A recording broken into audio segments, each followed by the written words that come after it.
Amici bellini, buonasera. Buonasera e benvenuta Claudia Romanetti. Facciamo le cose per bene, subito. Sì. Vedi?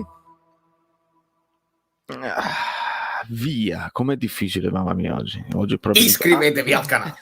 Per esempio. Che state aspettando? Siete completamente pazzi? Siete completamente pazzi? Probabilmente siete pazzi. Quindi un nuovo benvenuta, si dà il benvenuto a Claudia, perché anche credo che si dica così in italiano. Buonasera Giulia.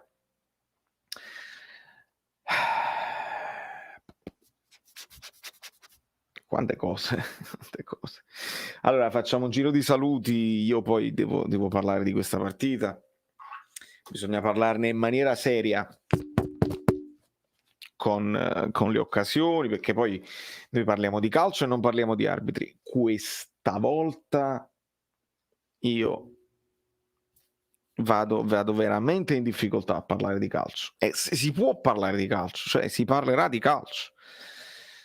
Però i falli chiamati tutti al contrario, il non ammonire mai, il lasciare correre, e poi più lasci correre nel primo tempo e più spezzettano nel secondo, perché capiscono che questo è l'andazzo e quindi non ti fanno giocare a pallone. È bello che però nelle ultime live Guido ci ha fatto vedere anche i minuti, Guido Gentile ci ha fatto vedere i minuti effettivi di gioco che diminuiscono sempre di più, ed oggi Spalletti parla di minuti effettivi, parla di gioco effettivo. Quindi siamo alle solite, anticipiamo delle cose. Spalletti non è che ci guarda, questa è una battuta che facciamo volentieri, semplicemente vediamo delle cose che dovrebbero essere evidenti ai più, ed è difficile. Se poi ci aggiungiamo un'analisi onesta, Verona ha fatto la partita che doveva fare, ha avuto anche delle occasioni più clamorose delle nostre, se poi andiamo a vedere, perché poi vi farò vedere gli XG e quelli del Verona sono più alti, gli expected goal del Napoli, e il pareggio mi sembra, quindi chiariamo subito, mi sembra un risultato giusto, e io do il benvenuto, come do il benvenuto a Claudia, alla quale ricordo che mi può scrivere. Sta Claudia l'ho persa. Claudia, niente, l'ho persa, vabbè, la recupero dopo. Se do il benvenuto a Claudia e poi mi fa sapere e l'aggiungo sul gruppo Telegram dedicato agli abbonati. La partita è pareggiata giusta, e io ben venga un punto che comunque smuove la classifica, perché queste partite qua mi sembrano le classiche partite che vogliono far perdere al Napoli.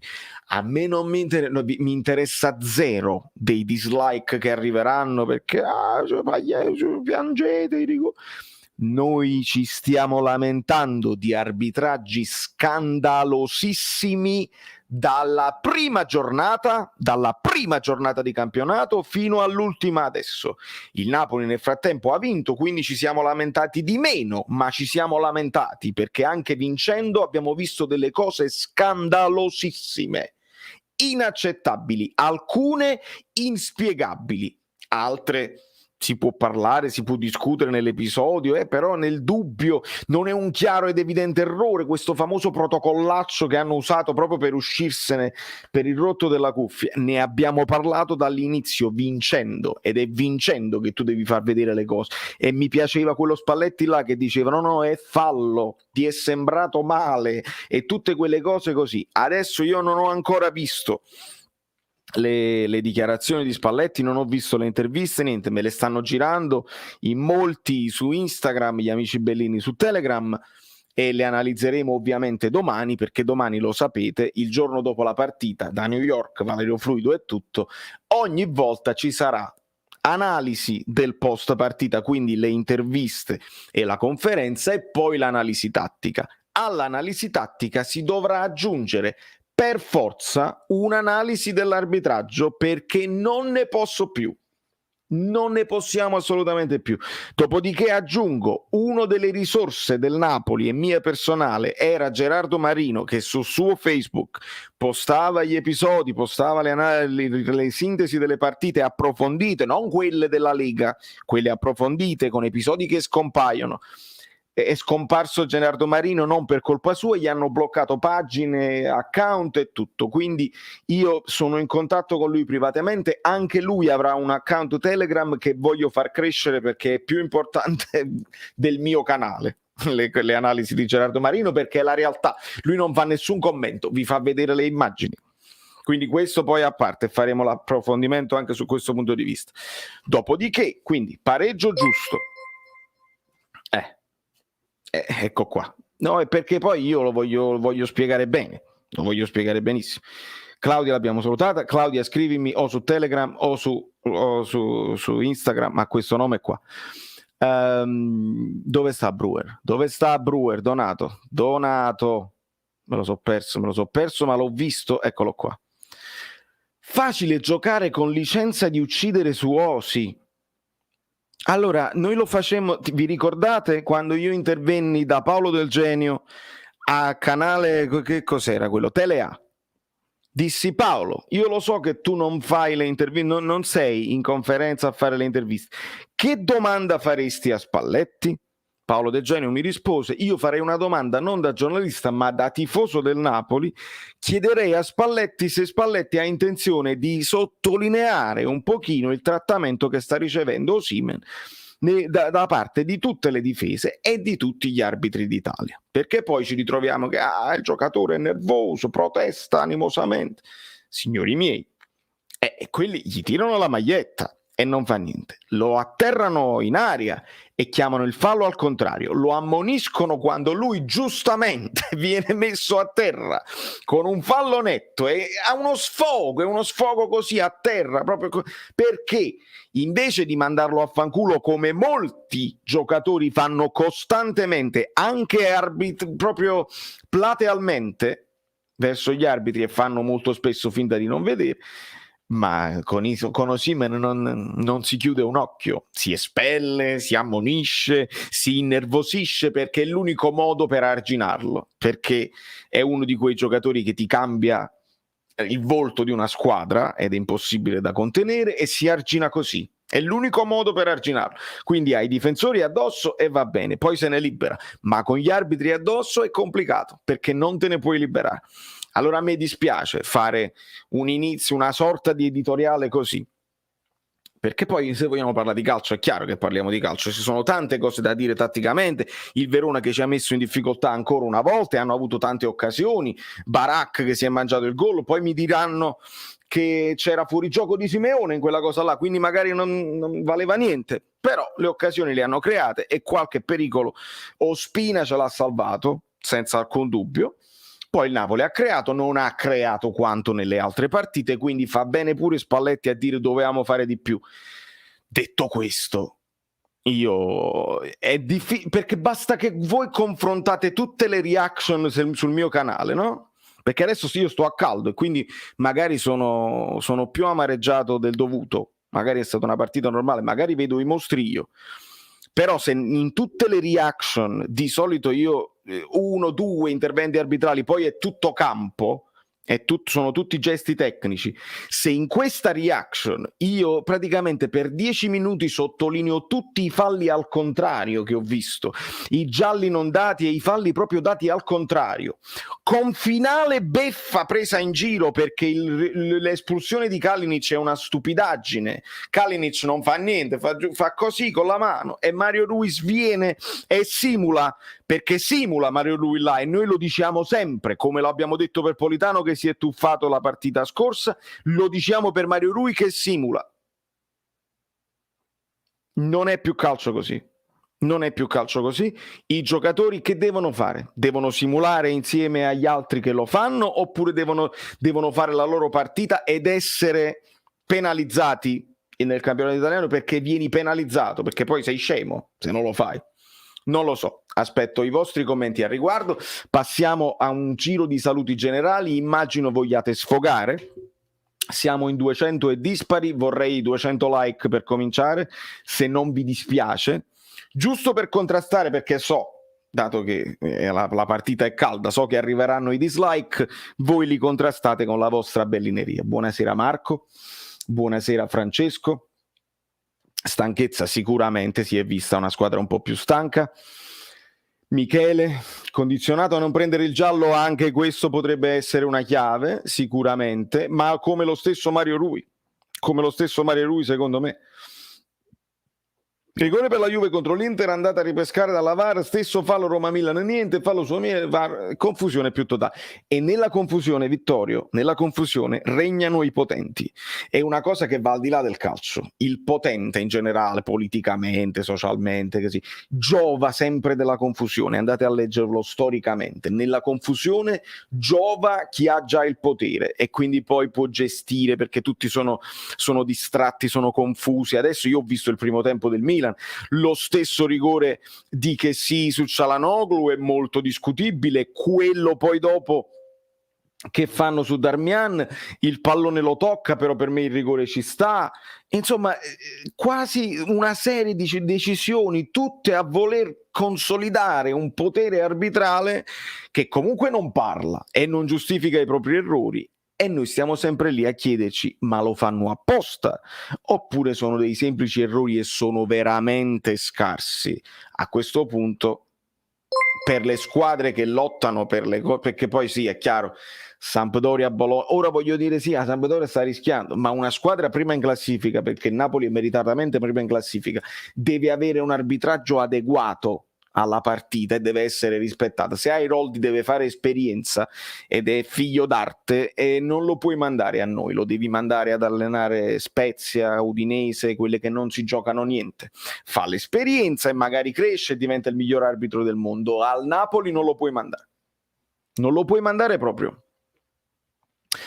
Sta pure Pasquale Di Stasio, ti un bacio. Mi sono fatto male. No, non posso continuare. Signor arbitro, va a controllare. Espulsione. Mamma, no, fa troppo male. Non posso continuare, ragazzi. Non posso continuare. Aspettiamo i like, non posso continuare. -9? Va bene. Lino Bailo, ti voglio bene, mi manchi, un giorno tornerò in Italia e faremo una serata insieme, veramente, perché poi voglio riprendere anche il discorso. Mi manca, sai cosa mi manca? Mi manca proprio fare una serata Vasco Rossi. Al di là, insomma, lo sapete, Black Sabbath, i Led Zeppelin, tutti i miei gruppi rock, voglio fare una serata pop Vasco Rossi all'italiana. Grazie mille per il tuo supporto, amico mio. Va bene così, testa alla prossima, amore. Però va bene così, no, lì non va bene. Cioè, testa alla prossima, va bene, ma non va bene così, no, non ce la faccio. Buon martedì, amici. Partita per partita, stagione per stagione, non si cambia niente. C'è pure Baby Fox che saluto, vediamo By Sud, se non mi sbaglio dopo i 2 rigori che ci hanno dato avevano detto che i rigorini non si dovevano dare in più, come infatti non è vero, perché poi ce ne sono altri che sono rigorini, per esempio quello del Venezia contro la Roma. Paolo Coppola è impazzito completamente. Paolo Coppola è completamente impazzito, è un super sticker senza nemmeno messaggio. Grazie mille per il supporto, Paolo, generosissimo, grazie infinitamente. Se hai un messaggio da fare spero di beccarlo. Ti salutano i mod, ti ringraziano tutti. La VAR ha controllato, non c'è fallo. Ma la VAR si sbaglia, Ale. La VAR si sta sbagliando spesso. Perché poi non lo so, voi ovviamente lo sapete, adesso c'è il derby, voi continuate a vederlo e fatemi sapere e mi tenete aggiornato. Vincere con il Verona bastava il capo. Nicolo, tu sempre stu fatti di Insigne, non mi diverte. In questo momento fare sempre il commento Insigne o Cess, un asse il campione, non mi diverte proprio, Nicola, abbi pazienza. Poi domani la facciamo l'analisi delle prestazioni individuali. Io l'ho detto nella reaction, è la partita di un ass, ma che tu vieni qua perché devi attaccare Insigne non mi diverte. Non ti diverti, non ti dovresti divertire nemmeno tu. Vorrei sapere che ti ha fatto di personale. Ti piace il Napoli o ti piace di più insultare Insigne? Io che volessi sapere da alcuni tifosi. È più importante insultare il giocatore che non vi piace, al di là ora di Insigne, oppure vi interessa il Napoli? Mai una volta che ti hagi visto fa un commento, però che bella partita che ha fatto Fabian, che grande parata che ha fatto Ospina e che grande crescita che ha fatto Rachmani. I tuoi commenti sono semplicemente giochiamo in 10 contro 11 perché c'è Insigne, se gioca un asse è meglio, Lozano al posto di Insigne, è una fissazione, così non si cresce. Marco Borriello, io non auspicavo il rientro delle curve come molti facevano, sarà una coincidenza, ma la prima partita con le curve abbiamo steccato. Per me il Napoli si sente pressato il doppio.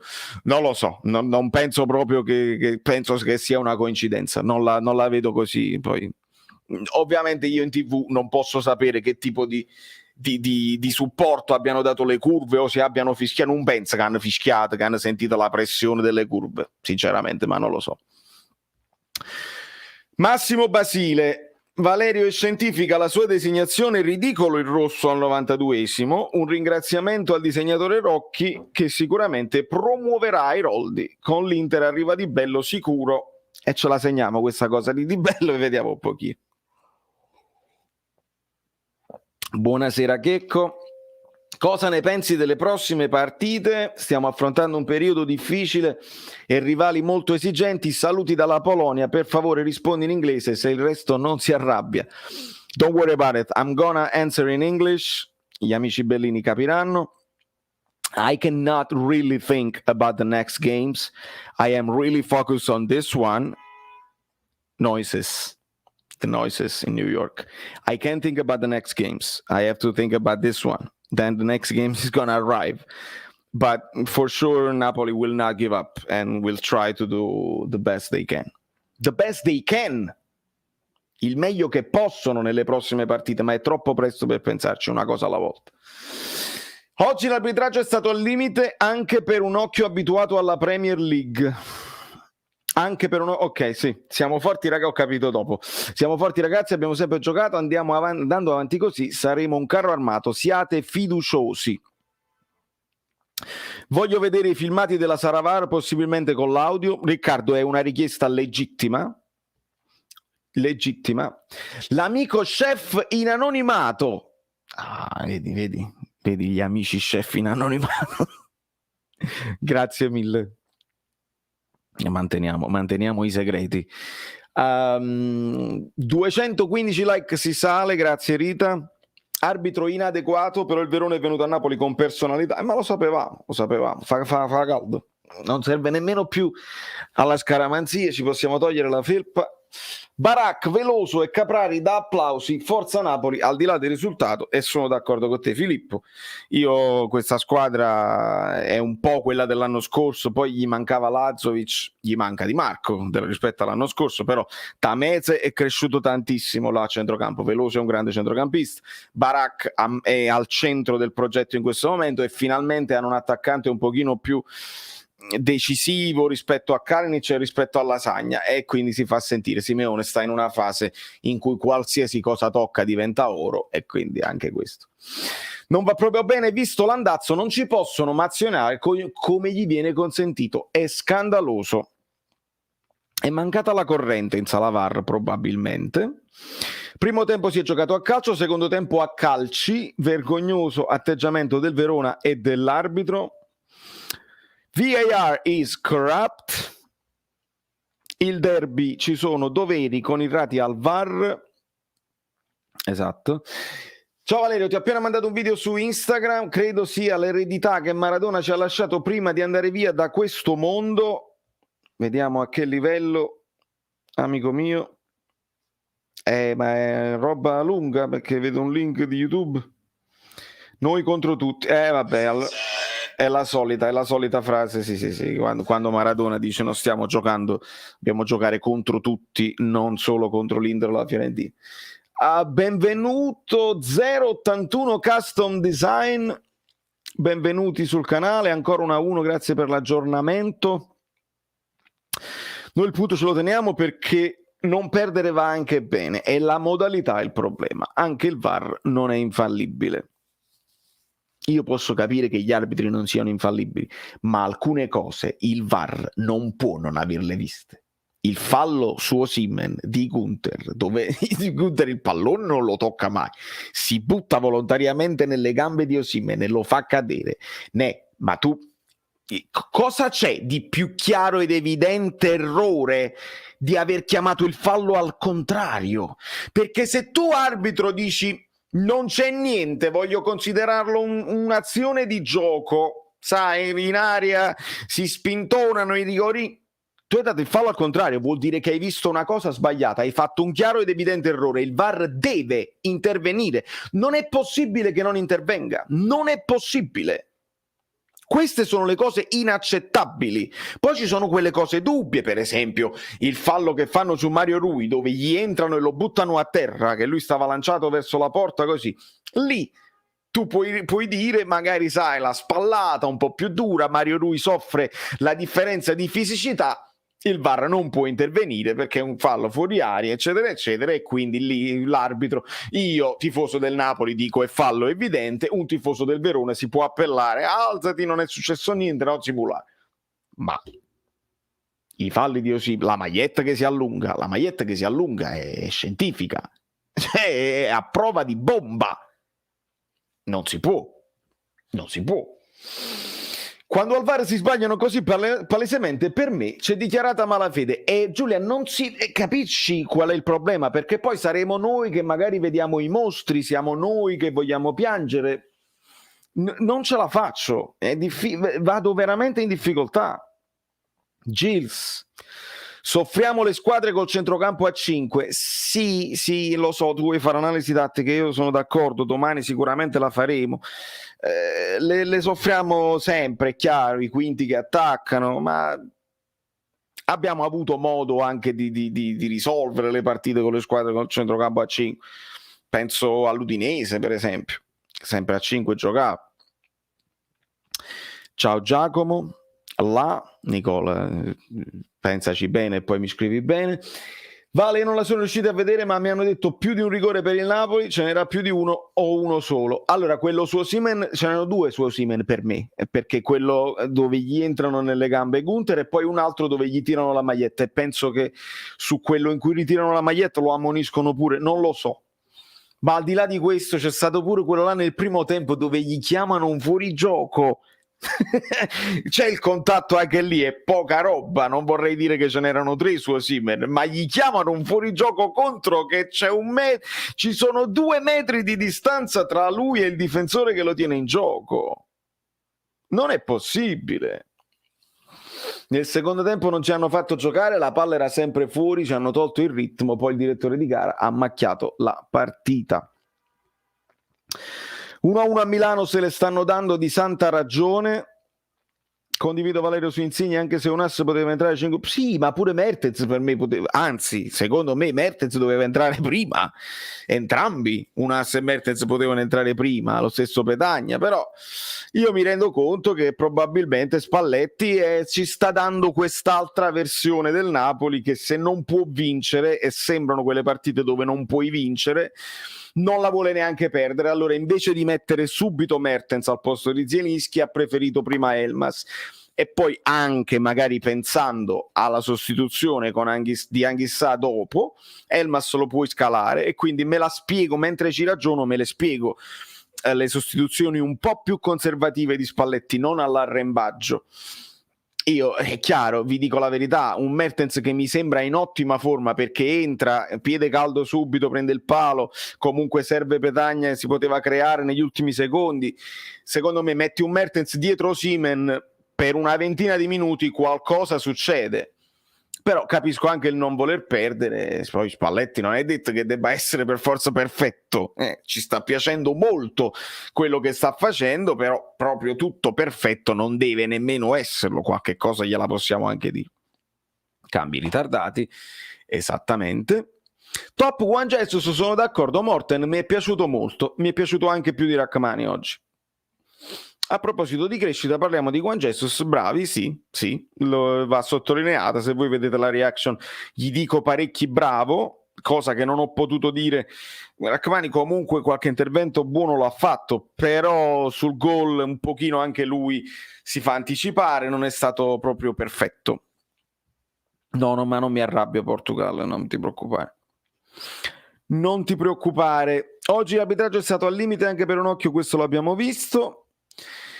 Cosa ne pensi? L'abbiamo visto? Sono tutto indietro? Recuperiamo dagli ultimi messaggi.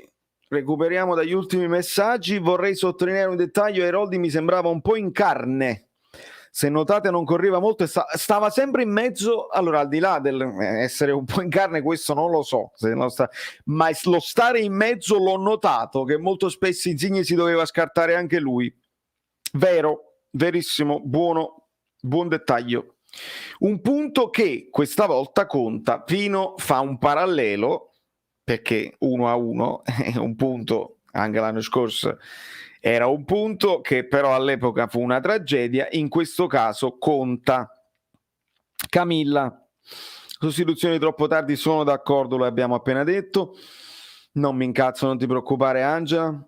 Sono arrivato in ritardo, qualcuno ha già detto che abbiamo giocato giovedì e fisicamente è stato complicato oggi, punto che ci va stretto ma non è da buttare, sicuramente non è da buttare, anzi per me, io l'ho detto prima, è un punto d'oro, è un punto d'oro, perché queste partite dove veramente tutto sembra tutto precostituito e malamente indirizzato, portare un punto a casa che comunque ti fa muovere un po' la classifica, perché magari qualche altra squadra, per esempio hai guadagnato un punto sulla Roma, va detto, probabilmente vediamo come finisce il derby, potresti guadagnare un punto sull'Inter, un punto sul Milan, oppure rimanere in corsa con loro senza perdere niente. È un punto che smuove, per quanto mi riguarda, assolutamente. Nessuno si arrabbia. Le sostituzioni sì, l'abbiamo detto. Sono io in ritardo coi commenti, ragazzi, non è colpa vostra. Ho visto troppi youtuber napoletani disfattisti. Giuseppe, non lo so di cui a chi ti riferisci. Io da qua la mia analisi la senti. Noisis, signore Noisis, di me nei commenti stanno dietro a 10 minuti fa. Mamma mia, scusatemi, mamma mia, guarda là, scusatemi tanto, recuperiamo tutto. Secondo me un ass deve entrare 30, ok? colpa mia. Andiamo, ma il dottor Aurelio De Laurentiis perché non va davanti alle telecamere e chiedere spiegazioni ed evidenziando tante di quelle cose che diciamo noi comuni portali? Enzo, sono d'accordo in parte, perché voglio che se ne parli, ma non voglio che lo faccia De Laurentiis nel modo in cui lo fa lui in passato, perché abbiamo visto che ci è andato solo peggio, senza dire le pelate le patate, questo, quell'altro, così, perché abbiamo visto che la casta arbitrale poi è permalosa e te la fanno pagare peggio, perché loro non devono dare conto a nessuno, fanno il bello e il cattivo tempo, se te la vogliono far pagare te la fanno pagare, e ci puoi ragionare anche in ottica Roma, Mourinho si lamenta e viene penalizzato, se ci vuoi ragionare nemmeno in ottica Napoli.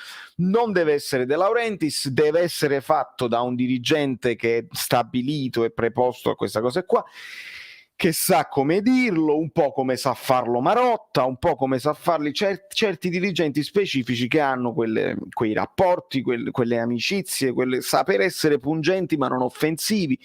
Non è facile. Nota positiva Jesus, i romanisti ad agosto ci deridevano, ricordo ancora la live, oggi Mourinho lo rimpiange. Sì, come no.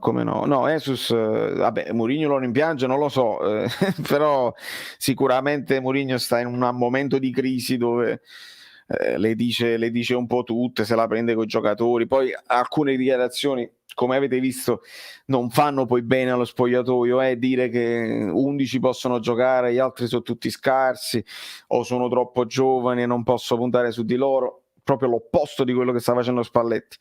Quindi si pagano queste cose qua. Spalletti ha dichiarato che poteva fare i cambi prima, e allora vedete ragazzi che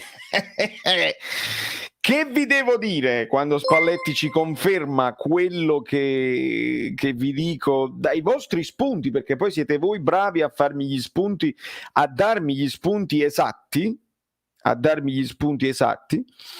e ringrazio Virgilio Bandiera. Voglio restare positivo fino alla fine. Sei d'accordo che non è da sottovalutare il fatto che il Napoli ha reagito immediatamente sullo svantaggio? Bravo Virgilio, mi piace sottolineare questa cosa qui.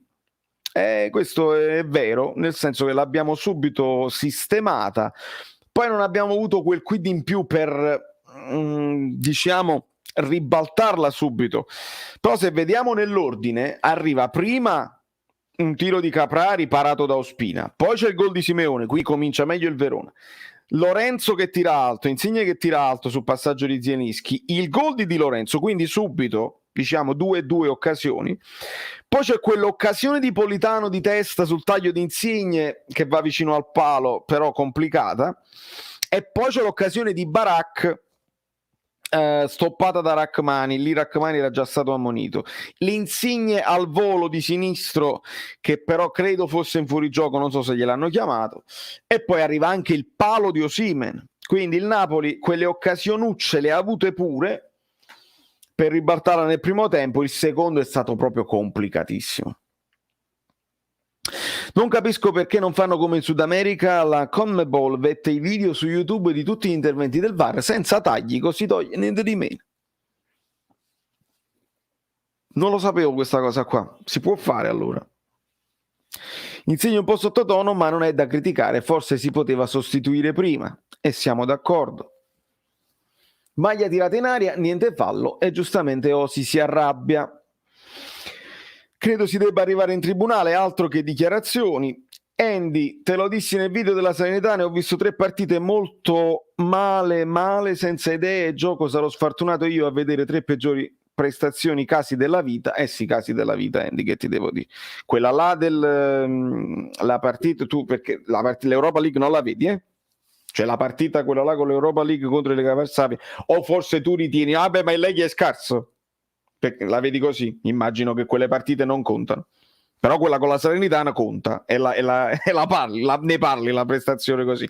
Quindi o le vediamo tutte le partite e le commentiamo tutte, anche quelle dove il Napoli fa bene, oppure se vieni a commentare solamente quelle là così, è un caso, è sicuramente un caso della vita. Non ti sento più parlare di Osimhen, e io purtroppo mi ricordo tutto. Non ti sento più parlare di Osimhen e di tutte le cose nuove che ha imparato. Non ti sento parlare più di Osimhen. Vabbè. Buonasera Valerio, buonasera a tutti. Sono entrato adesso in live, non so cosa avete detto, volevo solo dire che hanno rotto tutto quello che si poteva rompere, non ci fischiano più nulla. Esce Barella per infortunio muscolare, ma credo che recupera. Questo è uno spunto per la partita con l'Inter che ci troveremo. Bravo, è questo che intendevo, non è più un gioco ma una competizione tra caste, si è persa la magia del gioco calcio. Bello.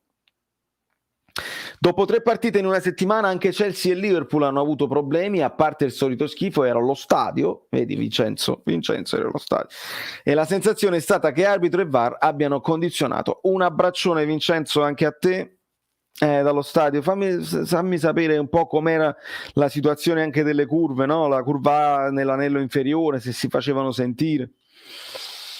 Fra, io sono arrabbiato nero per l'arbitraggio, ho spaccato un succo sul muro, veramente non ho parole per l'arbitraggio, punto d'oro sì, però preferivo per demeriti di prestazione e non per arbitraggio. Puoi unire le due cose, Marco, puoi unire le due cose, perché si poteva fare un po' di più, sicuramente. Scusa, ti faccio una domanda non legata a questa partita, mi piacerebbe sapere qual è la tua partita preferita. Sono stato con te di recente, mi piacerebbe vedere alcune partite del passato. My friend, that's complicated. There's so many games that I loved. Don't make me Don't make me go back with my memory, because my memory is not amazing, and I'm playing a lot of music, so now I'm mixing games, soccer games, sto mischiando partite e canzoni, so I don't remember, now I cannot answer that, I'm sorry. Tudor e Spalletti che si urlavano a fine primo tempo, non ho visto. Neanche a me Insigne piace come calciatore, gli preferisco chiunque, ma oggi non ha fatto peggio degli altri.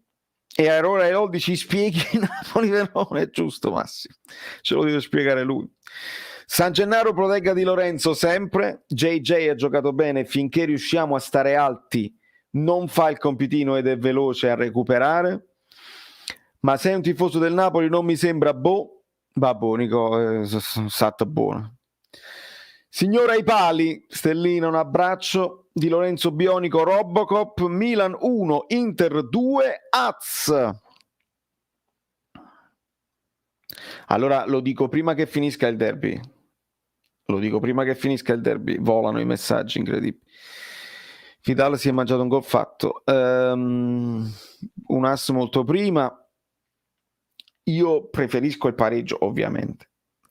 Ma se deve vincere una, io preferisco che vinca il Milan. Cercate di capirmi. Non voglio vedere l'Inter che si avvicina al Napoli.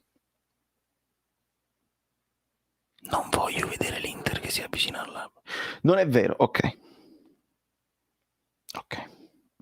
Grazie. Ma resta il mio cosa. Perché il Milan? Perché per me il Napoli non sta lottando per lo scudetto. Il Napoli sta lottando per la Champions League. E dato che il quarto posto, ma lo dico chiaramente, ma perché dovrei mantenermi? Dato che il quarto posto è della Juventus, quarto o terzo posto a seconda di quanto recupera, il Napoli se la gioca con l'Atalanta per il quarto o il terzo posto. Inter, Milan, prima, seconda, eccetera, eccetera. Se più tieni lontano l'Inter, più c'hai squadre in mezzo che danno pressione ad Atalanta e Juventus. Così la leggo. Io così la leggo. Se poi il Napoli improvvisamente riesce ad essere più forte di arbitraggi, di infortuni, di gruppi e gruppetti, e riesce a mantenere l'opinione pubblica in un certo modo, e riusciamo a vincere anche le partite come quella di oggi, perché ce ne sono state e ne abbiamo anche vinte. Se il Napoli riesce a vincere tutte le partite, facciamo una cosa incredibile, straordinaria, benissimo. Però purtroppo io non posso ignorare la storia della Serie A, che vede tre squadre del nord dominare da sempre, e sono Inter, Milan e Juventus, e loro devono stare avanti. C'è un quarto posto che resta e se lo deve giocare il Napoli con l'Atalanta, con una Lazio o una Roma che, se decidono di uscire dall'impasse, perché la Lazio è una fase di costruzione, la Roma sta in crisi, possono dare fastidio. Questo è il campionato che vedo io. Il Nord si riavvicina tutto perché la Juve recupera. Come recupera non ha importanza, perché basta un gol quadrato, se non è stato di rigore, ma è stato che ha segnato Miese e Cosce al 90. Recuperano, risalgono. Per lo scudetto è complicato perché sono tanti i punti in mezzo e le squadre in mezzo, però risalgono, in Champions ci vanno. Allora, sotto questo punto di vista, Milan, Inter, loro poi se la giocherà vinca il migliore, cioè possono fare il vinca il migliore tra quelle tre squadre là. Noi non siamo invitati allo stesso tavolo. Mi dispiace dirlo proprio tranquillamente. Riempitemi di dislike, non me ne fotte proprio. Non me ne frega nulla. La differenza è che con KK possiamo impostare da dietro, JJ non lo sa fare come KK. Questo è giusto, Vincenzo. È un pochino più Rachmani che ha cercato di impostare, però non è la stessa cosa. È chiaro che si vede. Aggiungo, noi ce la prendiamo con Mario Rui lì, perché si squaglia sul dribbling di Barak, però quella è una di quelle classiche situazioni dove KK tiene un occhio e magari va a raddoppiare. Non so dove era Juan Jesus lì, devo rivederla. È ovvio, no? Che sappiamo che KK è KK, anche perché tiene un occhio alla fase difensiva, è come giocare a 4 anche quando stai a 3, perché tiene un occhio anche sulla sua sinistra. questa non c'è dubbio. Mario è profetico, sì, purtroppo non è questione di profezia, è questione che sappiamo come funziona. Voglio essere sorpreso, non vedo l'ora di entrare in live, di fare un video registrato dove dire il mondo è alla rovescia, il Napoli vince una partita che non meritava, vinca il milione, ma dice, ma come lo vinco sto milione? Io non gioco.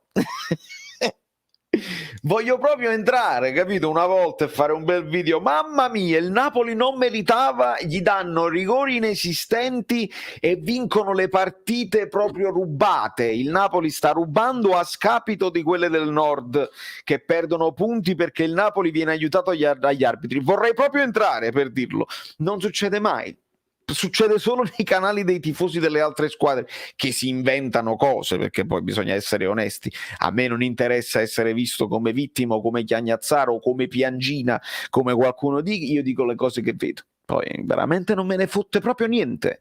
Siamo 11.000, non diventeremo mai 111.000. 11.000 amici bellini che hanno il piacere di seguirmi per come la vedo, non per come uno ha politically correct oppure vuole essere al di sopra delle parti e dire però su Osimhen quello è il rigorino. No, è stato atterrato, è il rigore, punto. Poi il Napoli va 2-1 e vediamo come funziona, come va a finire la partita. Che poi è giusto il pareggio per quanto...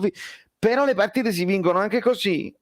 Se non ce la fai vincere così, perché torniamo dove ha steccato il Napoli? Ha steccato con la Roma, rigore su Anghissà, netto, ha steccato col Verona, 2 rigori e tutto l'arbitraggio scandaloso, perché poi i rigori sono una cosa, ma è tutto l'arbitraggio scandaloso, quindi a me veramente non me ne frega proprio niente.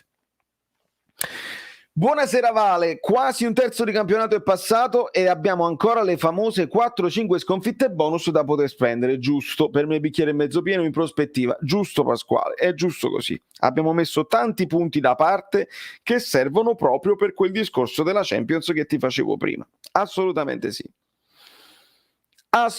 sì, bisogna segnare, siamo i più forti, bisogna segnare senza dubbio, anche quando non ti vanno le cose, è chiaro, devi prendere più la porta, devi essere più cinico, alle volte ti riesce e alle volte no, ragazzi, questo poi è il calcio. Io l'ho detto, noi lottiamo per la qualificazione in Champions e poi dobbiamo provare a vincere l'Europa League, magari Pablox, magari. È oggettivamente troppo presto per parlare di scudetto, verso febbraio-marzo, se stiamo ancora così, allora vale la pena fare speculazioni e siamo d'accordo Luca, e siamo assolutamente d'accordo. La maglia non ha portato benissimo Stellina e non hai torto, poi un accennino sulla maglia poi lo faremo sicuramente. A me non piace, non mi piace proprio tecnicamente, proprio questa cosa che lo sponsor poi dopo la maglia diventa con questa spirale che poi l'impronta, non mi piace proprio come è stata sviluppata. Allo stesso tempo dico, mi piace di più la maglia blu con la scritta, se la scritta deve essere rossa mi piace di più, è meno un pugno nell'occhio sul blu scuro rispetto all'azzurro, questo volendola proprio dire tutta. Allo stesso tempo è un omaggio a Maradona, tutto a posto, tutti gli omaggi a Maradona sono benvenuti, però sa da pure vedere se era autorizzato, perché io ho sentito il Diego Junior che aveva detto che non era autorizzata, quindi speriamo di non andare poi in difficoltà legali. Ho sentito che insomma il Napoli si è messo d'accordo con colui che ha ancora i diritti di Maradona di immagine, ma pare che lui non è d'accordo poi con gli eredi e quindi potrebbe diventare un problema. Detto questo, 1926 la tiratura di 1926, quindi ancora una volta una cosa elitaria che non è per tutti. $150, 150 euro sono tante, andata subito sold out perché si sapeva, poi quelle maglie più fanno discutere più sono sold out, va bene così. Io aspetto sempre o la maglia blu, questa qua in vendita magari senza la cosa di Maradona, che è quella che mi pare più carina come colori, oppure una bella maglietta di quelle che utilizzano in conferenza solo con EA7 e lo stemma del Napoli, senza tutti quegli sponsor bruttissimi, la polo e la compro. Poi questo è il mio parere proprio estetico. Apprezziamo Spalletti che ammette di aver fatto i cambi troppo tardi. Chi offende Insigne non ama, siamo ancora Insigne? Stanno svolando tutte i commenti, abbiate pazienza. E che stiamo parlando? Michele, stiamo parlando della situazione in Italia. E che devo fare? Devo togliere il canale da mezzo perché gli arbitri ci trattano male? Non è colpa mia. Però finché la realtà dei fatti è questa, io faccio pure un po' di cronaca. La cronaca poi la commento. Se mi sembra uno scandalo lo dico. Se invece no, semplice. Ho letto le pagelle dove davano 5,5 a Osi, ma come si fa? Non ho proprio idea. Forcing del Milan. La maglia versione argentina era stupenda, sono d'accordo. E quella era comunque un omaggio a Diego ed era bellissima, veramente. Forse una delle più belle degli ultimi anni. E con il bianco il rosso lo accetti meglio. Tutti temevano il Verona, poi pareggiamo e non va bene. Direi che è contraddittorio. Siamo ancora primi perché dobbiamo crearci problemi inesistenti, non cambiamo mai. Ma infatti, Gilda, io l'ho detto a inizio live, per me è un buon pareggio. Col Verona si perde. Per me è un buon pareggio, non c'è dubbio. Mi dispiace la tua presa di posizione, perché se dobbiamo guardare la storia, allora che continuiamo a fare a giocare? No, invece credo che possiamo giocarcela con il Milan e con l'Inter. Andrea, tu la storia la devi guardare per imparare quello che è l'andazzo e cercare di porre rimedio. Se tu guardi la storia, quando il Napoli ha vinto, non solo aveva quel signore là che indossava quella maglia là, che era il dio del calcio che ha cambiato il fato e il destino della nostra squadra, ma il Napoli aveva anche delle pedine fondamentali in società e ce lo siamo fatti raccontare da chi le ha vissute queste cose. A Lodi c'era un rapporto diverso con la stampa, questo noi stiamo cercando di dire. Allora, se il Napoli vuole vincere, decide di vincere, fa mercato a gennaio e ce lo dimostrerà a gennaio, perché abbiamo cominciato proprio bene, quindi ci sono i presupposti per fare il miracolo. Benissimo, fai mercato a gennaio serio, come fece il Milan, quello famoso Cassano e Van Bommel. Lo fai serio e cerchi di vincere, dopodiché stai molto attento con le figure societarie, sai come intervenire, sai come farti rispettare. Se non ti fai rispettare, le squadre del Nord vanno avanti. Punto.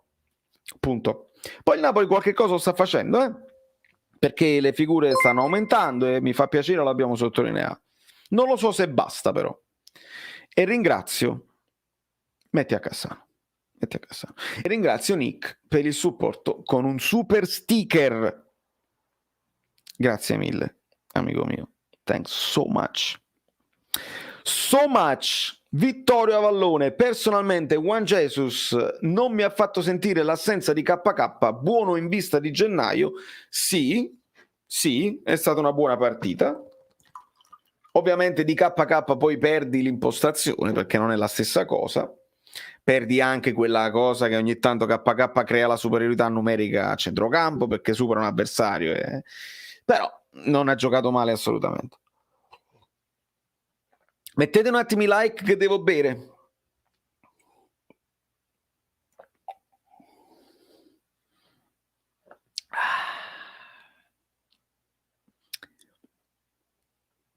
Ma tu non pensi che con 10 vittorie e 2 pareggi possiamo essere in lotta per una cosa che per scaramanzia ancora non dico, cioè è presto, però ci siamo. Ho capito che voglio dire e che vuoi dire, ti intendo. Ti intendo. Però purtroppo io l'andazzo lo devo considerare. L'andazzo non è solamente quanti punti hai fatto, è quanti punti hanno cercato di farti fare. Pensare che il Napoli possa tenere questo ritmo per tutta la stagione e anche le partite, quelle là che le sblocchi solo con un episodio, l'episodio, perché esistono tante partite ad un certo punto equilibrate, il Napoli alle volte è superiore, no? Bologna, Sampdoria, Udinese, sei superiore al Venezia, eccetera, eccetera. Poi c'è equilibrio con la Roma, sei stato superiore, ma c'è una sorta di equilibrio perché i valori in campo sono equilibrati. C'è stato equilibrio col Verona? Sì, c'è stato equilibrio col Verona, perché nonostante noi siamo più forti, col Verona è stata una partita equilibrata. Le partite equilibrate vengono spesso risolte da un episodio favorevole o sfavorevole. Serve un po' di mazzo? Sì, serve un po' di mazzo. Serve un po' di rispetto? Sì, serve un po' di rispetto. Grazie Giuseppe. E arriviamo un attimo a 300, Arriviamo. Sono rilassato, credetemi, sono rilassatissimo perché un punto proprio che mi tengo proprio stretto. Arbitro col bidone della spazzatura al posto del cuore, limonate di TVB pistacchiosi a tutti. Balanite.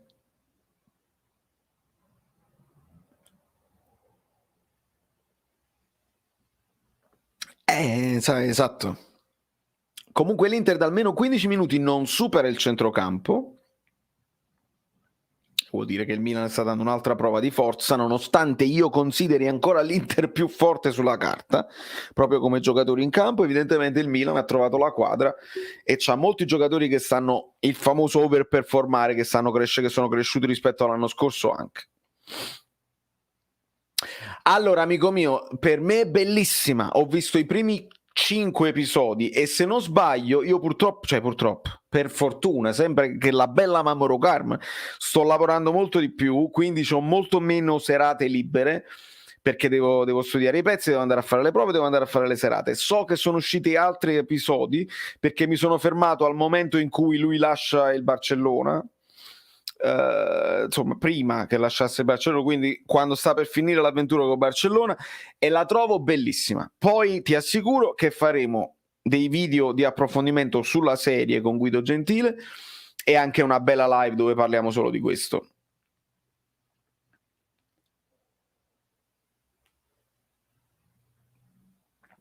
Sul discorso tavolo dei potenti sono d'accordo, però mi sconcerta tanto perché non vedo soluzioni e non sempre puoi essere più forte, lo so Enzo, o ci sconcertiamo o accettiamo il fatto e ci proviamo a godere le belle partite, i gesti di Mertens quando Insigne, se Insigne oggi metteva quel gol, cioè che ha fatto doppio palleggio col ginocchio e tiro al volo di sinistro, se ne cadeva il San Paolo, se ne cadeva il Maradona. Noi dobbiamo goderci i gesti tecnici, dobbiamo goderci il dietro le quinte, andiamo a vedere le storie Instagram di Malquit, per esempio, ci divertiamo, se vediamo se Mertens fa nascere il bambino a Napoli, vediamo se lo chiama veramente Ciro, sarebbe una cosa incredibile. Ci sono tutta una serie di cose intorno al calcio che vanno al di là del risultato e noi quello ci dobbiamo godere. La bambina Rachele, io mi godo queste cose qua. Rachele, la figlia di Massimiliano, romano e romanista, che mi spunta napoletana, la piccola Rachele, e in una famiglia di romanisti tifa per il Napoli con la maglietta del Napoli. Io mi godo queste cose qua. Essere tifoso del Napoli significa questo. Significa godersi queste cose qua. Significa godersi un'annata come quella di Sarri. E poi non te lo fanno fare e te la ricordi l'amarezza. Vabbè. Quell'annata resta quel gol di Koulibaly, ne abbiamo parlato anche nell'ultima live, restano quelle emozioni là, vedere il Napoli che fa lo schema del Borussia Dortmund che si è studiato su Instagram è una cosa bellissima. Io sto aspettando il prossimo schema, vedere una crescita, vedere che insomma Spalletti dice le cose che pensa il giorno dopo. Sono queste piccole cose. Paolo del Milan, chi ha fatto palo? Pure il Milan sta senza Ciorta. In epica non si può sfuggire al fato deciso dagli dei e infatti l'unico che ci è riuscito è stato Dios. Amen, Carlo. Stradominando il Milan. Esatto. Tapin clamorosamente fuori di che sì. Sapete perché? Perché ce l'ho al Fantacalcio. Io sto cercando di rovinare le altre squadre, ho comprato tutti quelli la chiave, no? Ho preso Chessy, ho preso Barella, ho preso Zaniolo, quindi qualche punto, ho preso Quadrato, purtroppo non riesco ad affondarlo, lo proteggono, Rita? Lo proteggono proprio dall'alto, non ci riesco. Però, capito, Szczęsny comunque ha avuto una stagione particolare. Metto in attacco, non metto i nostri, sto cercando con tutte le mie forze di affossarli, ma non ci riesco. Cambiando discorso, l'abbiamo detto, ma stanno funzionando male i messaggi, ragazzi, abbiate pazienza. Cioè, io vado avanti e mi ritornano i messaggi di prima, perdonatemi. Valero, voglio capire difficoltà dovute a fattori esterni, ma quando ci si mette anche il presidente con le sue dichiarazioni a destabilizzare il capitano, il gruppo non ci sto. È autolesionismo. Umberto, sono d'accordo, questa è un'altra cosa di cui volevo e dovevo parlare in questa live. Semplicemente non ho fatto il video un po' per opportunità, perché non ho avuto tempo di farlo, e un po' perché alla fine non ha fatto altro che ripetere le stesse cose che aveva detto un mese fa, quindi veramente niente di nuovo sotto al sole. Che è evitabile? Sì, è evitabile. Potevi non dire niente? Sì, molto meglio. Quando sta in silenzio il Napoli vince sempre? Sì, anche quella è storia. Parla e il Napoli intacca nel pareggio? Sì, purtroppo sì. Però, che ti devo dire? Cambia quando cambia, nel senso che non credo che abbiano poi cambiato tanto il destino di questa partita, le dichiarazioni della Reni in questo caso. Se poi sta zitta e meglio, sono d'accordo, sinceramente. Sarebbe stato uguale. È finita, mi dite? Benissimo. 1-1. Sì, Sergio, lo aspettiamo. Arbitraggio ineccepibile al derby. 12ª giornata, il Napoli è primo in classifica, la campanellina di Guido Gentile suona. Non state aspettando, però come siete attenti, mi fa piacere. Brucia ancora di più, ora che non abbiamo vinto, va bene così, pronti per l'Inter. Brucia ancora di più, io ti posso anche aggiungere però, Nick, però non abbiamo perso punti su Inter e Milan, quindi bene così. Essere tifoso del Napoli mi fa godere, scudetti se li dividono fra loro e cose niente. Citazione di Edoardo De Filippo. No, ora siamo secondi, sempre a pari punti ovviamente, secondi o primi, vabbè, poi dipenderà dalla differenza reti, no? Dovrebbe essere ancora primi. Ma cambia poco, finché non facciamo lo scontro diretto cambia poco. Però Vale, tu hai ragione che dobbiamo guardare l'andazzo, ma non credi portare avanti questa tesi abbia un influsso negativo sui nuovi giovani tifosi? Almeno loro li dobbiamo far sognare. Sono combattuto, Losco, sono combattuto perché lo sai che io ci tengo ai giovani tifosi, e i tifosi giovani hanno il diritto di vedere una squadra che può puntare a vincere. Hai ragione. Contemporaneamente io non posso prendervi in giro. Capito? Al giovane tifoso io cerco di dire: guarda, se vuoi vincere per forza, secondo me hai sbagliato squadra. Se il tuo scopo è vincere per forza, hai sbagliato squadra. Se vuoi invece emozionarti più degli altri che vincono, hai scelto la squadra giusta, perché nella vittoria o nella sconfitta ho l'impressione che con il Napoli ti emozioni di più. Ho la sensazione, non lo posso sapere perché non sono mai stato tifoso né di Inter, né di Milan, né di Juventus, né di Manchester, né di Real Madrid, né di Bayern di Monaco, che quelle squadre là quando vincono è un po' un atto dovuto, e non lo so quanto sia proprio una cosa eccezionale, perché vincono spesso proprio storicamente. Quindi al tifoso giovane gli dico: vuoi sognare? Sogna una grande stagione dove incredibilmente sfiori la cosa. Vincere non è l'unica cosa che conta, giovane tifoso. Questo gli dobbiamo dire ai giovani tifosi, che è uno sport bellissimo dove la competizione ti può portare cose belle, che ne so, l'Olanda dell'epoca, no? Non c'è bisogno di vincere per rimanere nella storia. La vedo così. Allora, volano i messaggi e vi chiedo ancora scusa, voglio farvi sfogare il più possibile. Hanno detto che a Milano è stato un derby caldo, ma non è possibile, a Milano non fa caldo. Sarà un freddo caldo. Citazione colta di Totò. Comunque stasera allo stadio molti tifosi in più a vedere la partita, evidentemente la curva ha fatto la differenza. Abito in Emilia Romagna, non vedo i canali di Napoli. Grazie Stellina, buonasera a tutti, buono il nostro pareggio, ottimo il pareggio tra le milanesi, che la maglia non si può guardare. Salvatore, sono d'accordo con tutto il contenuto del tuo messaggio. Ciao a tutti da Perugia, perché Michele? Felice. È finita Fabio, sì, l'abbiamo detto, io sto in ritardo con i messaggi, li recupero tutti. Vale un'impressione mia o quel pezzo di... dell'arbitro ha fischiato alla fine, 1 minuto, c'era scritto 6 minuti ma ha fischiato 5. Io su Paramount Plus avevo visto 4 minuti addirittura di recupero. Comunque, rispetto alle interruzioni di tutta questa partita, comprese le 2 espulsioni, 4 minuti è uno scandalo. Anche questo è uno scandalo. Visto la nuova regola, la maglia ad Osimhen e solo ad Osimhen si può tirare. E ha ragione. E ha ragione. Oggi ho avuto la certezza che io non capisco niente di calcio perché sembra che la partita del Napoli sia piaciuta solo a me. Luigi, secondo me è stata, rispetto alla Salernitana, una partita più bella da vedere perché ci sono stati più ribaltamenti di fronte. Il Verona non era rinunciatario, il Verona si difendeva uomo contro uomo, ma uomo contro uovo. Lasciate i like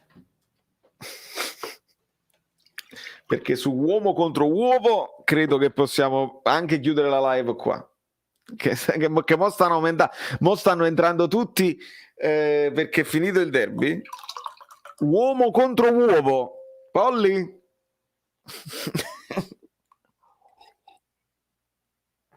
È nato prima l'uovo o l'uomo?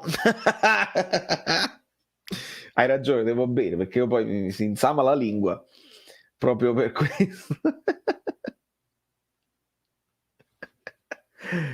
Adios. Ah, Gesù. Sì, prima ha detto 4, che erano pochi, poi sono passati a 6, poi ha chiuso prima. L'Inter meritava di vincere 3-0, il Milan ha deluso, ha avuto fortuna. Mi hanno detto proprio il contrario, Enzo. In chat mi hanno detto proprio il contrario. Arbitro Airoldi da 4 e un soldo. Vabbè, però tu lo dici bene perché fai anche la rima. Airoldi, arbitro da 4 soldi, calcisticamente parlando, aggiungo io, perché ovviamente parliamo sempre in termini calcistici, e ti ringrazio Giorgio per il tuo supporto che è sempre presente e io lo noto.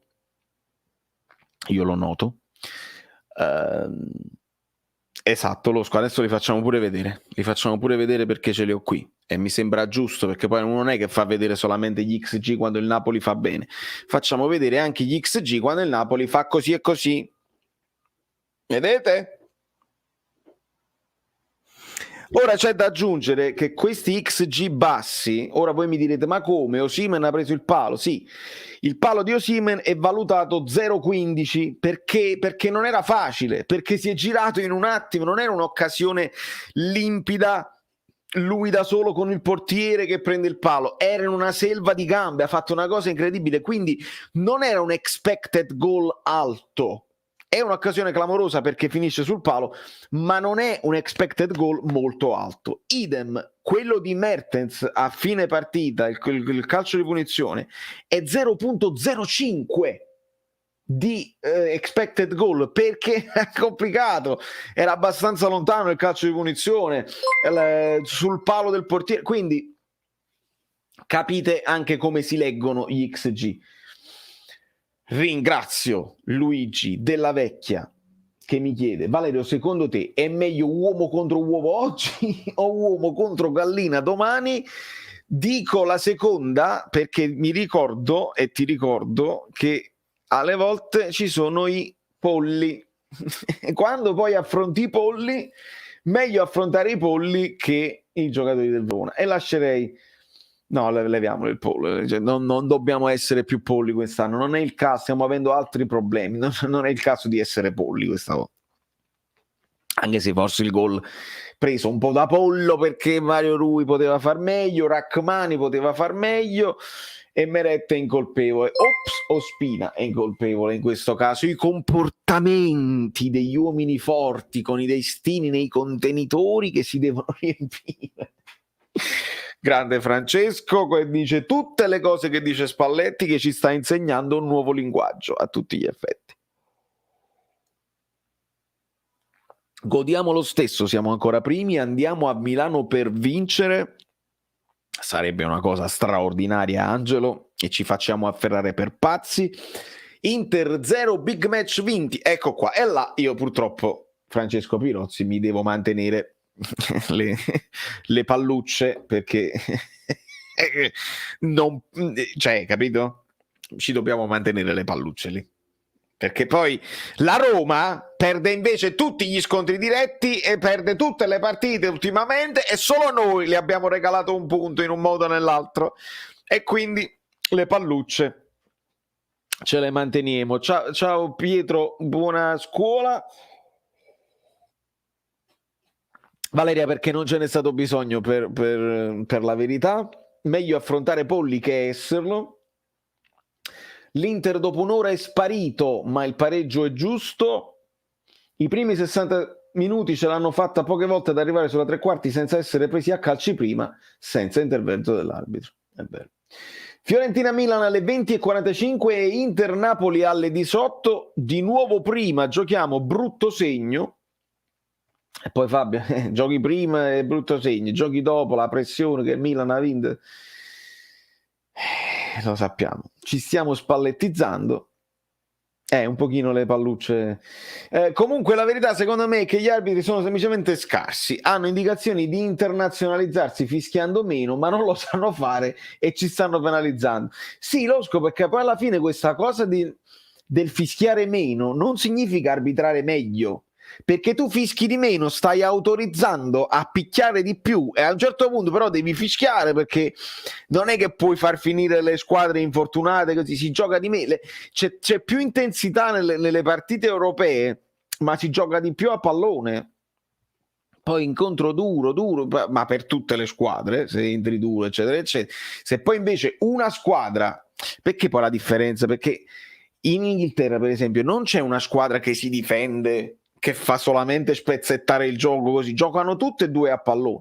Poi di solito quella che è un po' più forte tecnicamente prevale sul possesso palla, ma giocano sempre a viso aperto per vincere, anche quelle che stanno per retrocedere, se affrontano il Liverpool, il Chelsea, eccetera, eccetera. Giocano così, si sa, proprio storicamente. Allora che succede? Che non giocano solo a spezzettare. Se invece in Italia giocano solo a spezzettarti, allora non fischi il primo tempo, concedi questo andazzo, e nel secondo tempo invece devi fischiare tutto, perché l'andazzo va a 1001 notte. Non ci siamo. Complimenti a Eagle, il tifoso laziale che è stato ospite in questo canale, che ha completato. L'ha completata, io l'avevo seguito, ha detto che insomma sì, sapevo che doveva partecipare, l'ha completata oggi. Grande Eagle, dopo lo sentiamo, magari gli mando un messaggino vocale. KK3 dipendenti, ma ogni giorno dipendiamo da qualcuno. È chiaro, Stellino, ognuno farà i titoli che deve fare. Bella domanda, Xavier, non ti so rispondere. È possibile sostituire Insigne senza vedere scenette? Da capitano, che esempio dà alla squadra? Non ho notato scenette, sinceramente. Aiutami, descrivimela, o qualcuno me la descriva, perché io non l'ho notata. Dalla Paramount Plus non ho visto grandi proteste o scenette, sinceramente non lo so. La tua richiesta comunque è corretta.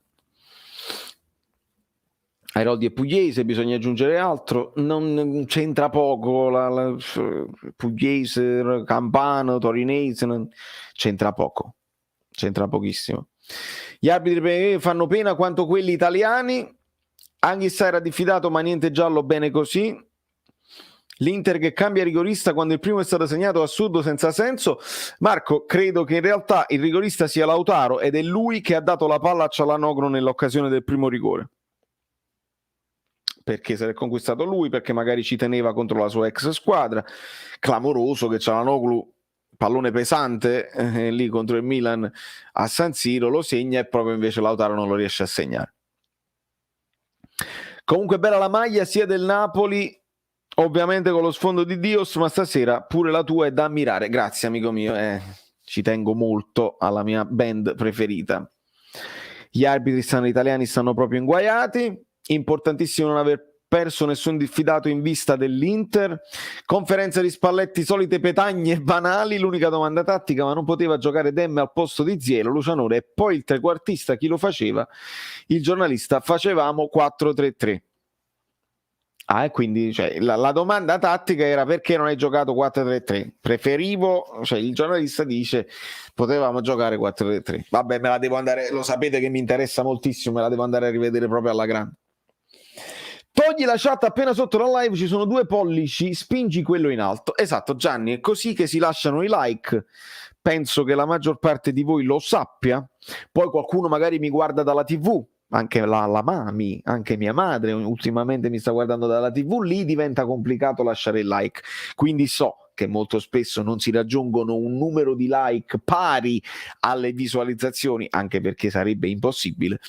Però vi devo fare i complimenti 1 ad 1 per i like raggiunti nella reaction e anche nell'allattamento successivo del post partita il giorno dopo della partita di Europa League, perché se non siamo arrivati a 1926 ci siamo andati molto molto vicino, quindi sono veramente orgoglioso del vostro lavoro di spolliciatori. Potete continuare così. Gioca prima il Milan. Vabbè, qua si sta riprendendo il discorso di prima. Che partita vi vedete? Non ascoltate le cazzate che dicono i commentatori di DAZN? È colpa del fomento fazioso? Con Koulibaly quel gol non l'avremmo preso, e il nostro Maradona della difesa, andiamoci piano Filiberto con i paragoni, con i nomi, possiamo dire il nostro, che ne so, il nostro Careca della difesa, per dire un giocatore campione, eccetera, eccetera, ma Maradona io lo lascerei stare. Stasera riesco ad ascoltarti in live, forza Napoli, grazie, bel watch.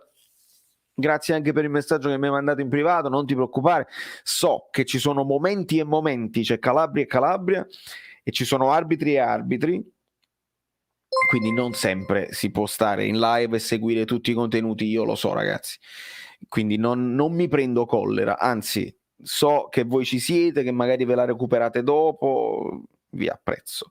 E ringrazio Tore Falanga che da Londra ci dice: buonasera amici bellini, anzi buonanotte per chi è in Italia. Che dire, arbitraggio discutibile, meno male che le milanesi hanno pareggiato, forza Napoli sempre.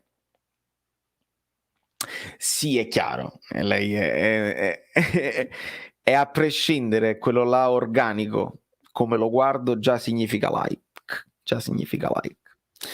Rosario, perché non Mertens dietro Osimhen? È un po' una domanda che ho fatto anche io qualche minuto fa. Diciamo che è stato un pochino più conservatore nei cambi, non è la prima volta che glielo diciamo a Spalletti. Non voglio tirare conclusioni, ma mi dà l'impressione per la seconda volta che Spalletti, se non riesce a vincere le partite, non le vuole perdere. Mi dà questo segnale qua, un pochino questo segnale si può, come lo ricevo io, lo possono ricevere anche i giocatori in campo.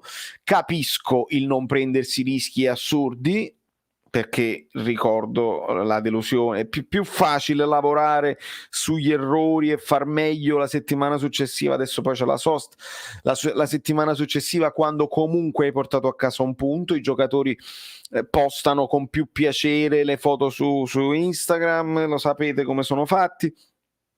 Non perdere è importante.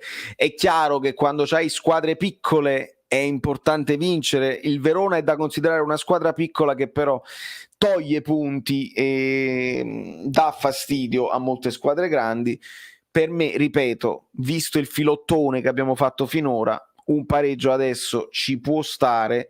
Non l'abbiamo fatto con il Venezia, non l'abbiamo fatto con la Salernitana, non l'abbiamo fatto con il Bologna, è capitato con il Verona, che c'ha storicamente proprio questo alezzo di difficoltà per noi, e va bene così, va bene così. Like messo, adesso sto meglio anch'io, grazie Diego. Il Monzese: ciao Valerio, come stai? Comunque nel secondo tempo non abbiamo tirato, vabbè, l'importante è non aver perso. Io vado allo stadio per Inter Napoli, cerchiamo di caricare la squadra, forza Napoli. Amico mio, e rivedendo un attimo il secondo tempo, Insigne la punizione da lontano, che poi se vogliamo era un pallone al centro che è spiovuto, nessuno l'ha toccata e Montipò la salva. Lozano di sinistro altissimo, Barak, quello là parato, che poi mi hanno detto che sarebbe stato anche fuori gioco, e tengo segnato il palo di Mertens. Quindi hai ragione, diciamo Bruscolotti, il Bruscolotti dell'era moderna, ecco. Si salutano Gils e Salvatore, che sono amichetti amici in vita reale. La prossima sarà dura a Milano senza dubbio. 4 dislike. Caffè Napoli 1926 ha una fase difensiva alla pari del Napoli. Vanno bene, i dislike fanno movimento. Non fatevi fare fessi dai commentatori italiani. Non ce n'è uno pro Napoli e cercano di creare casi e destabilizzare. Alla sostituzione non c'è stata nessuna reazione scomposta di Insigne. Mauro, hai fatto bene a spiegarmelo bene, perché molti mi avevano scritto non ascoltate i commenti, ma non avevo capito che si stavano ancora riferendo al fatto della scenetta di Insigne. Scenata, sceneggiata. Bene, fai bene a ribadirlo, perché io, non avendolo visto dal vivo, rimaneva lettera morta questa cosa qua. Fai bene a dirlo. C'è la possibilità che tu venga a suonare a Napoli? Sì, Luca, c'è sicuramente. Mi sto organizzando e ovviamente sarete i primi a saperlo, perché voglio fare una reunion, se è possibile. Insomma, non so se devo fittare un teatro, vorrei veramente conoscervi il più possibile, voi che siete a Napoli. Poi ci sono tutti quelli sparsi per il mondo, magari vedremo di fare l'evento magari dal vivo, ecco, lo possiamo postare sul canale, vediamo di suonare, vediamo di organizzarci, magari facciamo un incontro con tutti i mod. C'ho tante di quelle cose, quante cose, c'ho tante cose in testa e presto verranno realizzate. Agostino, un abbraccio a te, sempre Forza Napoli. Oramai, se mi scordo di mettere là, riapro il video apposta quando sei bellino losco, non ti preoccupare. Come io, fammi aggiungere, come io mi sento in colpa se non riesco a fare il video alle 9 del mattino per voi, quindi sappiate che è mutuale la cosa, cioè che è reciproca. Se io non riesco per un motivo o per un altro a far uscire il video il mattino, mi sento in colpa, cioè mi sveglio e dico già parlare con qualcosa, magari non c'è una notizia pregnante, magari ha già fatto tarda sera prima, mi sento in colpa con voi. Hanno cercato di creare il caso Insigne ripresentando in TV a slow motion il cambio. Mamma mia. Vale, gli sta bene ai milanisti che hanno pareggiato per un rigore dubbio, perché dicevano godo o sapete solo piangere. Ognuno poi può dire quello che vuole, ma la realtà è dentro di noi, dentro il nostro cuore sappiamo cosa sta succedendo. Dimenticavo, avete visto come funziona in Italia? Si squalificano i 2 centrali della Fiorentina in vista del Milan. Questo ne abbiamo parlato in privato nel gruppo, e si toglie un uomo alla stessa Fiorentina per simulazione di Chiesa. È proprio vero. K2 resterà nei cuori e nella mente dei napoletani a vita. Mattios, è tutta un'altra storia, senza dubbio. Mario Delle Vedove ha fatto partire l'hashtag di Tore Designer del Napoli. Come volevo far presente che i commentatori di DAZN hanno tirato i piedi fortissimo, hanno appena detto che avevamo la porta inviolata. Appena hanno detto, mamma mia. Serve molto più spazio a un ass, 10 minuti alla fine non bastano. Ti posso rispondere anche Mertens, amico mio. Serve molto più spazio a una serie di giocatori che possono essere determinanti, siamo d'accordo. Siamo d'accordissimo. Giulietta, resta negli annali quella frase. Valerio, come fa il Milan a correre 90 minuti giocando in Coppa mentre i nostri oggi ne hanno risentito? Non lo so se hanno fatto parecchio turnover, non ricordo le formazioni a memoria. Non lo so, amico mio. Si soffre. Magari anche il derby tu metti il doppio delle energie, perché sai che è più importante delle altre, insomma. Magari adesso scoppiano prima della sosta, noi ci abbiamo provato, ma non è che si può fare l'impossibile. Ricordati che non sono robot. ricordiamoci sempre, e ringrazio Alessandro Salerno per la sua donazione, la sua generosità. Ragazzi, segnalo che stasera anche il Milan ha prestato altissimo come Gasperini, Tudor e Juric, accettando l'1 contro 1 dei centrali difensivi. Prepararsi. Quindi spunto tattico da parte di Alessandro, e molte squadre stanno facendo questa roba qua. Lozano è davvero lontano dalla condizione Simeone, appena non segna 2 partite se ne parla l'anno prossimo.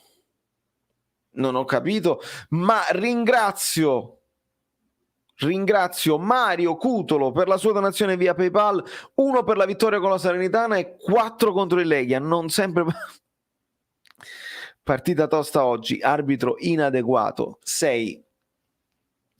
Generosissimo, troppo bellino, perché comunque recuperi addirittura il supporto anche a distanza. Non ti preoccupare, se qualcuno salta perché salta, non ti preoccupare, amico mio, grazie sempre fino fino in fondo, grazie mille. E quando dici arbitro non è adeguato, sei anche corretto nel non dire di più, nel non dire di più di questo. Grazie mille Mario. Solo a me il Milan non fa paura se mettiamo le 2 rose a confronto, quella del Napoli li surclassa. Non sono d'accordo Marco, assolutamente, sul surclassare niente, però sono d'accordo che per me sulla carta l'Inter è più forte, ma come hai visto il calcio non si fa sulla carta, ma si fa in campo. Se il Milan in campo dimostra di avere più corsa, come ci hanno appena detto nei commenti, di avere più mentalità, di essere pronti perché hanno fatto un campionato già di vertice l'anno scorso, quindi magari sono più pronti a farlo quest'anno. Ricordatevi sempre questa cosa che ci ha insegnato un pochino Guido Gentile. Noi dobbiamo guardare gli ultimi campionati per vedere cosa più o meno si può fare. Poi esistono le annate clamorose, però è difficile passare da un 7° posto a un 1° posto. Si costruiscono le posizioni in classifica. L'Inter, prima di vincere lo scudetto l'anno scorso, arriva secondo.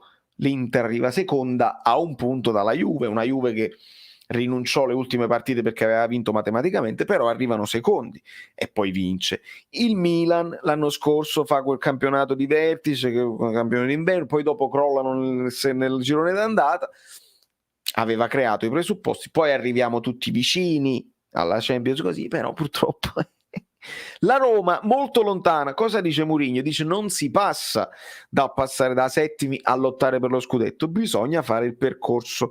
Questo idem vale per l'Europa, per il cammino in Europa.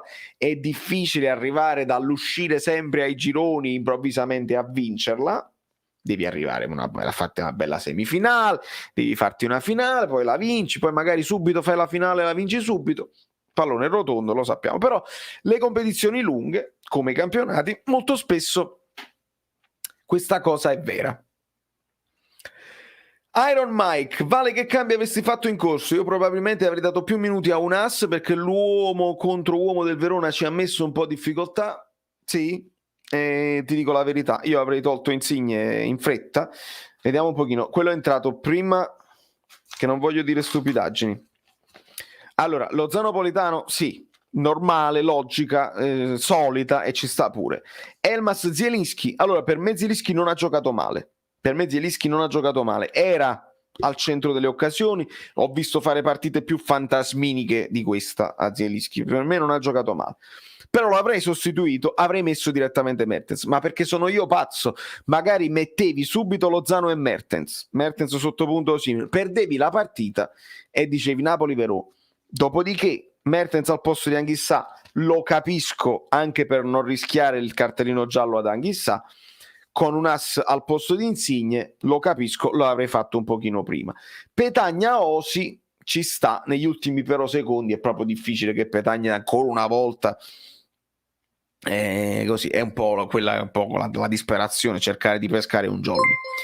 Dal cilindro Vittorio Pensa, fammi recuperare questo messaggio che stanno volando tutti i commenti. Supportate il canale, onestà e sportività prima di tutto, intelligenza calcistica a 360 gradi nelle trasmissioni TV, solo siparietti tra incompetenti.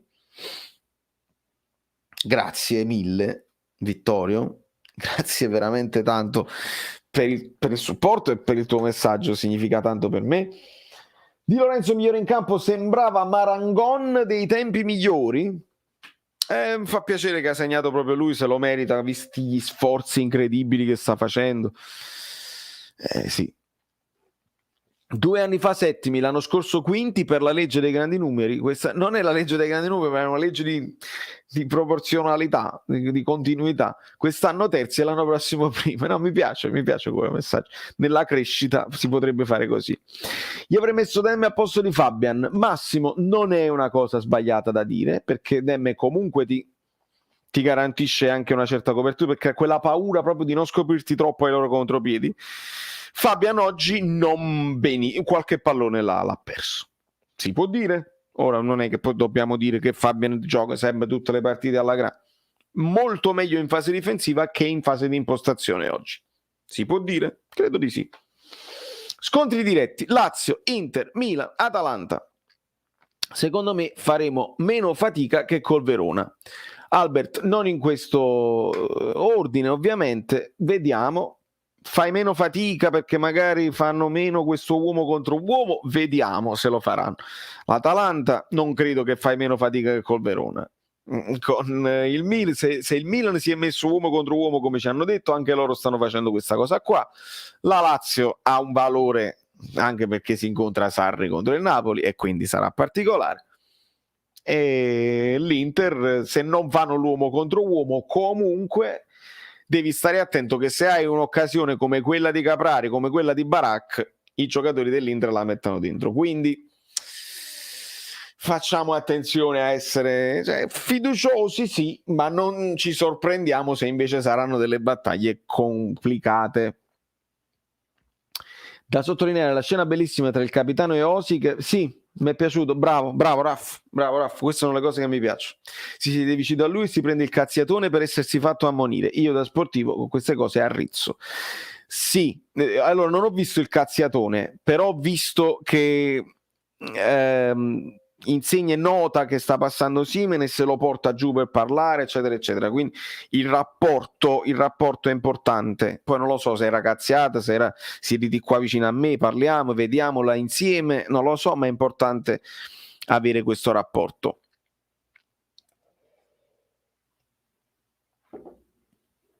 I like, ragazzi, i like bui si possono avere?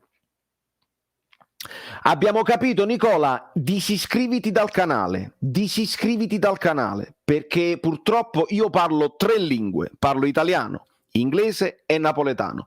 Non mi capisci quando parlo italiano, non mi capisci quando parlo inglese, non mi capisci quando parlo napoletano.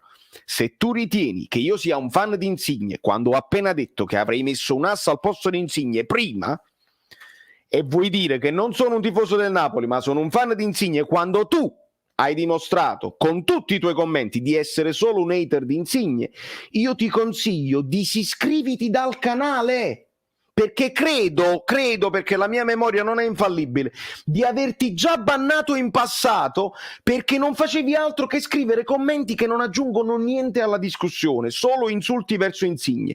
Io non devo difendere Insigne, io parlo di come Insigne si comporta sul campo.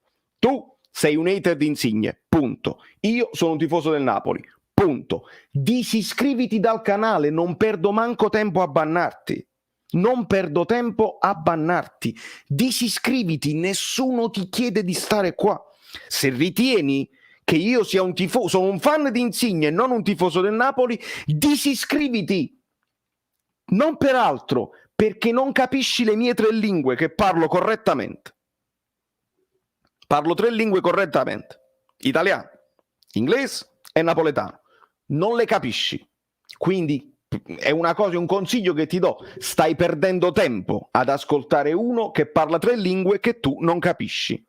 Disiscriviti. No, sì, vabbè, però io devo spiegarle delle cose, perché i rumori, perché questo va a futura memoria per gli altri che arriveranno, perché voi lo sapete come funziona internet, lo sapete come funziona YouTube, lo sapete come funziona. Ora è Nicola Iannicella, Va benissimo. Nicola Iannicel si fa bannare perché comincia magari a impazzisce e dice parolacce, io lo banno. Nicola Iannicel si fa un nuovo account e dice mi chiamo Nicola Moruso. E io dico benvenuto Nicola Moruso, sei un amico bellino, benvenuto, così ricomincia e poi... Quindi io devo mettere dei punti chiari perché non lo so quando lui ritornerà con un altro nome o meno, quindi io metto i punti chiari. Nicola Iannicel, come per gli altri, se non capite il linguaggio che parlo non vi iscrivete proprio, facciamo prima. Quindi io devo, non è per Nicola Iannicel, non mi interessa niente della persona, che non so se dietro ci sta un ragazzino, se ci sta una persona anziana, una ragazza, uno che sta usando un nome falso, non lo posso sapere. Quindi io mi sto rivolgendo a una scatolina, perché queste sono delle scatoline, questi commenti, con cui non posso avere il faccia a faccia, che però non capisce la mia lingua. Allora, come mi rivolgo a lui vale per gli altri che non vogliono capire la lingua che parlo. Questo per farvi capire perché poi a un certo punto io faccio finta di niente e poi devo mettere le cose in chiaro, perché i numeri aumentano. Questo non lo volete capire. Quando aumentano i numeri, la bellineria viene affiancata da persone che invece bellini non lo sono, ma è proprio è la natura di internet, non c'è proprio problema. Chi è?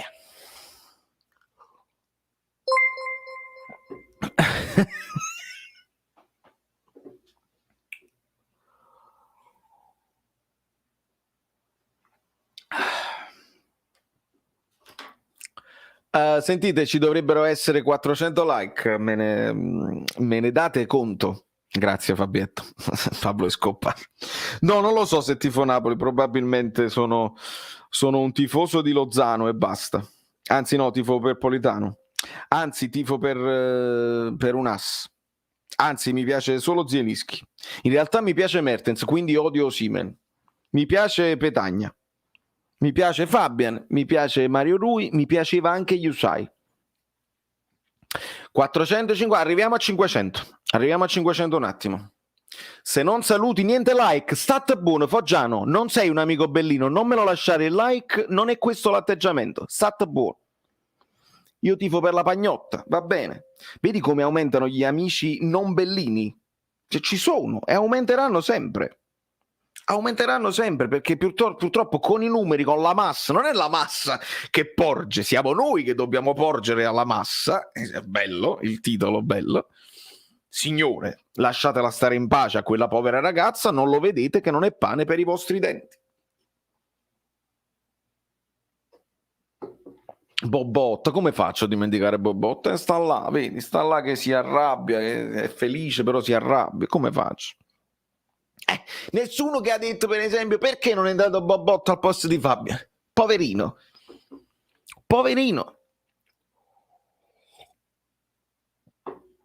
I comportamenti, bravo, l'abbiamo proprio detto adesso, i comportamenti sono più importanti di tutte le altre cose. Trilingue, il Valerio Trilingue out. Va bene, non se ne fotte proprio. Allora, a me piaceva anche Michu perché indossava... Capito? È così. È proprio così. Zielinski da 5,5, Mertens un po' tardi. Sono d'accordo sul Mertens un po' tardi, ma per prendere un pochino anche di fiato, e lo ringrazio non solo per la sua presenza e per darci sicuramente qualche spunto in più, do il benvenuto a Guido G. Gentile. Buonasera amiche belline, buonasera amici bellini.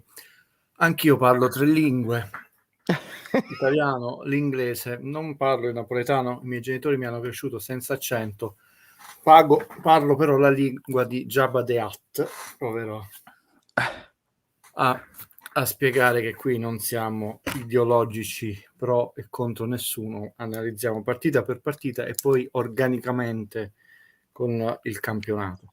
Voi non sapete che nelle conversazioni private con Valerio, siete liberi di non crederci, io ho detto a Valerio per settimane, anche oggi, il numero dei punti.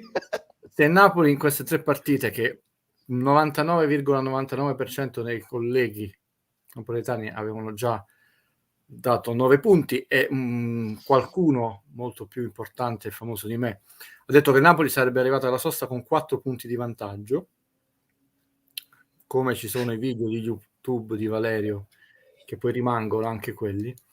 Privatamente dissi a Valerio: se il Napoli dovesse fare 6 punti non è bene, è meglio non bruciarsi questa sconfitta. 7 punti sarà qualcosa di eccezionale, 9 sarà storia. Allora, prima di fare i primi commenti, facciamo in diretta e mando a Valerio il primo file.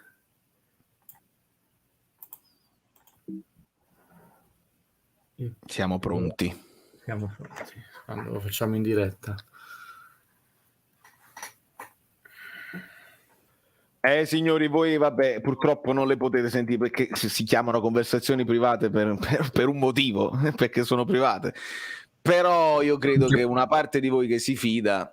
Anche perché ci raccontiamo cose non solo calcistiche. Quindi non possono essere tutte condivise. Oggi mi è capitato, l'ho detto a Fabio, questo lo posso condividere con tutti. Ho detto: Guido, peccato, ma anche bene, però se giocasse d'azzardo si porterebbe spesso a casa, secondo me, un bel gruzzoletto, perché 7 punti aveva detto e 7 punti abbiamo fatto. Come ho detto, state tranquilli che la Salernitana perde 3-0 la Lazio, ho beccato il risultato esatto. No? Ah, Gesù, meno male che YouTube si conserva tutto. Ma Allora, non gioco. Sono aspetta, fammi ringraziare un attimo, se no lo perdo. Spalletti in conferenza ha centrato un grande punto. Secondo me il problema di queste partite dove le squadre spezzettano molto il gioco, il fallo a centrocampo nella nostra tre quarti è un nuovo, credo che si riferisca, Roberto, al gioco effettivo. E poi arriviamo a tutto stasera, ragazzi. Ci arriviamo. Sono appena arrivato. Ci arriviamo con questa, comunque l'avevi detta l'altra volta. E Spalletti non ci ascolta, ma ci legge nel pensiero. Questo, come potete leggere, è il Napoli, la classifica della stagione 2017-2018. Oggi ci sono le vedovelle, i drammi, non abbiamo vendicato il Verona, siamo in corsa per lo scudetto, il Milan ha pareggiato. Di fatto il Napoli ha eguagliato il maggior punteggio della sua storia nelle prime 12 giornate, che era quello del Napoli da 91 punti. Se avesse vinto la partita di oggi sarebbe stato il risultato migliore di tutta la storia del calcio Napoli, ovviamente paragonata al campionato a 20 squadre, quindi avrebbe fatto la storia. Ed è difficile giocare contro la storia, e l'errore che si fa è che si valuta in maniera così superficiale. Col Verona si vince, l'Udinese si vince, ma sono 3 partite, Bologna si vince. Personalmente continuo nella mia analisi del calcio, quando comincerò a sbagliare tante settimane pure io dirò: devo rivedere i miei ragionamenti. Fino ad oggi, questo è il 21esimo anno, vedremo se a fine anno avrò ragione o meno. Non è così.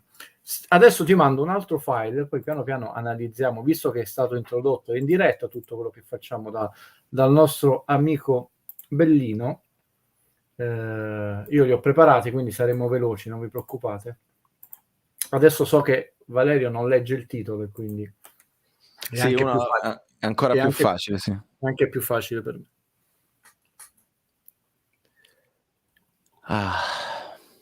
No, è bella vedere la classifica, perché sembra là stavamo. Sì, è 31 punti la seconda. Infatti sta venendo meno l'Inter. Se puoi ingrandirlo, questo è molto importante, questo file, anche togliendo la mia faccia.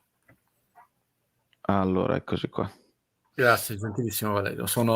Vi dico la leggenda, chiaramente la giornata di riferimento, la partita di riferimento, i punti realizzati da Napoli, i minuti di gioco effettivi, compresi i recuperi, il possesso palla in percentuale, quindi 51 e 51%, non 51 minuti, e poi vi ho voluto dividere il tempo effettivo del primo tempo, il tempo effettivo del secondo tempo, i falli subiti da Napoli e le ammonizioni subite dalla squadra avversaria. Falli subiti, non quelli presunti, perché quelli potrebbero essere aleatori, oggi ce ne sono molti di più di 20, però 19 sono stati fischiati.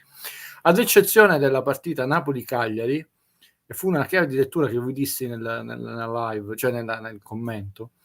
Se voi vedete, su 12 partite, per ben 11 volte nel secondo tempo si è giocato di meno. Sì. A volte pesantemente di meno.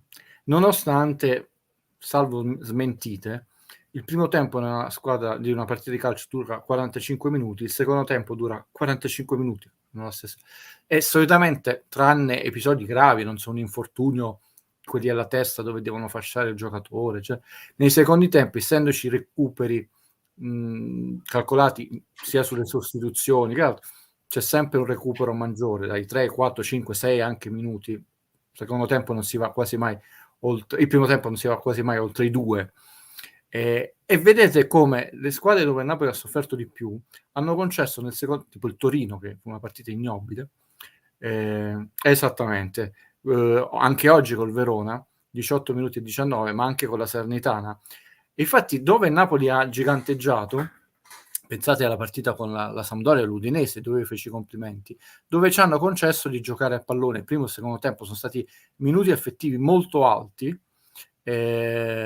insoliti, ma che caleranno costantemente mano a mano che vai avanti nel campionato, e che caleranno, almeno ci si aspetta dall'esperienza nel giro di ritorno. Intanto vedete che quello che io vi racconto, ve l'ho voluto far vedere graficamente, non sono opinioni o forzature, purtroppo è la triste realtà. Oggi, per esempio, poi lo analizzeremo, nei 5 minuti di recupero, 4 più 1, si sono giocati 35 secondi.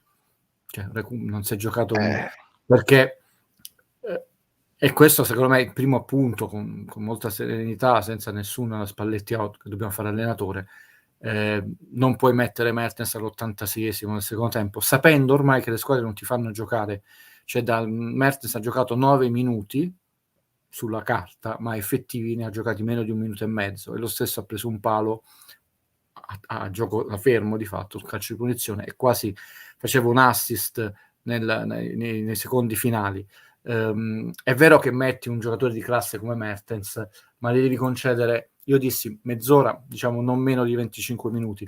Mettere un giocatore a 5, 6, anche 10 minuti dalla fine, ormai è un rischio troppo, soprattutto quando non è una partita che stai vincendo 2-3-0, e allora dici io faccio rifiatare un giocatore, quello sgamba un po', ma quando devi vincerla è un rischio che non ti puoi concedere. Cioè, i cambi vanno fatti al 55esimo, diciamo 75esimo, e proprio l'ultimo all'80esimo, ma non gli ultimi due all'86esimo e Petagna al 91esimo. È vero che abbiamo fatto 5 cambi, ma 3 cambi non li abbiamo fatti, dobbiamo dirlo. Cioè, non può un giocatore, tranne veramente un'azione fortunosa a quel punto, ma veramente fortunosa, non può incidere con così poco tempo di disposizione, soprattutto quando ti bloccano continuamente l'azione. Questo al netto di un arbitraggio che preferisco non commentare, e preferisco non commentare perché io vi ho detto dall'inizio delle nostre chiacchierate di quest'anno: volete che io vi dica che Napoli vincerà lo scudetto? Se volete ve lo dico anche stasera, io continuo a dire che non lo vincerà, perché delle 6-7 forze, elementi, qualità che servono a una società per vincere lo scudetto, Napoli non ne ha nessuna, e in particolare il peso, potere politico. Poi volete leggere i siti anche pesantissimi dove De Laurentiis ha chiamato tutto a posto, andiamo a vedere, dopo la famosa partita con la Roma, tutto a posto, abbiamo avuto, perché poi i rigori col Bologna c'erano, ma anche su quell'arbitraggio ci sarebbe da dire, ma con Salernitana e Verona sono ampiamente deficitari, ma non per il rigore, ce n'erano 2,5, non è quello su Osimhen, è sempre la condotta di gara che permette una serie di falli per 75 minuti, poi puoi anche espellere pure 4 giocatori all'ultimo minuto, non incide, dico a circa 25 minuti dalla fine c'era l'ennesimo fallo su ripartenza su Insigne di un giocatore che era ammonito. Una cosa è espellere un giocatore a 25 minuti dalla fine, una cosa è espellere al 91esimo. Lo so che può andare in sofferenza, però quello è il peso specifico della nostra società, 0, e quindi 0 con il Verona, 0 con la Salernitana, 0 con il Cagliari, 0 con, quindi non vedo elementi che mi fanno pensare che siano cambiate queste forze in campo. Oggi abbiamo visto un rigore dato all'Inter che io sarei curioso, da ex giocatore di calcio sportivo, che l'arbitro che ha arbitrato ce lo spiegasse, perché a questo punto è veramente difficile poter stabilire con certezza quali dei due giocatori, effettivamente essendosi incrociati, ha la volontà, non la casualità, di fare fallo, mentre il ginocchio sul polpaccio di Osimhen, lì non puoi dire le due gambe si sono incrociate, è una maglia tirata, puoi dire è una maglia tirata in maniera, diciamo, leggera, lo posso accettare, però veramente io calcisticamente vorrei capire uno dei due rigori fischiati, lo dico da sportivo e da analista, perché così posso spiegare ai tifosi e agli sportivi quello che è successo, perché è una di quelle situazioni dici, vabbè, come fai a stabilire con certezza che è lui che ha fatto fallo e non viceversa? Si intervengono contemporaneamente. Noi oggi abbiamo visto, e poi la chiudo qui, sono quelle cose inspiegabili, Mario Rui che pesa 67 kg, ragazzi, ed è bassino, lanciato a rete, poteva preso di botto così, non è spalla a spalla, un commentatore non può dire spalla a spalla, cioè spalla a spalla è se nessuno di noi due, io e Valerio, abbiamo la palla, ovviamente ci diamo spalla a spalla, poi io posso essere più forte perché sono più alto, forse di meno perché sono più magrolino, ma nessuno di noi ha il possesso della palla la stiamo rincorrendo, ma lui ha il possesso della palla, ha la porta davanti, e il giocatore non è che non ha il possesso della palla, non si interessa della palla e non va a prendere la palla e non la prenderà dopo quell'intervento. Quello è un tentativo di placcaggio, è vero? Esattamente. E l'arbitro è lì, non ha nessuno tra Mario Rui, ma ne abbiamo avuti tanti, quindi quello che ti fa pensare sono già in partenza le designazioni. Cioè Napoli formalmente è coprimo in classifica col Milan e meriterebbe, prima ancora di un arbitraggio rivedibile, una designazione di altissimo livello, e sono designazioni scadenti e poi abbiamo arbitraggi scadenti. Poi mi può arbitrare male anche Orsato o Doveri come oggi, e dici, però almeno dici hanno chiamato Orsato che a noi ha fatto disastro, e quindi già capiamo che non c'è questa attenzione per una prima classifica che c'è sempre stato nel mondo del calcio, perché la prima classifica viene guardata con un rispetto di chi si è conquistato il primo posto di classifica, ma nei commenti di dirigenti, Marotta, ex giocatori o altri o commentatori, il Napoli spesso non viene proprio nominato per prima in classifica, viene nominato il Milan nel primo in classifica, il Milan in prima in classifica, la lotta Milan-Inter, io l'ho detto dall'inizio della stagione, non esistono le 7 sorelle, la lotta sarà tra queste due e la Juve si è complicata la vita, però cioè, formalmente se uno si collega, vai sul sito della Lega Calcio, Napoli e Milan sono appaiati allo stesso punteggio, col Milan che comunque è una classifica pesantissima. Il Milan a Roma ha vinto, noi no. Il Milan con il Verona in casa perdeva 2-0, ha vinto 3-2, noi no.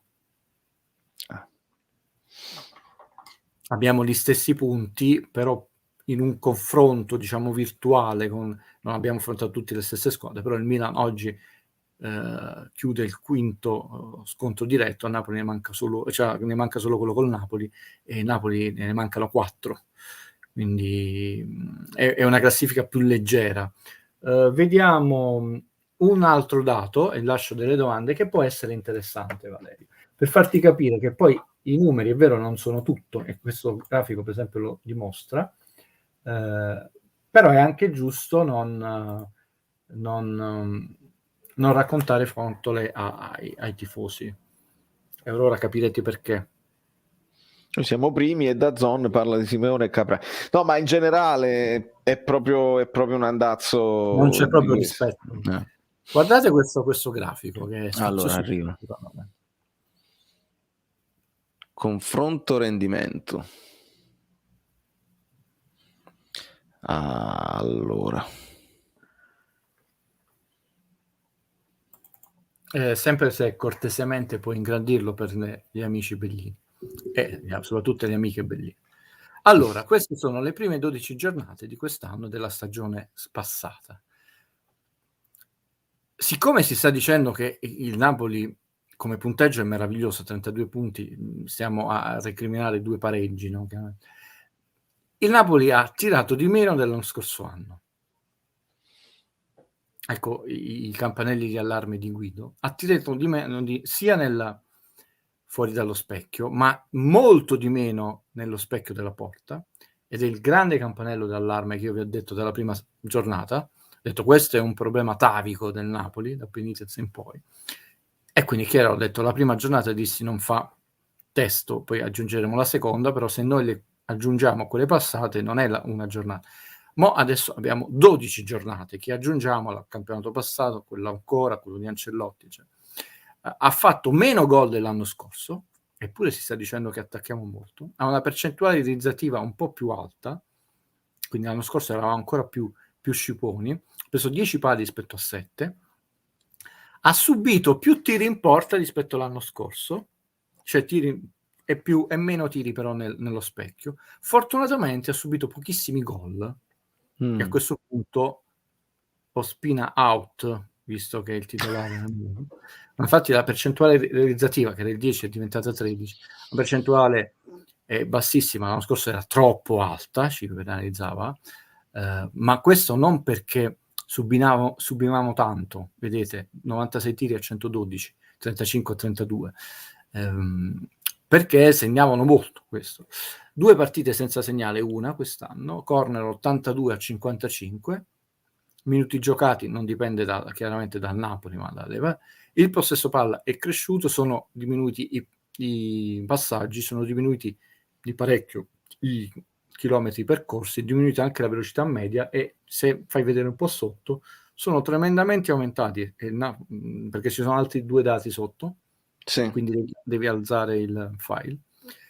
L'anno scorso aveva commesso fino a questo punto del campionato il Napoli solo 109 falli, 142, è una squadra che commette pochi falli il Napoli, ma l'anno scorso ancora di meno, ed era una delle ragioni per cui noi subimmo 11 reti. Quando a Vedi, volte questo è un dato perché se importantissimo. Zelinski non ha fatto quel fallo lì come fanno gli Chiellini, come anche nell'Europeo, e subimmo 20 ammonizioni, 21 quest'anno. Vedete come i numeri, ovviamente guardando le partite poi uno li può interpretare, perché oggi guardando questi numeri uno direbbe ma perché abbiamo Spalletti out, Gattuso era molto meglio, no? E no, perché così sono solo freddi i numeri, e sarei uno che fa solo questo, prende i numeri, ve li legge e basta. Ovviamente uno, vedendo la partita, studiando, scrivendo appunti, mettendo numeri, riscrivendo appunti, perché poi tu vai a controllare le impressioni di appunti sulla partita, su quello che è lo scout, oggi non puoi andare a riprendere tutti i file, hai un quadro della partita, dei movimenti in campo, delle coperture un po' più preciso. Però ecco, quando si lanciano delle verità assolute, che in realtà sono non solo false, ma sono facilmente contestabili come non, ecco, questo mi fa arrabbiare da analista e da giornalista e da sportivo. Noi abbiamo detto che fino a questo punto Napoli è messo molto bene in campo, e poi però io ve l'ho lanciato come campanello d'allarme: con questa percentuale di realizzazione in attacco, voi lo scudetto voi non lo vincerete mai. Voi non perché non sono tifoso o meno, ma perché io almeno non vi voglio raccontare queste balle, questa favola. Basti pensare che delle 7 sorelle, dopo la Juve che sta facendo molto male, la Lazio, la tanto bistrattata Lazio c'ha il 39%, l'Inter il 43%, l'Atalanta il 41%, il Milan il 51% è sceso, Napoli c'ha il 37,5%, sono tanti punti in percentuale in meno, ma soprattutto c'ha il 12% del totale, cioè su 185 tiri solo 24 sono diventati gol. Pensate che la Lazio, cioè il 17,6 del totale, il Milan il 15, vedi cosa significa avere Immobile. Ma è una dimostrazione che siccome si sta dicendo, no, che quanto è cambiato e quanto è più forte il Napoli con Osimhen, in realtà ci sono tanti giocatori sono rimasti lo stesso, no? Insigne, Zelischi, Politano. Detto sì, Osimhen ci ha dato maggiore profondità, ma per ora non siamo una squadra da cecchini infallibili, anzi diciamo dell'8 delle 7 sorelle siamo quelli più debolucci, e io temo, ve l'ho detto, che alla lunga questa debolezza, questo difetto poi tu lo paghi. Basti pensare che il Napoli è di gran lunga la difesa migliore del campionato, e quindi per anni noi ci siamo sentiti che la difesa in Italia è quella che ti fa vincere lo scudetto. La Juve prendeva pochissimi gol, noi non abbiamo 1 o 2 gol in meno dell'Inter, del Milan, abbiamo pochissimi gol, ma è bastato oggi un solo gol, abbiamo solo 4 gol per perdere il primo posto assoluto per la classifica. Pensate se noi avessimo perso a Roma, che io vi dissi è una di quelle partite chiave dove ti fa capire che non vincerai lo scudetto, perché dove tu fai quel salto di qualità e non l'hai fatto. Mi sembra che la Roma dopo la partita col Napoli non è che ha spezzato le reni al campionato, ne ha perse altre 2 e pareggiato un'altra, e quindi forse Guido Gentile non è contro nessuno, ha detto cerca di analizzare con freddezza e onestà le partite. Poi se vogliamo fare i tifosi, facciamo i tifosi e non ci accide nessuno e lanciamo slogan. Per ora ho finito, poi ho anche altri, diciamo, c'è anche un altro dato a sorpresa in anteprima, ma lascio domande perché sennò è troppo lungo. Ok. Io di questi dati qui, per esempio, quelli che mi sorprendono un pochino di più, cioè siamo diventati più la percentuale realizzativa è aumentata parecchio, cioè un pochino siamo diventati un po' più cinici sotto porta, se si può dire, cioè, però continuiamo a creare tanto rispetto a quello che poi concludiamo in effetti. E poi il fatto di di spendere più falli, il famoso spendilo un fallo, no? Che ti serve ad avere poi quei numeri in difesa, perché prima li facevamo andare fino in fondo, invece adesso un fallo lo spendi, a noi ce lo chiamano, molto spesso arriva l'ammonizione, però almeno evitiamo di prendere il gol sistematico. E poi ovviamente il dato che è più clamoroso è la differenza di punti, visto che comunque molti di questi numeri sono anche assimilabili, se andiamo a vedere. Sì. Con delle c'è continuità, c'è una squadra comunque che tende a dominare il gioco e tende a fare il suo gioco di attacco, però a differenza di punti è evidente, perché 24 a 32 c'è una bella differenza. Ma secondo voi perché le altre squadre sono stupide che ti fanno un fallo già sulla 3/4 o sul centrocampo? Perché te la fermano già sul nascere? A volte, no, l'azione è già pericolosa a centrocampo sulla 3/4, no? È chiaro che poi quando arrivi sotto porta sia il momento decisivo, ma se tu non lo fai arrivare sono tutte azioni potenzialmente altamente pericolose, soprattutto con quella, diciamo, qualità che tu elimini alla fonte. Aver fatto quasi 40 falli in più di una squadra che fa meno falli ti fa capire che qualcosa è cambiato. Non a caso le squadre che cercano di svangarsi ne fanno tanti. Avete visto l'importanza del tempo effettivo così basso? Cioè, alla fine dire che il Torino o le squadre di Juric giocano in un certo modo non è un qualunquismo. Poi vai a vedere 14 minuti e 46 di una partita di 98 minuti e il primo tempo 19, cioè la partita Napoli-Torino è la partita con il più basso possesso, il più basso tempo effettivo delle 12. E quindi sì, infatti, una squadra, questa è proprio la partita assurda. fu bruttissima. Quindi una squadra, io dissi quell'1-0 è più che meritato. Una squadra poi ha l'identità del suo allenatore che ti porta a giocare in un certo modo, e ci vuole anche tempo, per esempio, per predisporre un giocatore a non battere sempre i falli laterali all'indietro. Pensa quando si parlava di Juric al Napoli, avrebbe dovuto non solo cambiare gli interpreti del famoso modulo per giocare a 3, ma proprio cambiare la mentalità di una squadra che non è abituata a fare fallo e improvvisamente si imposta il gioco, perché è evidente, il Verona era la squadra che faceva più falli l'anno scorso e adesso lo è il Torino, e si vede da questa tabella che praticamente, anche se rispetto alle altre almeno un 25 di media si gioca nel primo tempo, con il Torino si è giocato 19 il primo tempo e 14 il secondo, cioè il fallo sistematico per non far prenderti mai il ritmo. Prendo questo messaggio di Massimo che dice: non sono d'accordo con i numeri perché con 12 punti siamo stati gli unici ad uscire dalla Champions. E io non sono d'accordo per nulla, se no dovrei contraddire tutta la mia vita e i miei studi con questo signore amico Bellino, perché fa l'errore, ma io lo accetto perché sono anni e anni di lavaggio del cervello, di Napoli-Liverpool, che noi per un anno e Prendere mezzo... l'esempio. No, tu non puoi prendere l'unico esempio di tutta la nuova UEFA Champions League, non del Napoli, cioè di tutto, da quando esiste 20 anni la UEFA Champions League, non è mai, infatti c'è nelle statistiche europee, quello è il classico valore anomalo.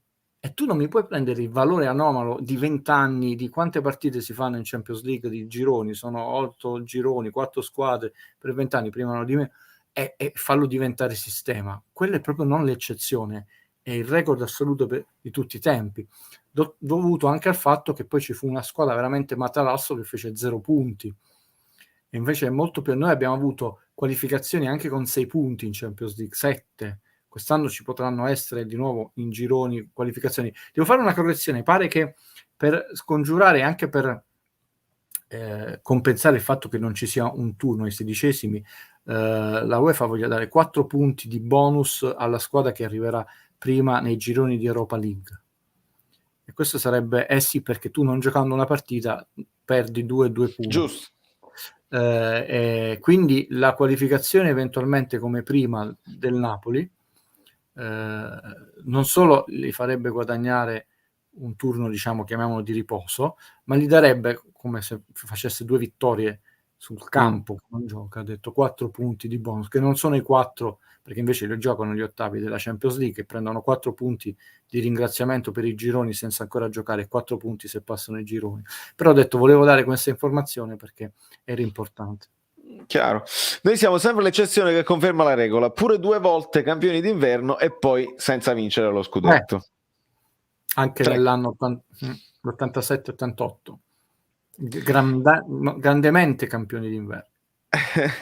Per la questione del tempo effettivo, per me questo non può avvenire fino a quando non trovano una quadra per fare meno partite una dopo l'altra. Ora già sono stanchi, immagina con il tempo effettivo. Vabbè, ma poi alla fine col tempo effettivo sempre 90, cioè correrebbero, tu fermi il cronometro, ma non lo so, sì, non lo so questo. Però diciamo è una questione di cultura sportiva, di predisposizione, di campionati, poi perché in Inghilterra tu stenti, quando tu sei abituato a giocare sempre, queste cose non si cambiano in un giorno purtroppo, Valerio, ma si cambiano nel corso degli anni, e siccome noi li abbiamo accumulato nel corso degli anni, campo a cavallo. Ma io penso pure per la natura del gioco, no? È difficile pensare che possa essere come il basket, che fermano il cronometro ogni volta. Sì, sì. Ti voglio far vedere una statistica in anteprima, poi chiaramente raccolgo tutte le domande che volete, in anteprima perché è legata allo studio di un articolo che non è uscito perché è troppo lungo, sono come se fossero più di 3 articoli e mezzo, dovremmo capire come dividerlo, come fare. Io sono un po' lungo nelle mie cose, ho detto non scrivo ogni giorno, ma perché vi voglio fare questo regalo, se tu vuoi. Fai. Sì, nel frattempo mi chiedevano i 4 punti, sì, 4 punti di ranking, spieghiamo. Dammi solo un secondo. Con questi dati siamo da Champions. Marcello, sì. Però occhio, adesso ci siamo giocati uno dei 2 bonus dei pareggi con le 2 piccole. e con le squadre i 4 scontri diretti dobbiamo fare almeno una vittoria e un pareggio. In realtà i miei calcoli, come ho già detto, vanno prudenzialmente alzati. Secondo me non puoi fare meno di 43 punti nel girone di andata se vuoi aspirare alla Champions. 40 sono già pochi. Per calcolo prudenziale. Ti voglio fare questo regalo. Allora, preso. Sapete che io sono contro i luoghi comuni. È un articolo lungo, no, parlavo soprattutto di un articolo che è oltre 4 pagine Word che devo... Lo spiego, Valerio. Sì. Ho scritto, te lo dissi, un articolo su Stadio San Paolo, e lo devo chiamare così perché così è la gran parte della sua storia. Quello si chiamerà C'era una volta il San Paolo, uno stadio bellissimo e pieno.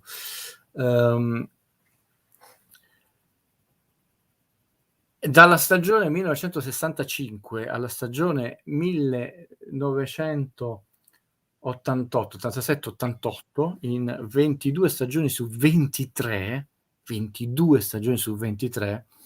lo Stadio San Paolo di Napoli ha fatto registrare il record di presenze. Fu battuto solo una volta, chiamiamolo stadio, no? Nella stagione 70-71 fu battuto dal Milan, San Siro sponda, e addirittura in 11 volte in questa stagione si sfondò ampiamente il muro di 1 milione di spettatori, e il campionato, lo vedete, era a 16 squadre, quindi si giocavano 15 partite in casa, non 19.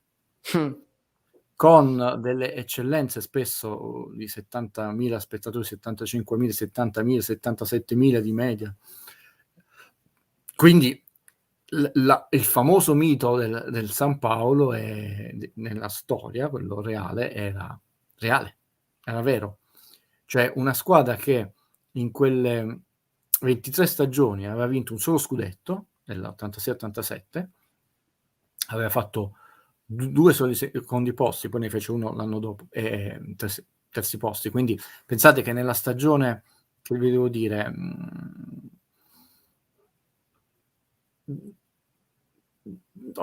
66-67, dove Napoli fu quarto, fece 76.000 spettatori di media, no? Ho detto, o settimo nella stagione dove fece settimo la 76-77, fece la 75.000, 70.000, 61.000. I guai iniziano poi con la ristrutturazione di Italia 90, dove poi vedete incominciamo a essere sesti, quarti, sesti. È una storia che va... No, te l'ho tagliato perché poi insomma vi manderò quando uscirà l'articolo. E per esempio il famoso mito dei 60.000 di Napoli Cittadella, no, erano 37.000, in realtà erano 59.000 a Napoli Avellino, però vedete nell'immaginario collettivo Napoli Cittadella, quando non è vero, perché la partita quell'anno con più spettatori fu il derby con l'Avellino. Sono dati ufficiali, cioè allo spettatore singolo. Chiaramente quegli anni, quando non c'erano i posti a sedere per la situazione con le sedioline di Italia 90, i 70.000, 80.000 spettatori erano molti di più, perché i bambini sotto il metro non pagavano ed entravano, infatti si stavano tutti... Sì, ovviamente ci dicono, prima non c'era la TV, è chiaro. Sì, è una cosa che ho scritto nel mio articolo. È noto che attualmente nel campionato inglese e tedesco le partite vengono raccontate oralmente come l'Iliade e l'Odissea. Allora, fammela spiegare questo, perché non tutti ci arrivano. Come c'è la TV in Italia, c'è la TV anche in Germania, in Spagna, in Inghilterra, però gli stadi inglesi sono sempre tutti pieni. Vogliamo vederle tutte le cose senza dover giustificare o trovare per forza giustificazione per ogni cosa, ragazzi? Mi sembra, Valerio, che la partita che abbiamo appena vissuto in trasferta con Lega Varsavia, che non ha nessunissima possibilità di vincere l'Europa League, ha scarsissime possibilità di passare già il primo turno, ci ha dato una dimostrazione di bellezza, uno stadio tutto pieno che ha tifato e urlato dal primo all'ultimo secondo, nonostante ne hanno presi 4. C'era solo un piccolo spicchio tenuto prudenzialmente vuoto per non tenere le due tifoserie azzeccate, a questo punto in quella nazione pare che non ci sia la TV.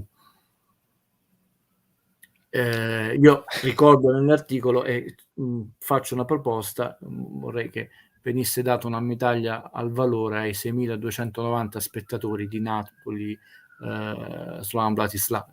6.290 spettatori, una partita di Europa League, i rumori. Ci vengono a prendere. No, amico Bellino, perciò vedete, se no che cosa gli facciamo? Devo fare i grafici. No, non accetto questa cosa qua. Il grafico che ho fatto vedere non prende un anno, e negli anni 70, a cavallo del terremoto, dove c'erano seri problemi a Napoli, ci fu una flessione di spettatori, però parliamo sempre di 59.000, 58.000, 57.000, ed erano anni difficili, gli anni del terremoto a Napoli. Però eri sempre primo in Italia. Cioè Napoli non è mai stata storicamente, dalla riunificazione d'Italia, la città più ricca d'Italia, e che aveva un attaccamento alla squadra che andava al di là del risultato realmente. Non parliamo, vedete, di una stagione, tant'è vero che quella stagione dove non c'è la stagione precedente, Valerio, perché nel 64, 65, 63, 64 il Napoli stava in Serie B, e quindi non può essere un confronto omogeneo. Era chiaramente prima in classifica in Serie B come spettatori, però non giocavano Milan, Inter, Juve, Roma. E quindi come la facciamo? Quegli anni non eravamo i più ricchi. Quando arriva Maradona, cioè nel documentario dicono è una delle città più povere d'Italia, non è che nell'84, l'anno prima, cioè l'anno del 83-84, Napoli si classificò 11° per un punto, si salvò, però comunque fece 832.950 spettatori, non era né una squadra ricca, né una città ricca, e né l'ottavo per lo scudetto. Ma comunque noi poi facciamo sempre il confronto all'interno delle nostre realtà, no? Se questi numeri ci dicono, perché poi tu dici in l'Inghilterra ci sta il denaro, ma questo è il numero primi in Italia, quindi stiamo parlando del nucleo italiano, e non è che Napoli è più ricca di Milano o di Torino, è cambiato qualcosa, questo che dovete accettare. Non stiamo dicendo che schifo, no. Dobbiamo semplicemente accettare che qualcosa è cambiato. Tant'è vero, poi se voi te lo mando, in pochi anni, cioè pensate dall'89-90 diciamo, al 97-98, cioè in meno di 10 anni, in 8 anni, si passò da 1 milione di spettatori a 638.000 spettatori. Cioè si perse 500.000 di spettatori in 8 anni. Quell'anno si culminò con una umiliante retrocessione al penultimo posto. E quindi diciamo, ma perché non si lottava per lo scudetto? No, perché nel passato noi abbiamo spesso non lottato per lo scudetto, e poi non hai perso 200.000, 300.000, hai perso oltre 500.000 spettatori. È un discorso organico, lungo, però era giusto una parentesi, un'anteprima di quello che ho scritto, non riguarda la partita di oggi, però poi quando vai a vedere i numeri sei costretto a non accettare più, se uno è onesto intellettualmente, tutte le cose che uno si crede da solo, si autoconvince, ma io ho detto non pretendo che tu sia prima adesso in Italia, però ho detto il mito del San Paolo, per chi l'ha vissuto, è realmente un mito, perché venire a giocare a Napoli significava giocare con 60.000 persone sempre, cioè quella era la media più bassa, con situazioni drammatiche quando giocavi veramente con 90.000 persone e ti facevano l'ha raccontato Di Francesco, veramente sentivi tremare terreno, perché 90.000 persone sono tante, tutte azzeccate. Non lo è più, cioè noi dobbiamo accettare che non lo è più, per tante ragioni che uno dirà, però lo è stato, e non è stato per una stagione, per 22 su 23. Quindi era a prescindere il primo in Italia. C'erano società molto più ricche storicamente, cioè la Juve è sempre stata degli agnelli, quindi non mi tratti un discorso di soldi, o l'Inter o il Milan, ho detto non sono state mai più povere del Napoli, ma è una delle ragioni per cui si poteva permettere la Serie A, quando in realtà appunto i diritti televisivi non c'erano, perché sennò poi mi mando altri grafici che vedremo altre volte, che vi ho promesso, se no dove smitizziamo tante altre stupidità che si dicono sul calcio moderno. Però voglio Sì, vabbè, ringrazio Leonardo per le belle parole, ringrazio Vittorio per il supporto. Si installa Telegram per abbonarsi. Benissimo, Vittorio, fammi sapere, così poi ti posso aggiungere. Qualcuno mi chiedeva, secondo te, qual è il motivo di questo poi allontanamento? C'è stato il messaggio di Rosario che dice non c'è più credibilità da parte nostra sul sistema. Io mi sono lamentato molto oggi, insomma, il sistema arbitrale non mi convince, il fatto della designazione così di un arbitro così inesperto, perché poi se vogliamo dire che sono in buona fede sono molto inesperti e fanno troppi errori. Il VAR non lo capisco, perché non c'è buona fede o cattiva fede là, cioè lo vedi e lo devi per forza valutare. Anticipo qualcosa che ho scritto, ci sono tante concause. Il punto cruciale fu la decisione strategica di ristrutturare il San Paolo nel 90 e poi la nuova decisione strategica, quella del comune di De Laurentiis anni fa, di non far nulla. Sono quelle sliding doors nella vita. L'altro nodo cruciale fu che nel momento in cui il calcio diventava industriale, con soldi diversi che ovviamente rischiavano di creare ancora più diseguaglianze, che le coppe europee cambiavano formula e quindi cominciavano ad esserci più partecipazioni. Sempre così che Napoli era uscito dai radar. Con queste nuove forme di denaro, cioè Napoli, avendo tanti spettatori e tanti abbonati, riusciva a rimanere in Serie A nonostante non fosse ricco come Juventus, Inter, Milan, e ha sfiorato, qualche volta non metteva lo scudetto, perché quei soldi veri, quel cash flow vero, insomma, erano qualcosa che le altre squadre non aveva. Una volta che tu il 60% dei tuoi introiti dipendono dai diritti TV e vai in Serie B o graviti nelle ultime zone in classifica, sei fuori e ti viene meno anche il supporto dello stadio. C'è un elemento sociale importante, che è un elemento di reddito, di socialità e di lavoro. Se c'è una parte della popolazione alto borghese, come posso essere io, come può essere Valerio, cioè di alta scolarizzazione o di alta professionalità, no? Vedi un musicista professionista, diciamo, un laureato che è costretto ad andare via dalla città, è uno spettatore tipico frequente, perché ha la possibilità di andare quantomeno nei distinti, fare un abbonamento in distinti o andare 10 partite su 15 o 16 ogni stagione, ed è un elemento sociale importante che si è sottovalutato. L'altro elemento è quello del ricambio generazionale, e il ricambio generazionale lo fai investendo sui giovani con le scuole calcio e non chiamando cesso il tuo stadio, voi stavate nella merda, non dico parolacce, cito testualmente frasi, cronaca presidenziale. Un altro elemento sono tanti, vedete, Calciopoli.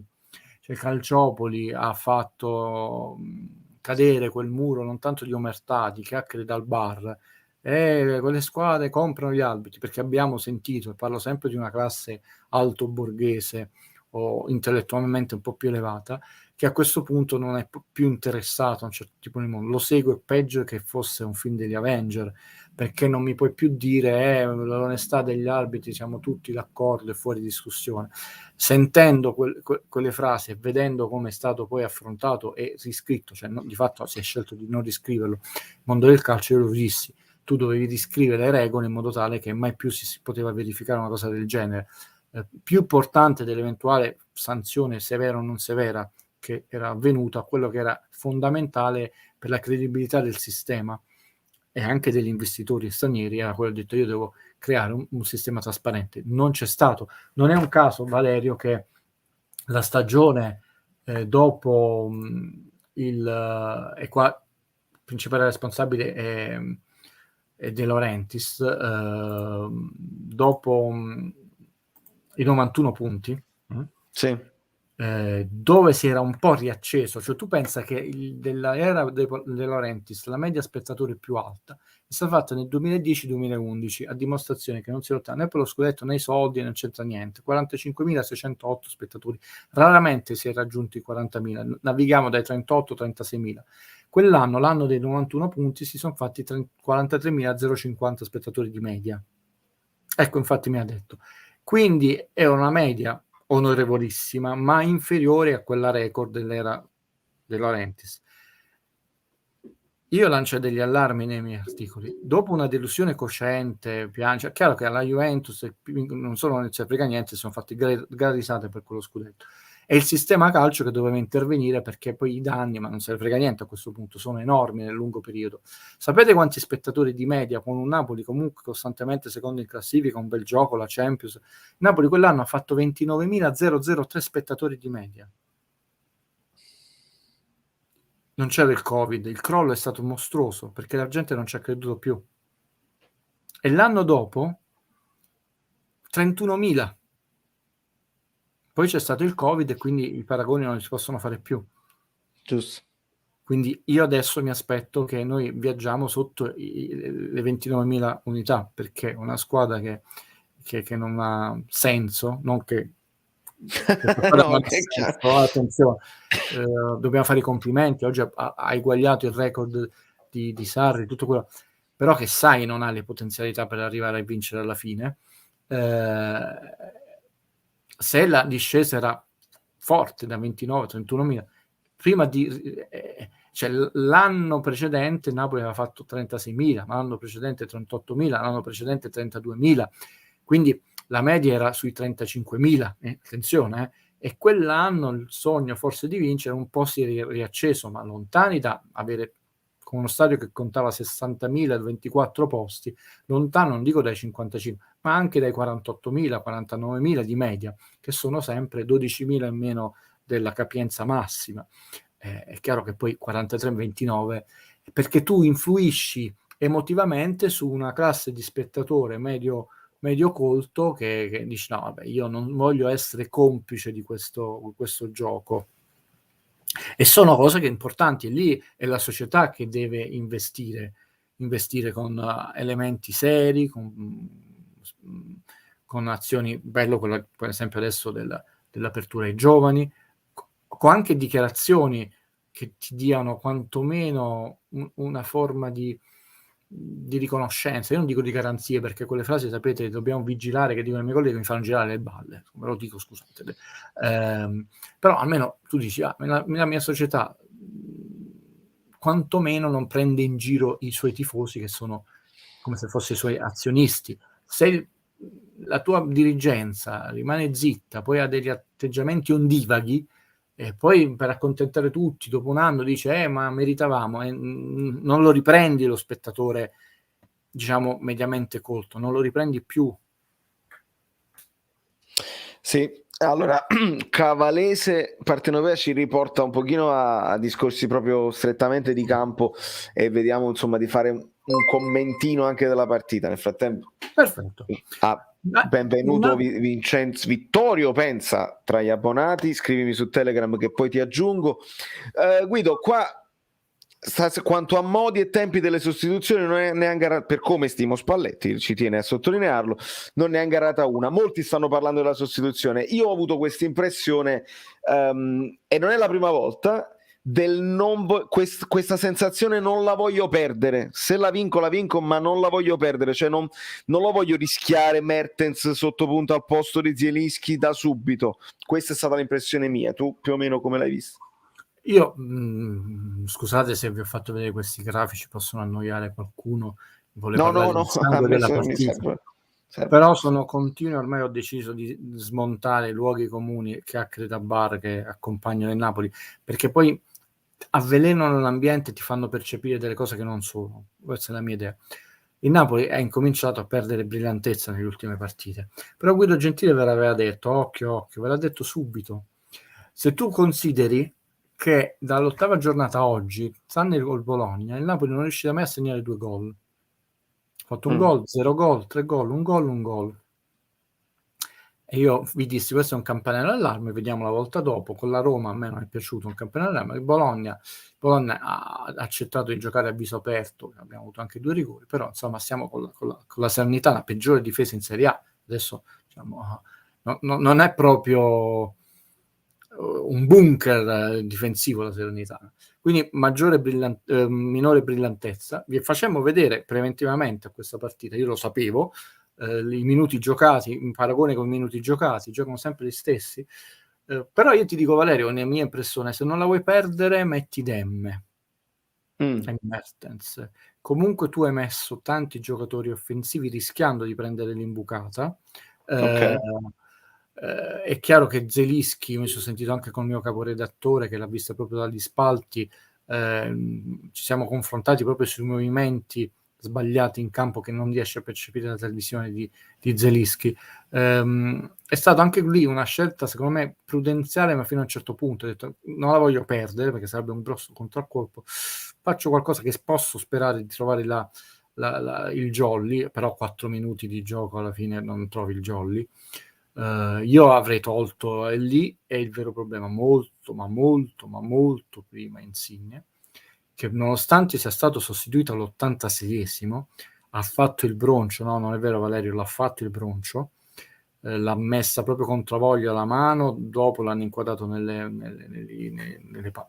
panchina. Ultimamente mi sembra che non lo si toglia perché altrimenti ci sono polemiche.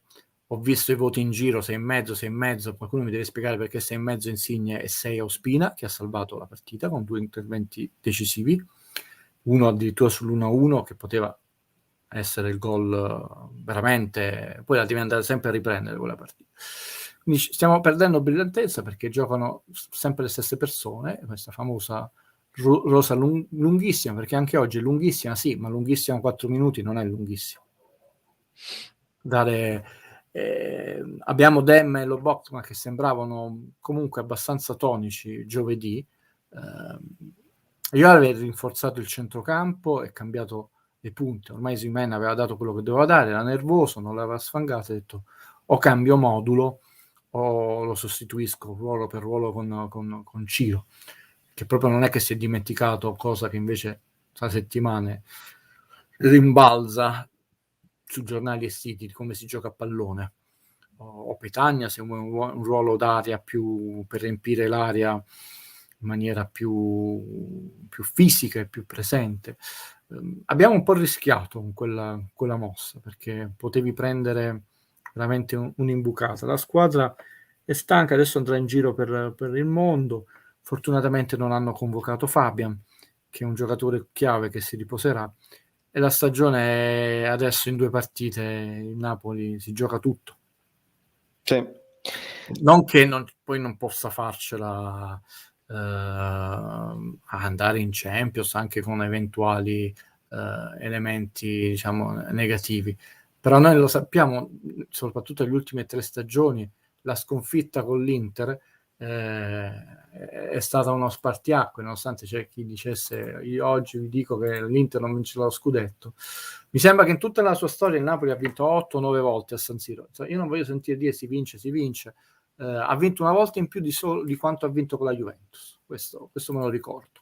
Adesso vado anche a controllare, cioè ha vinto più Sponda Milan che l'Inter, quindi significa che è una squadra, è uno stadio che soffre proprio tanto, a prescindere dagli annate dove tu sei più forte, meno forte, è quello che vuoi, quindi non è che sto dicendo che abbiamo perso, partiamo battuti, però calma il gesso perché c'è la storia nel calcio ha un peso notevole, rilevante. Senza dubbio, Salvi ci dice, cioè, non capisco alcuni tifosi tristi per questo pareggio. Ottimo pareggio in chiave 4º posto, obiettivo stagionale che ci fa stare ancora più 10. Infatti, Salvi, io ho aperto così, cioè che era un punto d'oro anche perché come l'ha spiegato bene Guido quando è entrato, vincere sarebbe stato impresa storica non tanto per la presenza del Verona, che è storicamente una squadra ostica per noi, ma per questo grafico che abbiamo visto, che semplicemente ci ricorda il record assoluto del Napoli. Se il Napoli avesse vinto, e parliamo del Napoli di Sarri che è arrivato a quelle altezze, quelle vette di numeri incredibili, record pazzeschi, se il Napoli avesse vinto oggi avrebbe fatto più del Napoli di Sarri, quello famoso dei 91 punti che poi non ci hanno portato a vincere lo stesso. Quindi l'ha detto bene Guido, magari tu sei entrato dopo, se il Napoli sarebbe stata un'impresa storica E storica significa dal 1926 in a poi. oggi. Sapete che significa storica? Significa storica, perché quando tu fai la storia rimane nei libri di storia. Allora, no, vabbè, non è il mio caso, io poi sono un inguaribile ottimista. Però una cosa è essere inguaribili ottimisti, una cosa è ignorare 100 e più campionati di calcio, soprattutto, vabbè, diciamo, la cosa che noi prendiamo come riferimento, il calcio dal 91 in poi, da quando diventa industriale, soprattutto adesso finanziario. È chiaro che a Torino e Napoli ha fatto sempre male, figuracce incredibili, no? Mi ricordavo perfettamente, quindi vedete, scusate, insomma. A Torino e Napoli ha vinto solo 8 volte con la Juventus e ha perso 48. Con l'Inter ne ha vinte 9, quindi mi ricordavo perfettamente, Valerio, però ha perso 50 volte.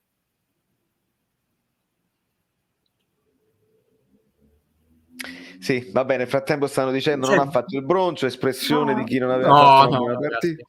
Vabbè, se vogliamo fare, quello che è entrato, che ha detto che noi difendiamo Insigne, non lo stiamo né attaccando nemmeno, però oggi la sostituzione è sembrata più per non avere una natura di balle, lo stesso ha avuto una natura di balle. Però quello che volevo dirvi, cioè, se in tutta la storia del calcio Napoli, non come ha fatto prima quelli 12 punti di Benitez, che io poi tra l'altro adoro, in tutta la storia del calcio Napoli, significa in 90 anni di storia, tu a San Siro soffi e hai vinto solo 9 volte, di cui molte negli ultimi, diciamo, anni, però negli ultimi 3 anni hai fatto malissimo. Qualcosa significherà, cioè, quello dici, se si vince e hai perso più di quanto hai perso con la Juve, però nel nostro immaginario dove perdiamo di più. È vero, si dice sempre lo stadio impossibile. Tu pensa che col Milan abbiamo vinto solo 16 volte, detto, però ne abbiamo perse 32 e non 50, perché siamo riusciti a fare 26 pareggi.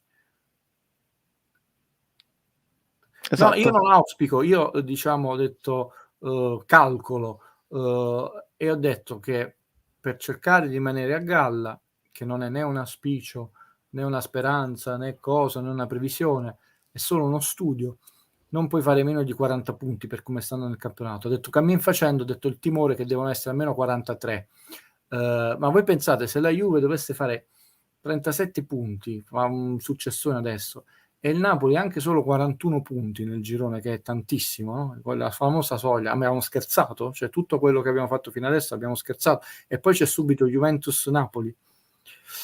Considera che l'Atalanta, che continua a dire si fermerà, non so per quali motivi, l'Atalanta scema, c'ha 3 punti in più della scorsa stagione. Infatti il Milan ha 4 punti in più della stagione, l'Inter adesso ne ha almeno 2, però noi le due squadre clou sono l'Atalanta e la Juve. È vero, la Juve in questo momento ha 6 punti in meno della stagione ed è il grande switch del campionato. Il Napoli si è preso i punti della Juve, la Juve ha perso i punti questo ho detto. Poi le altre squadre, la Lazio ha gli stessi punti dell'anno scorso, 18, la Roma addirittura meno dell'anno scorso, 19 rispetto a 24, con tutto che a Mourinho, ma io ve lo dissi, non c'era nessuna possibilità statisticamente possibile, calcisticamente improbabile che la Roma vinca lo scudetto, perché se guardiamo le ultime stagioni non ha mai raggiunto non i 40 punti, nemmeno i 39 punti, cioè quando tu ne fai 36, 35, 35, 25, non ti avvicini nemmeno ai 40 punti, perché dovresti farne? Cioè tu pensa, Valerio, per dire, se la Roma vincesse le prossime 7 partite, quindi farebbe 40 punti nel girone di andata, ne dovrebbe fare 51, cioè 17 vittorie nel girone di ritorno, che ha fatto solo la Juve nella sua storia di Allegri. Che l'annata dei 102. Sì, è statisticamente possibile, calcisticamente improbabile. Non perdiamo tempo. Sì. Perché si intervista Pioli e si parla di scudetto mentre noi a Napoli, tra tifosi, opinionisti napoletani, società, non si può mai nominare quella parolina mentalità da perdente? Perché la mentalità è perdente, e finché uno non acquisisce la mentalità vincente, che è quella di Guido Gentile, è perdente. Finché noi avremo colleghi che scrivono articoli che un vero tifoso del Napoli oggi deve aspirare al fatto che il Napoli perde con il Lega Varsavia, siamo perdenti. No, spiegalo bene. Finché noi avremo le prime domande, ma ci tenete la Coppa UEFA, ci tenete danno questi segnali all'ambiente con, e anche al pubblico, che in Europa League, io ve lo feci vedere, poi gli spettatori in Europa, abbiamo una media dai 15 ai 12.000 ai 14.000 spettatori, è perdente la mentalità. non di Guido Gentili, non di Valerio Fluido, perché la mentalità vincente si acquisisce nel tempo, ma con tanti piccoli elementi, tutto è importante, non come dice un tifoso, no, ma io vado solo alla partita importante, e chi lo dice? Per te è importante quella partita. In realtà vincere con la Salernitana, come vincere, è importante perché poi ti fa diventare importante quella partita. A parte Come che non spieghi era caso mi Leicester del aspettavo quella cosa. 2016? È una semifavola, a parte che sono squadre molto ricche e la distribuzione dei diritti, poi la farò vedere con altri grafici nelle prossime domeniche, dei diritti televisivi in Inghilterra è molto più equa rispetto che in Italia, dove la Juve prende oltre il 50%, poi c'è Inter, Milan, gli altri briciole, e quindi quando la squadra che vince di più prende più soldi e quei più soldi ti permettono di vincere di più, addirittura ti indebiti di più, cioè Il gap aumenta. per dire, mo rispondo subito all'amico Bellino, vado a prendere un file che sono numeri importanti, volevo conservarlo per altre domeniche, però per farvi capire la mentalità perdente e vincente, che non è certo la mia. Datemi solo un secondo. Valeria, nel frattempo che tu cerchi queste cose, io spiego una cosa a Valeria. Non è la speranza, l'ha spiegato bene Guido l'ultima volta. Noi non siamo qui a parlare di speranza perché ce ne sono 50.000 di canali che dicono speriamo che vinciamo, siamo forti oppure allora, aspetta, no, fammi finire Guido, fammi finire, la devo spiegare bene. I canali che ti danno la speranza sono gli stessi, parlo di canali, ma come potrei dire giornalisti così, sono gli stessi che quando perdi urlano vergogna, non siete buoni, fate schifo, il disonore, toglietevi la maglietta. Sono gli stessi che fanno così quando si perde. Invece noi vinciamo, facciamo l'analisi, vediamo di capire dove stiamo migliorando, se possiamo migliorare ancora. Perdiamo, facciamo l'analisi. Dov'è che abbiamo sbagliato, che si può migliorare ancora? Sempre per il bene e per l'amore della maglia. Se tu hai bisogno della speranza, mamma mia come siamo forti, abbiamo vinto tutto. Ce ne stanno tantissimi di canali che fanno così. Però poi sono gli stessi che quando capita Napoli-Verona dell'anno scorso, vergogna, disonore, Napoli-Verona, ci dovete spiegare che cosa è successo. Invece qui 37.000 visualizzazioni. Noi abbiamo analizzato la partita, abbiamo visto dove Gattuso, che io adoravo, ha sbagliato anche lui certe cose. Solo così noi facciamo l'analisi. La speranza te la può dare la prossima partita che il Napoli fa bene, dove praticamente vinciamo contro le grandi squadre, eccetera, eccetera. La speranza te la dà la partita con il Legia, che mi dà la soddisfazione di vedere un Napoli forte in Europa. Il dover non parlare dei numeri perché a te ti vengono i nervi ti porta a quell'inaridimento, se credo che questo sia la parola giusta, che poi quando perdi non si crea quella mentalità di cui parlavamo. Scusami Guido. No, scusa, allora 3 cose. La prima, una cosa è alimentare false speranze, una cosa come faccio io, alimentare la gioia di vivere il calcio. Altrimenti io non sarei andato per tanti anni quando stavo a Napoli, altrimenti non avrei portato un bambino piccolo, che era mio fratello, io ero piccolo, a vedere Maradona, pur sapendo che lui non si interessa di calcio e non si sarebbero raccontato mai interessato di calcio, ma per regalargli la gioia, e avevo già capito nel futuro, che da adulto avrebbe potuto dire a degli amici, come è capitato, mio fratello, professore universitario severissimo, con colleghi tifosissimi nel Napoli, che non hanno visto Maradona perché erano giovani, e una volta disse, vabbè, tanto tu che ne sai? Ha detto, no, mio fratello mi ha portato, io ho visto Maradona. Quindi col cavolo, noi non è che... Una cosa però è raccontarvi frottole. Il calcio è cambiato. Allora, il punto è che io sto cercando di raccontarvi in 1 anno e mezzo che ogni analisi si deve fare dal presupposto che il calcio è cambiato. Altrimenti sono confronti disomogenei. Ed è cambiato tremendamente nell'esercizio del potere, è sempre stato esercizio del potere. Allora, ti cito, poi vi faremo una puntata solo su questi numeri.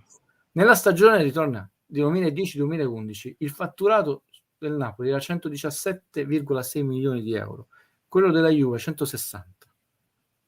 Non era così, era almeno di 50 milioni, 33 milioni di differenza, cioè no, una quarantina di milioni, scusate, di differenza. Nel 2007-2018 il fatturato del Napoli è stato 215 milioni,5, quello della Juve 504. Non vi dico quello di quest'anno del Napoli, se no vi mettete le mani nei capelli, vi dico che è più basso, è quello della Juve. Allora io ci ho scritto un articolo, come faccio le famose domande, non mi è stato mai risposto. Perché, cari amiche e amici bellini, non si chiede mai al Presidente questa cosa? Presidente, come mai il fatturato del Napoli è cresciuto così poco? Abbiamo fatto il possibile, si poteva fare di più, dove si può fare meglio?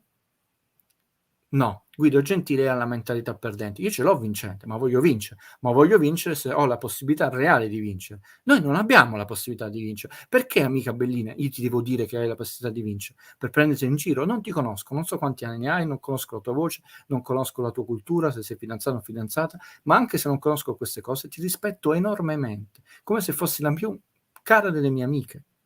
E io alla più cara delle mie amiche non prenderò mai in giro. Non è inaridimento, è amore.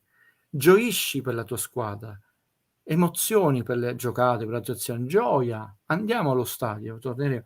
Però io non ti posso raccontare una balla. Non ce la faccio proprio, manco recitando, a parte che non sono un attore, non sono bravo come proprio Di Valerio, ma manco De Niro ci riuscirebbe, ci metterebbe il ribite a metà della frase, perché dice no, non ce la faccio a dire questa cosa. Cioè il più grande attore di tutti i tempi dopo Marlon Brando non ci riuscirebbe a dire. Tant'è vero che non abbiamo detto. Poi a fine anno Napoli vincerà lo scudetto, io sarò a festeggiare a New York con Valerio, ho preso l'aereo, vi vedrete non qui nella stanza con Valerio, figurati come sono contento. Però voi avete mai sentito questa domanda? Non accusa, perché non è cresciuto, non abbiamo fatto bene. Presidente, perché non è cresciuto? E lui ti può spiegare, qua non si può fare di più, qua non si può fare di più, qua forse avete ragione, si poteva fare di più. Perché sui diritti d'immagine, che il pallino di De Laurentiis, noi fatturiamo una cifra ridicola che non vi ripeto? Perché queste domande non vengono fatte? Allora noi facciamo la domanda, Spalletti, ma dopo che ti hanno rubato la Panda, è cambiata la tua percezione della città? A Dybala hanno fatto la domanda quando lui stava giocando, dopo che ti hanno svaligiato la casa e cambiata la tua... ragazzi, è tutto contribuisce a fare la mentalità vincente. E la mentalità vincente la può fare, per esempio, una stampa che sensibilizzi i tifosi ad avere un atteggiamento molto più colto e consapevole e meno tesserini stracciati in modo tale che alla fine in maniera colta, neanche pacifica, diventano sempre di meno i qualunquisti e vengono isolati, no? Proprio perché dici ve la raccontate da solo la fesseria. Questa è la mia idea, però ho detto scusa, noi stiamo facendo un bellissimo campionato, ci sono delle bellissime individualità, c'è un mister che era partito scoppiettante, lo vedo sempre più stanco e scocciato, questo lo devo dire, vabbè, tranne una conferenza stampa che ho detto l'ho ritrovato con Verve, vedo una stampa sempre più fossilizzata con le solite cose che con qualunque allenatore sempre quelle si fanno, vedo una società che si comporta sempre nello stesso modo, perché dovrei dirti vinceremo sicuramente? Perché devo dire la stupidaggine, un pallone, rotola, queste cose qua? Non è un pallone, è esercizio del potere. Finiamolo questa storia del pallone. Altrimenti la Juve non sarebbe passata da 164,7 milioni a 505. L'anno prima 562.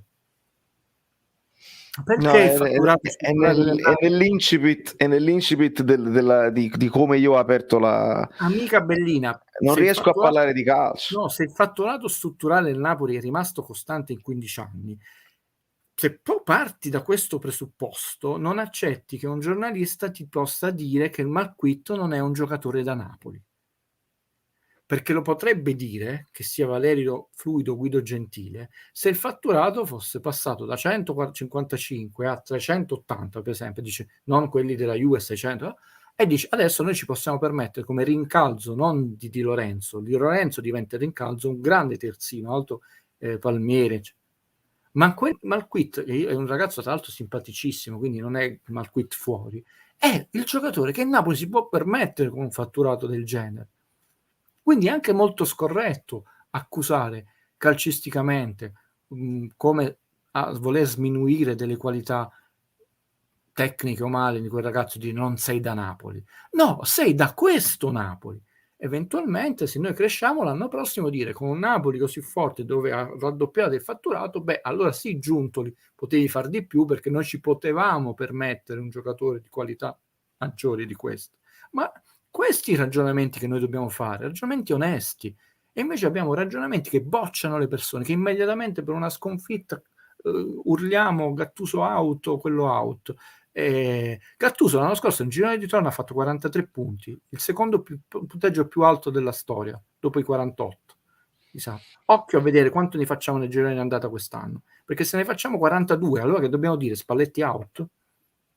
Questo io non l'avevo ancora introdotto, perché mi auguro di farne 45. Non so se si possono fare. Sì, ancora si possono fare. Ok, però perché mi auguro, e non voglio assolutamente dirlo, perché sarò l'ultima delle vedove, sono stato l'ultimo ad abbandonare Gattuso e sarò l'ultimo, non sarò mai la vedova di Gattuso, perché io voglio guardare sempre avanti. Però attenzione quando si faranno i giudizi, perché poi dipende sempre da uno come comincia, perché chi comincia bene a metà dell'opera, ma io mi ricordo cosa si diceva di Gattuso quando veniva, aggiustava la situazione, si vinceva la Coppa Italia e si cominciava soprattutto bene il campionato l'anno scorso. Dopodiché c'è stata una deriva, allora Valerio, anche quando dopo ha fatto meglio nel secondo giro. Sono freddi numeri, poi vi manderò degli altri grafici, un'altra puntata. Nel 2008 i proventi da stadio della Juve furono 13.980.000 di euro, quelli del Napoli 14.909, nonostante abbiamo visto in San Paolo semivuoto. Nel 2015, perciò amica Bellina, ma te lo sto dicendo col sorriso, veramente, ti ho detto come se fosse la mia migliore amica, nel 2015 14.909 furono 14.137.000. Guido Gentile studia queste cose, amica Bellina. Cioè, niente, non è cresciuto di nulla, è cresciuto di spiccioli. La Juve da 13.980, quindi erano pochi, e sotto il Napoli, 51.369.000. Non serve lo stadio di proprietà. L'ha più che triplicati. La Juve, mi permetta quell'amica che non posso nominare, non è che la nominiamo perché è l'ossessione, ha vinto 9 scudetti, se li avessi vinti il Milan noi l'analisi la dovevamo fare sul Milan, cioè è una questione di logica, perciò quest'anno sta andando male. Aspettate che prendo, poi se poi te lo mando, nel Rendimentum Stadium, cioè da quando gioca nel nuovo stadio, ha giocato 159 partite, ha giocato 159 vittorie, scusate, 25 pareggi e 11 sconfitte, di cui 5 negli ultimi 2 campionati. Dal campionato 2013 al 2018-2019 ha terminato per ben 4 volte senza sconfitte, con 57, 51, 55 e 50 punti. Poi perciò si sono vinti a 91 punti gli scudetti. Perse una partita sola nel 2015 e 2016, 2017, 2018, 2018. Quindi che cosa ha significato quello stadio? Non serve, come dice De Laurenti, ha significato triplicare il fatturato da proventi solo dei biglietti, poi ci sta il food, beverage, poi ci sta il museo adesso, e ha quasi raddoppiato, aumentato del 40% i punti in casa. Guido, fermati, è chiarissimo. Quindi ci dobbiamo indebitare come l'hanno fatto indebitandosi. Questa è la differenza, ragazzi. Ma allora, noi parliamo italiano, noi parliamo esattamente italiano. Quando io apro dicendovi che c'è una differenza tra le squadre, tra le 3 squadre del nord e noi, questo stiamo dicendo. E rispondo a Carlo Ciro Fico, rispondo a un altro che dice ci stiamo lamentando, Rosario.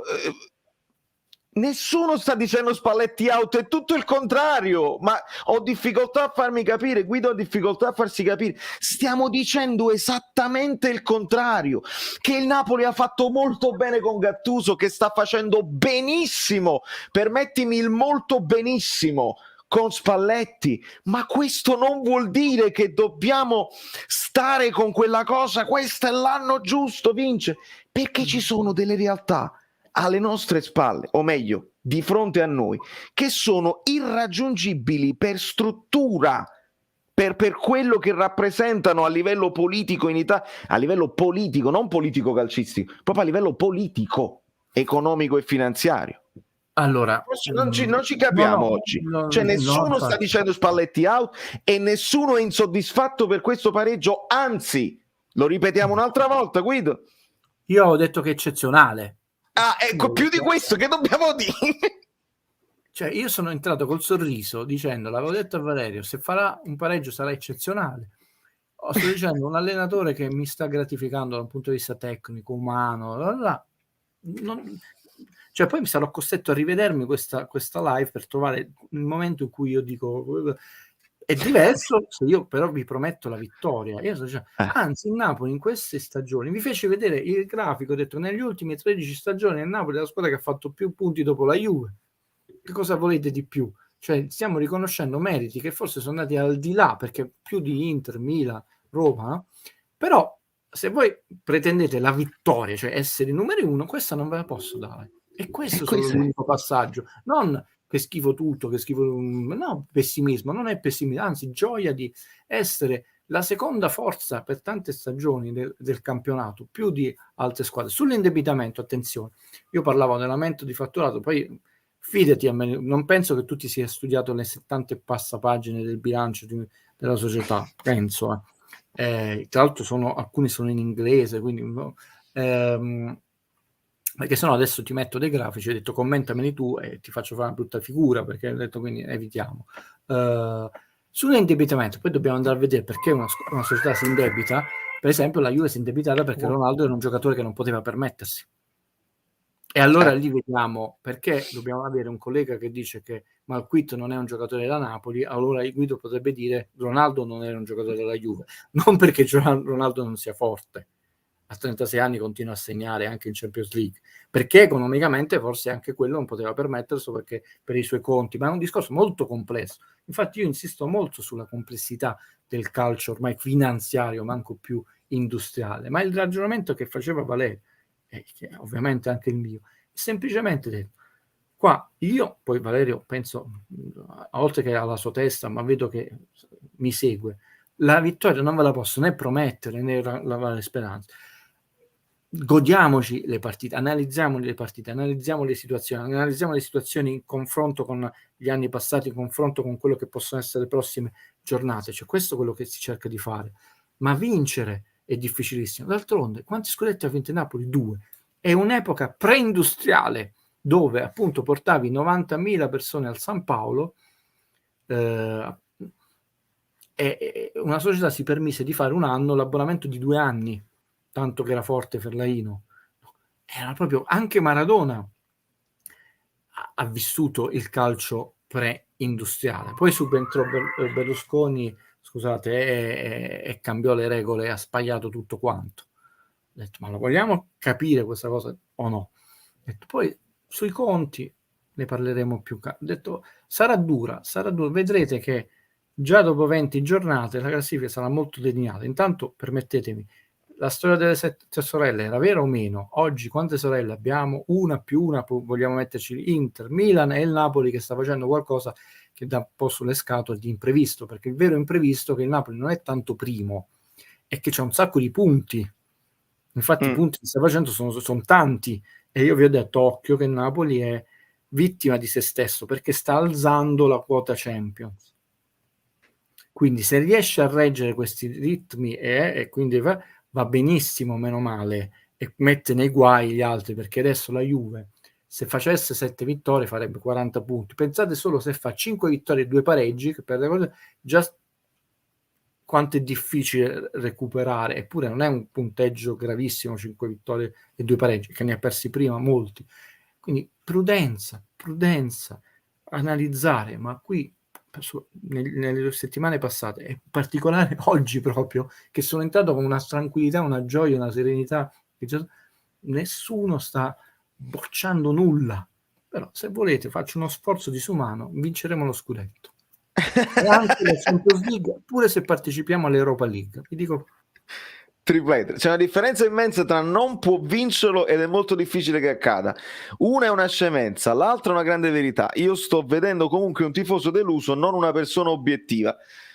Dario, io sinceramente la delusione io è il modo in cui ho aperto questa live, perché ho visto un arbitraggio scandaloso. Visto che l'arbitro è un fattore indispensabile che ti porta a vincere o a perdere certe partite, per me ignorare il modo in cui stanno trattando il Napoli, che è primo in classifica, dalla prima giornata fino all'ultima, ignorare questo fattore significa aumentare quella speranza che tu dici è molto difficile che accada come grande verità, lo rende molto più difficilissimo, perché l'andazzo, per me, questo parlo per me, non parlo neanche per Guido, è questo qua. Cioè, se il Napoli sta facendo dei miracoli, bastoncino tra le ruote, devi fare 2 miracoli, bastone più grande dalle ruote, 3 miracoli. Il Napoli è capace di fare questo? Benissimo, ci denudiamo, champagne, l'iPad, l'iMac va in ebollizione e ci divertiamo e gridiamo al miracolo. Però di miracolo si tratta, per quanto mi riguarda, non di, cioè, la famosa impresa sportiva. Deluso sì, perché comunque non ci trattano da grande squadra, quindi resta il dubbio che non può vincerlo, non lo diciamo mai perché sennò si prendono collera anche quelli delle statistiche, ma molto difficile che accada, sicuramente sì. Guarda, ti faccio sorridere, c'è un calciatore che stimo oltremodo ed è un commentatore di una... è molto asciutto nelle parole, nei commenti, ma è sempre tremendamente incisivo, che è Bruno Giordano. Mi permetto simpaticamente, perché ho sentito solo un minuto di un suo commento, caro Bruno Giordano, ricordavo più io oggi che tu di un tuo gol, anche perché ero allo stadio. Lui ha citato un famoso Napoli-Brescia dell'anno dello scudetto. Io già ve l'ho raccontato questo episodio, perché poi vivendoli in prima persona me ne ricordo molto bene le cose, più di quando tu non le vivi in prima persona. Quella settimana si pensava che Maradona potesse non giocare perché aveva molto dolore alla caviglia, quella operata, si diceva forse stanno facendo infezione le viti in titanio, poi insomma la stampa può raccontare quello che voleva. Infiltrazione ne fecero 3 per metterlo in campo veramente con le stampelle. Maradona fu martoriato dalla prima alla fine, uscì in lacrime. Poi andate, dopo che fate la live con Valerio su YouTube, Napoli-Brescia 86-87, e vedete se Guido Gentile non ha ragione, che lui esce portato a spalla da 2 uomini in lacrime, perché fu mazzolato sulla caviglia proprio prima, perché scientificamente senza che quei giocatori fossero ammoniti, espulsi. Queste cose ci sono sempre fatte, e quindi anche Maradona, che non usciva dal campo mai, perché veramente se ne prendeva la botta, fu costretto a uscire. Infatti non segnò su calcio d'angolo, caro Bruno Giordano, segnassi su un rigore che io non ho mai visto in vita mia, di collo esterno pieno all'angolino, che il portiere non riuscì manco a accennare, non l'uscita, proprio fulminato letteralmente, una cosa pazzesca, proprio la rabbia di Giordano.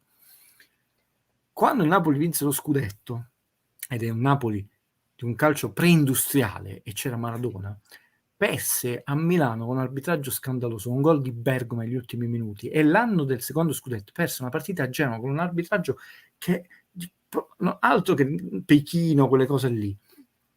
Quindi queste cose sono sempre accadute, però poi tu avevi Bagni, Maradona, eccetera, dice, ok, ci stanno mazzolando. Quel Napoli, quell'anno il famoso noi dobbiamo vincere contro tutti, fu un Fiorentina-Napoli, ripresa la partita un 2-2, gol annullato, ancora dobbiamo capire, e poi Garello uscì a farfalle al centrocampo, perdemmo 1-3.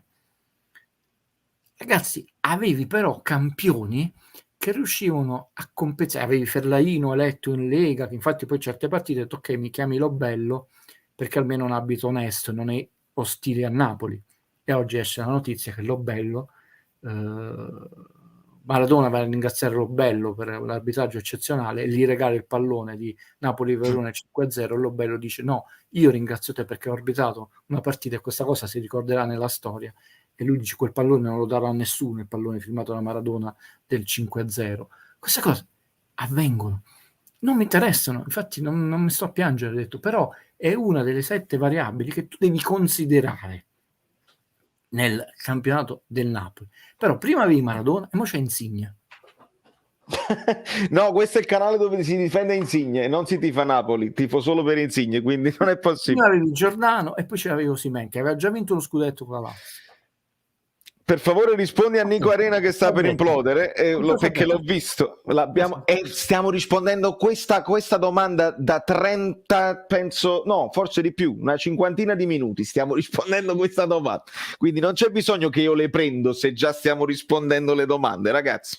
Un po' di sveltezza, Nico? Perché non ha una società, un ambiente e anche una rosa capace di avere tutti quegli elementi vincenti che ti portano a essere la prima delle 20 squadre. Il campo ci potrà smentire. L'esempio dell'Leicester è un esempio sbagliato, perché avevo detto tutte le squadre lì hanno una divisione di diritti televisivi, dei soldi molto più equa, comunque non era una squadra di pezzenti, e allora lì vedi in un campionato del genere, quando ti trovi in un momento di rigenerazione di varie squadre, no? Che il Manchester deve rigenerare, un momento di cambio generazionale, l'Arsenal, una cosa, tu hai dato quella zampata, però è uno. L'altra volta vi feci vedere come i maggiori campionati di calcio europei alla fine anche lì vincono sempre le stesse squadre. Infatti dissi dalla Premier rispetto alla Germania, ad esempio la Francia, oppure la Spagna e l'Italia, dove hanno vinto un po' più di squadre, infatti, rispetto ai campionati spagnoli, che è un disastro, perché hanno vinto 5 squadre pure là negli ultimi anni. Considera che il Bayern Monaco, se quest'anno dovesse vincere lo scudetto, frega la Juve, ed è l'unica squadra che vince 10 titoli di seguito, perché ha 9 come la Juve. Ah, è vero.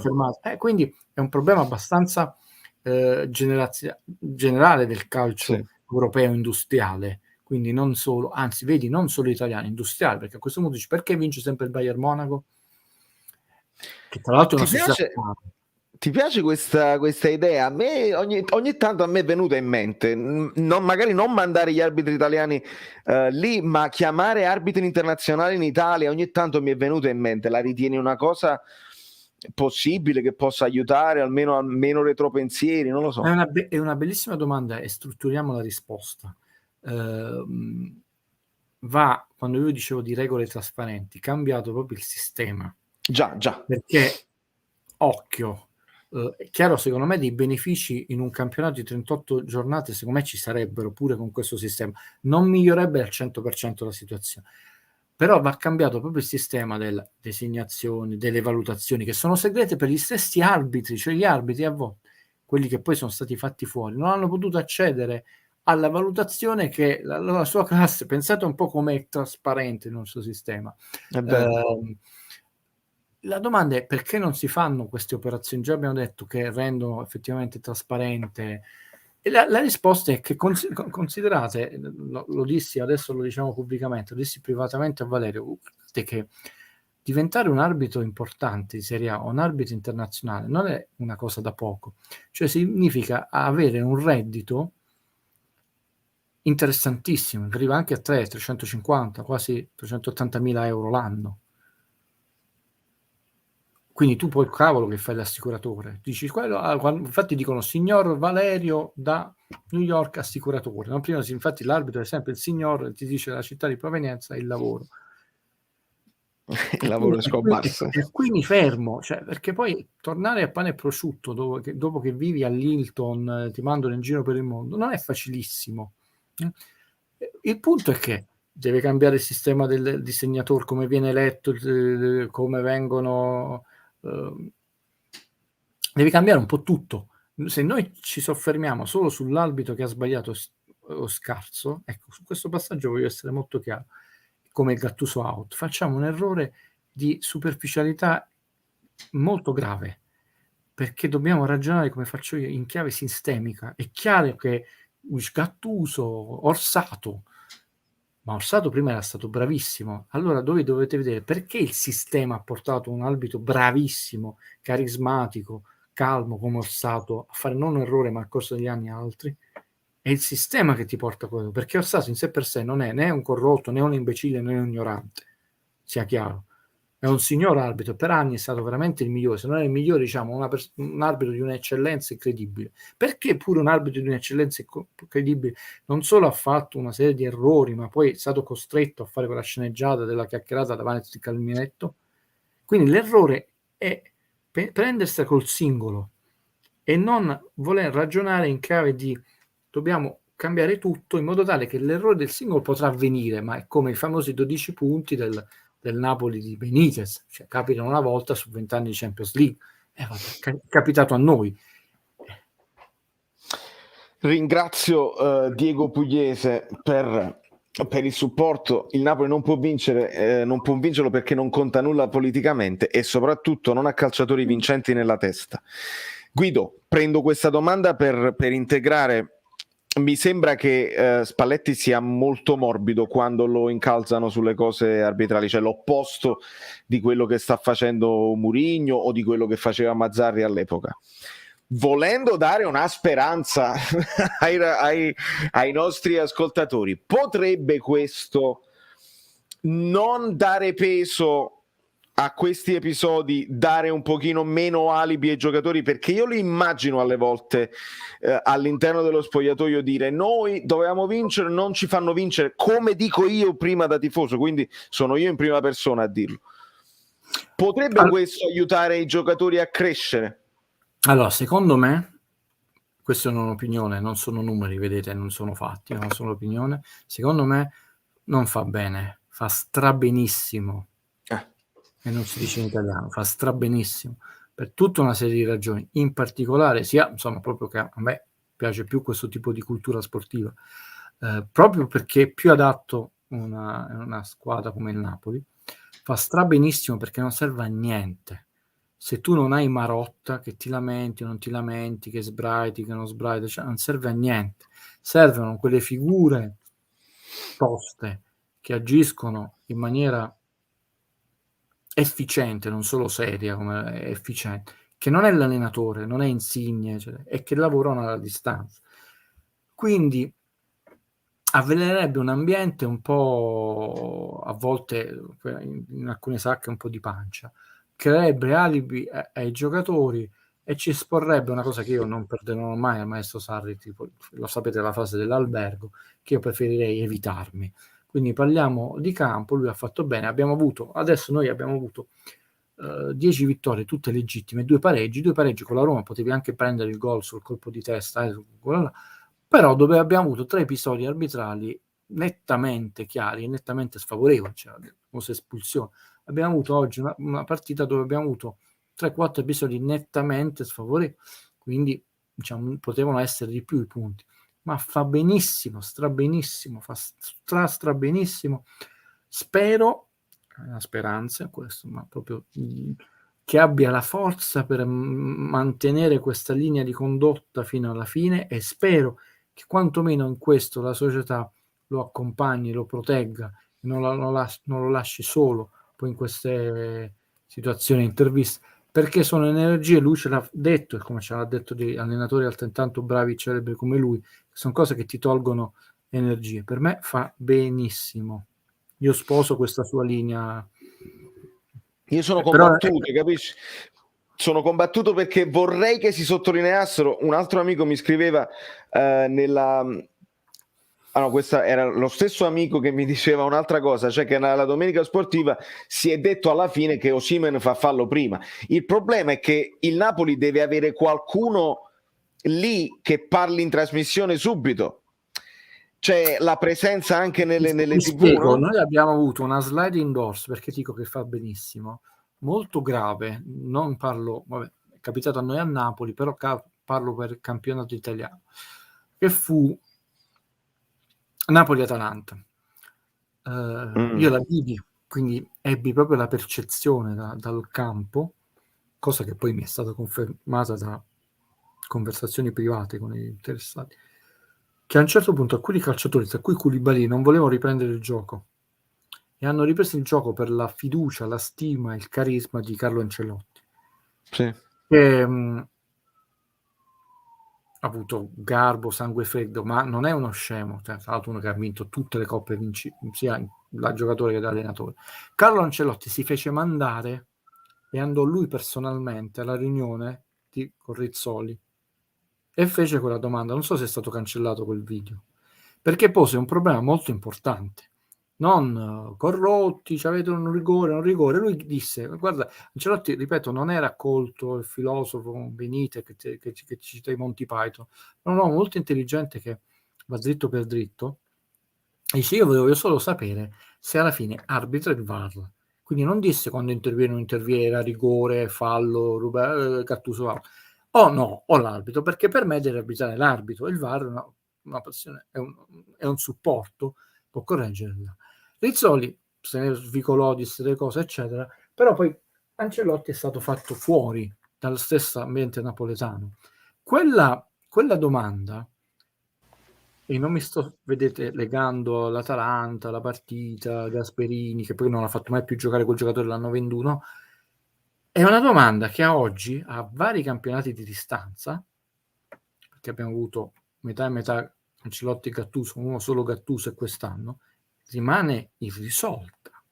Beh, allora Valerio, concludo, se uno dei 2 o 3 allenatori più vincenti della storia è anche un uomo particolarmente pacato, che ormai questa parte finale della sua carriera, lo ha detto, lui certe cose non le vuole proprio più fare, quindi raramente penso lo vedremo. Lui ha avuto uno degli arbitraggi più scandalosi, non c'è solo Pechino, c'è anche Bayern Monaco, Real Madrid, ma veramente con errori marchiani, e non si fece spogliare. Lì era veramente da entrare in campo, ha detto, che state facendo? Quindi un gran signore come Ancelotti, un uomo preparato. Se un uomo con quella preparazione sportiva, con quel carisma, con quella preparazione culturale e con quella calma, non solo non è riuscito a cambiare il sistema o a incidere, ma è stato espulso in quel modo, come io posso raccontarmi una favola e sperare che in alcune dichiarazioni nelle conferenze stampa Spalletti possa cambiare? Perché lui l'ha fatto nei modi giusti, nella sede giusta, cioè nel momento dell'incontro ufficiale, quando si fa l'incontro ogni 3 mesi con gli arbitri. Quindi l'ha fatto nella sede istituzionale, a mente fredda, ponendo un interrogativo che era, fatemi finire, valido per tutti. Lui non disse spiegami il caso Atalanta. Vedete l'intelligenza di Ancelotti? Voglio solo capire come funziona, in modo tale che non capisco. Grande Ancelotti. E invece noi oggi ancora si accendono, cioè dobbiamo fare le battutine. Oggi era spento, stavano a mangiarsi le paste, a vedersi il film. Cioè. Però se nel momento istituzionale questa cosa non è stata fatta, non è stata risolta, e poi anche tutti chi doveva difendere il tuo allenatore, perché a questo punto solo per partigianeria la stampa napoletana, anche sbagliando, no? Solo perché il tuo allenatore, tra l'altro in quel caso non sbagliando, doveva prendere un minimo le difese, ma in quel periodo abbiamo detto il figlio, il fratello, no scherzo, il figlio, io ho molti dubbi, perché questa cosa si cambia se si fa come si fece nell'NBA, nel football americano. Il football americano un anno eliminarono la moviola. Sapete chi la richiamò? I presidenti delle società. Disse, amici belli, non funziona. Si riunirono e loro, non la classe abitale, i tifosi, si rimette sta cosa e non si è più messa in discussione, e c'è il microfono, viene annunciato al pubblico. Allora la domanda, perché i presidenti non si riuniscono tutti quanti?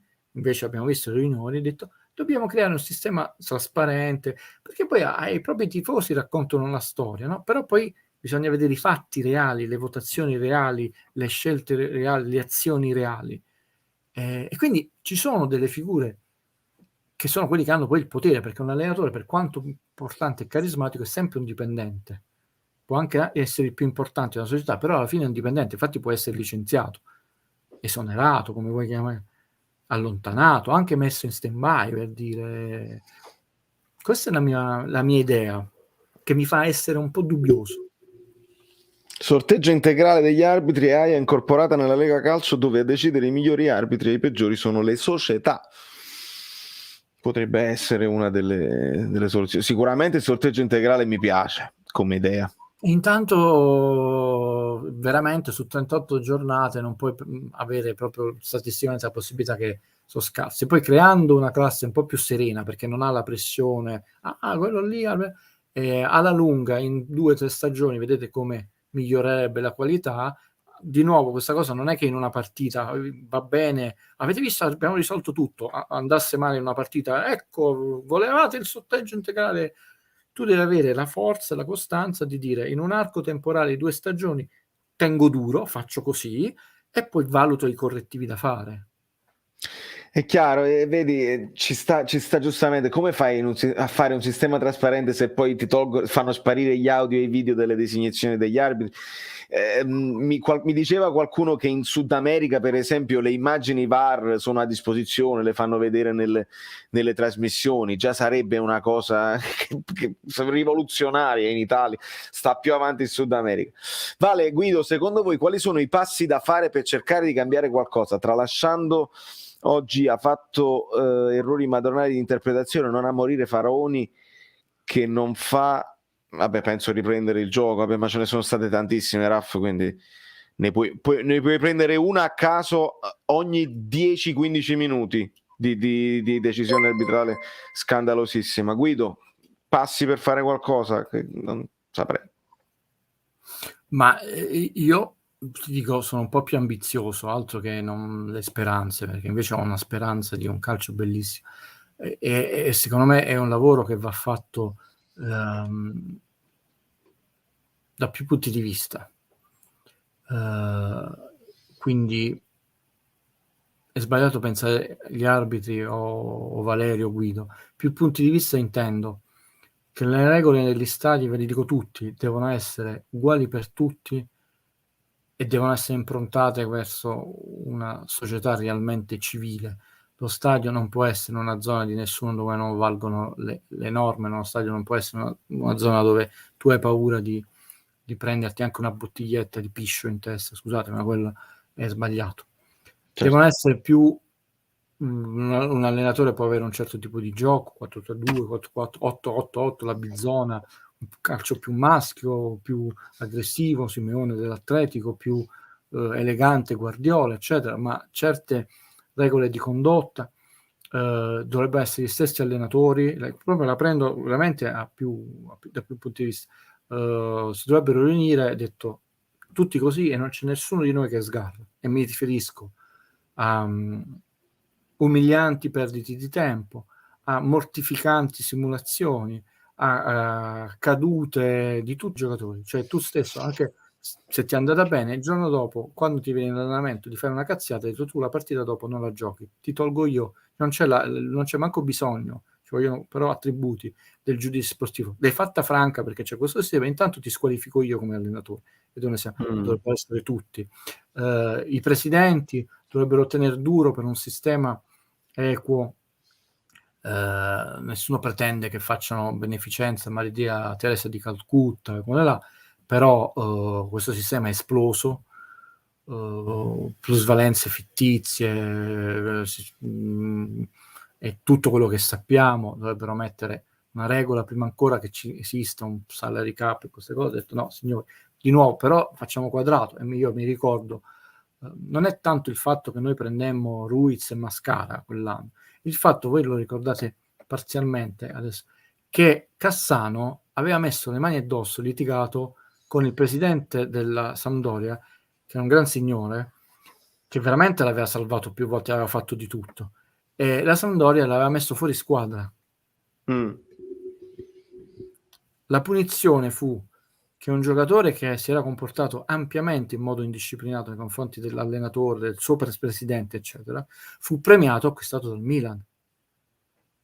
A me non interessa che quello scudetto l'ha vinto il Milan, perché ragiono da sportivo, veramente.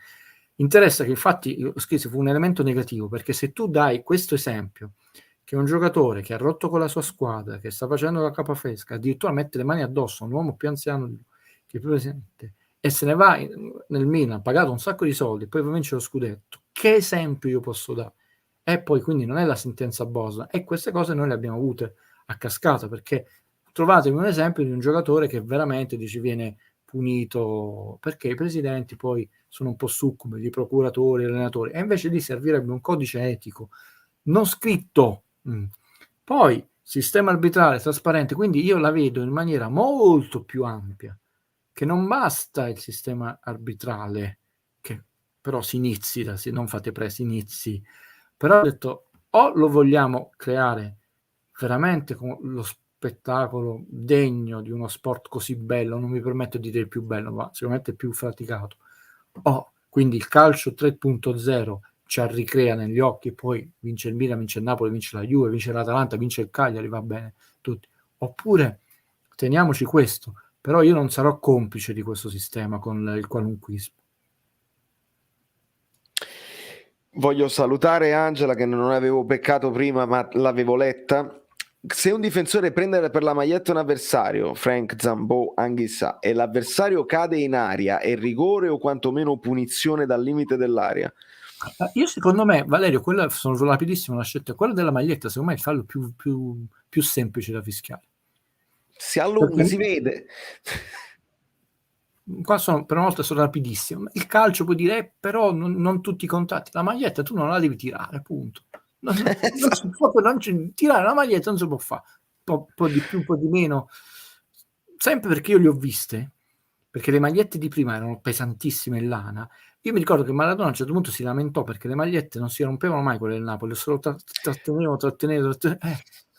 Mo sono molto più leggere. Mi ricordo il famoso Albiol che fu ammonito, che era diffidato praticamente nudo e si era strappato in più e quello fu ammonito e disse, ma cioè è strappata da solo la maglietta.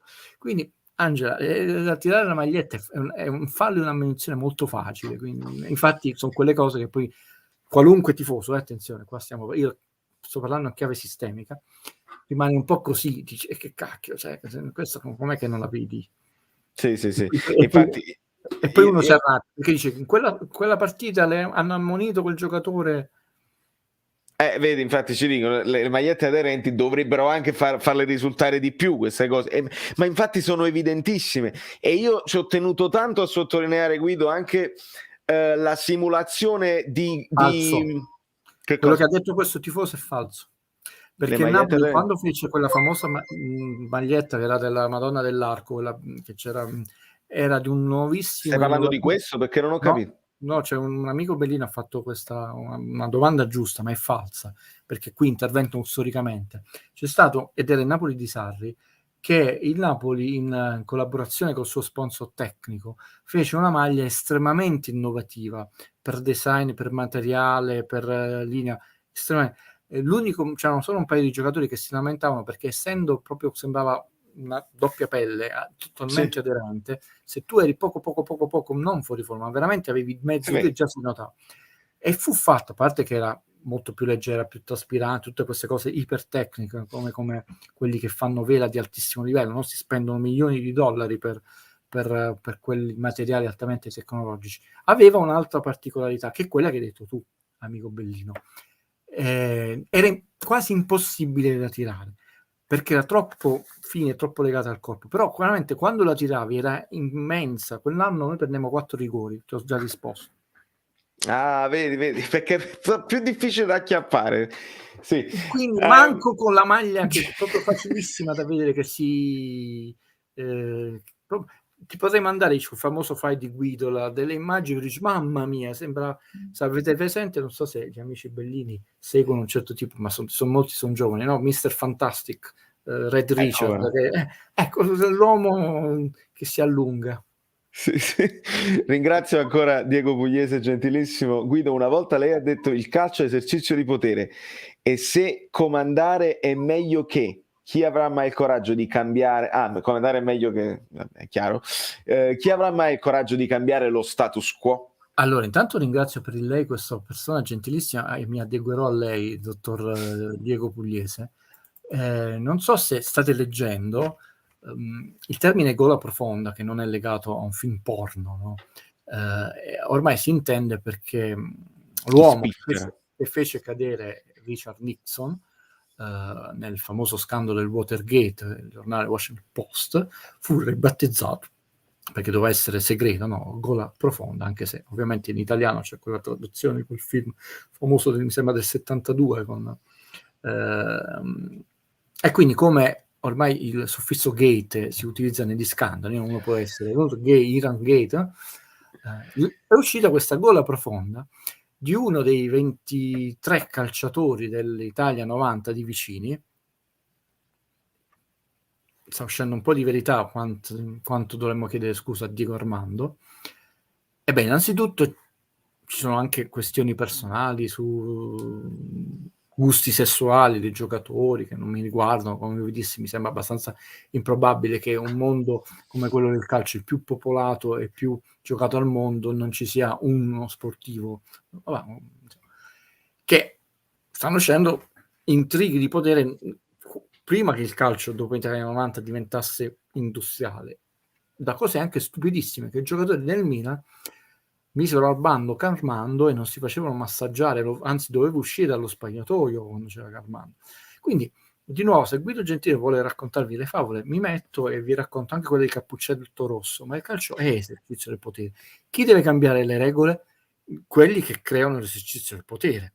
Sono loro che dovrebbero avere la mente illuminata e onesta di fare come è successo per l'NBA. Nominiamo David Stern della situazione esterno, che mi riforma il sistema con regole chiare, oneste e trasparenti, e mi rende la Lega Basket la più ricca, la più spettacolare, la più potente e anche la più remunerativa al mondo. Non l'hanno fatto perché la cosa bella che tu vuoi fare la Superlega perché sei super indebitato, perché ti lamenti che loro si prendono i soldi, non che, cioè, è una contraddizione in termine. In realtà, perché io devo gestire i miei soldi io potrei anche dirti sì, però intanto ti stai gestendo male i tuoi soldi. Figurati se io ti dessi 1 milione in più, perché se già così è tutto molto, secondo me, abbastanza kafkiano, diciamo. Però l'esercizio del potere non lo può cambiare Valerio, né Guido, né il dottor Pugliese, lo devono cambiare loro. Ma se non hanno avuto interesse in questi 30 anni, ti pensi che l'avranno domani, 8 novembre? No.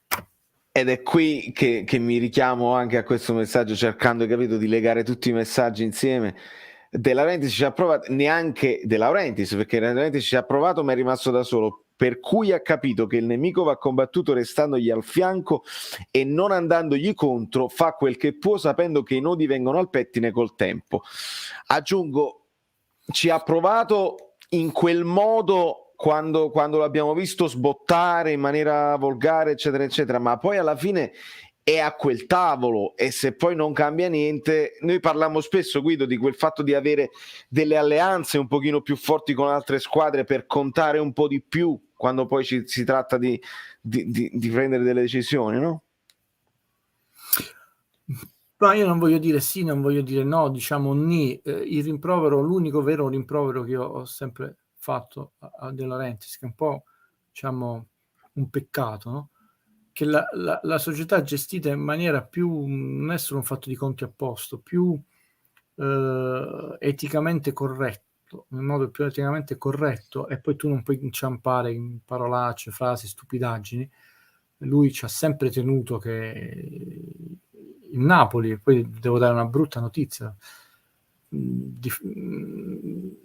fosse totalmente staccato dal passato, da ingerenze rischiose. Lui è molto attento, forse troppo, alla vita privata dei suoi calciatori, si incacchia se veramente un calciatore è chiacchierato, anche se vai in un ristorante che non è proprio specchiato.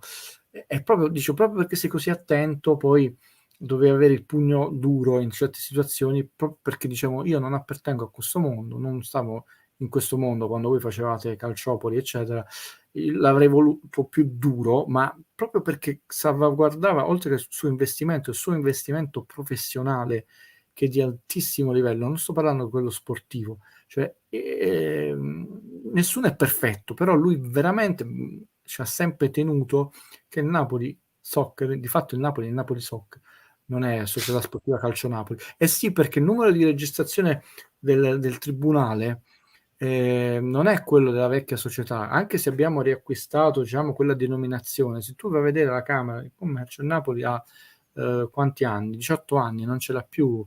Quindi in caso di ripescaggio tra l'Albino VF o altre squadre, il Napoli sarebbe dietro perché ha uno storico inferiore di questa società. Ragazzi, bisogna informarsi nelle cose. Bisogna informarsi. Il silenzio tra le volte, perché lo sai il ritmo, ma in questo caso voglio fare il silenzio e fare così. Lui ha formalmente economicamente e giuridicamente ragione a chiamarlo il suo Napoli, perché è registrato come il suo Napoli. Però non lo dicono i miei colleghi, perché vai a rompere un muro di omertà. Cioè, Il suo Napoli 1926 è tutto sbagliato, cioè è andato, cioè non è c'è più. andato. E ce lo raccontiamo per romanticismo. Lo so, è una notizia che non dà nessuno. Il resto così. E non si può dare. Io con questo mi sono inguaiato perché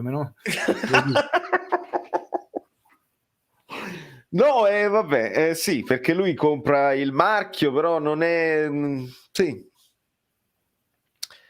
Caspita. è un uomo molto attento. Perciò io ribadisco che mi incacchio. E i suoi modi sono sbagliati. Nei modi, nel senso, i modi non la metodologia del lavoro, perché non è un imprenditore proprio per niente chiacchierato nel cinema. Pensate a tutto quello che sta esplodendo nel mondo del cinema, anche di situazioni non trasparenti nei confronti delle donne. No, non è per niente chiacchierato, controlla tutto in maniera maniacale e che ha espressioni verbali, diciamo, sbagliate, perciò ho detto ti fai autogol, no? Tipo l'episodio adesso della maglietta di Maradona. Voi pensate che De Laurentiis è un imbecille? De Laurentiis gira con uno stuolo di avvocati che ogni cosa che fa prima è controllatissima. Anche la minaccia di causa delle eredi, quella eventualmente la faranno nei confronti di chi ha acquistato questo marchio, che è un imprenditore, cioè, ma non della società Calcio Napoli, che è giuridicamente e economicamente credo abbastanza tranquilla per questa operazione, questa maglietta. Non farebbe mai un autogol, soprattutto dopo quella volta che il figlio ti fece fare quella cosa della maglietta camouflage, eccetera. Quindi è molto attento, verifica sempre tutto con gli avvocati. Cioè, ragazzi, questo è un uomo, ripeto, poi usa quelle espressioni stupide, volgari, ma è un uomo che ha grandi capacità intellettuali e imprenditoriali. Adesso tutti a dire la mia lei è del 2004. È così, cari ragazzi, è così. Dobbiamo chiamare il nome locale. Però, lo so, ho detto, non viene detto in nessuna trasmissione. Domandatevi perché. Ha creato una nuova società, quale Napoli Soccer, che poi ha comprato il titolo SSC Napoli inglobandolo nella sua società, quindi la testa è sempre tanto. Caspita. No, veramente, perché poi certe cose, se tu non le vai a studiare, io non la sapevo. Cioè, io sapevo che lui aveva comprato poi il nome, ma pensavo si fosse reistituita la situazione così. Invece no, è il Napoli l'operazione del Soccer. Napoli fu complessissima, perché tu una volta mi mandasti anche un articolo preso da un sito molto preciso, dice Guido, me lo confermi, ho detto quasi tutti i passaggi. Sì, bravissimo. Fu molto... oggi stiamo svicolando, ma in realtà perché adesso vi sto dicendo questa cosa qui? Che proprio in risposta a quella domanda, se voi andate a ricostruire tutti i passaggi che hanno portato all'acquisizione dalla fallimentare di De Laurentiis del marchio, c'è un intrigo di poteri che prevedevano tutta una serie di personaggi, alcuni molto loschi, che infatti De Laurentiis stava sbottando, stava lasciando tutto, e dove di calcio, dove di tifosi, dove di marchio, dove di cuore non c'è nulla, c'erano solo interessi. Anzi, in questo uno deve ringraziare, diciamo, che piuttosto che questi personaggi ambigui, che non nominiamo, per galanteria e per non prenderci casini, uno tra l'altro non c'è più, è defunto. Vi dovreste leggere pagine e pagine di ricostruzioni. Valerio si lesse questa cosa, che era un articolo lunghissimo, credo che uno si metta mezz'ora. Ecco, voi vedete, quello è calcio o esercizio del potere. E parlavi di un pezzo di carta, dove veramente non c'erano, perché come per De Laurentiis, manco per loro c'erano i palloni, ho detto. Il calcio ormai è questo. L'ha presa De Laurentiis perché voleva investire in un settore dove lui non compariva, cioè perché aveva capito, gli imprenditori capiscono prima che la nave affondi, e lui aveva capito prima che la nave stesse affondando, cioè che il mondo del cinema sarebbe entrato in crisi, ha detto devono investire in un mondo diverso da quello che ormai è spremuto in Italia. In questo lui è un grande imprenditore, cioè non è Steve Jobs che vede il futuro, però è quell'imprenditore che non affonda, perché capisce, infatti lui ha già capito. che il Posso fare calcio... il paragone? Io sono il De Laurentiis dei poveri, perché io avevo capito che la musica stava andando a picco per la pandemia e mi sono dedicato al calcio e al canale. Vedi come tutto... Ma questi fanno gli imprenditori, quelli che chiamano le trasmissioni, un imprenditore di quella. È qualunquismo. Tu vedi che è un grande imprenditore perché lui era ancora il re del box office. Io ero in conferenza stampa come giornalista cinematografico, c'era Cerami, c'era il Gota, c'era Verdone in quella conferenza stampa, c'era un anno c'era De Niro, che lui aveva chiamato De Niro a fare un film. Cioè, pensate un po', quindi non è che stava con le pezze al culo. Io lo sentii, dissi, ma perché quest'uomo sta dicendo questa cosa? Si sta disinteressando del cinema. Lo scrissi, venni coglionato. Qualche anno dopo prese il Napoli e quindi qualcuno mi avrebbe dovuto chiedere scusa, ho detto no, avevi ragione. Però ero proprio dal vivo, nel senso non in TV, cioè stavo in sala e De Laurentiis pontificava e lui ancora aveva il biglietto d'oro all'epoca con i suoi film, quindi non era, ma l'imprenditore fa impresa e fa un'impresa che più o meno dice da qui a 20 anni, infatti faccio un certo tipo di investimenti, li recupero in 8 anni. Il Napoli è stata un'operazione imprenditoriale studiatissima da De Laurentiis, tant'è vero che lui ha restituito la somma che gli ha dato un credit che era 29 milioni, no, forse 26,5, non era manco più 29, prima del previsto.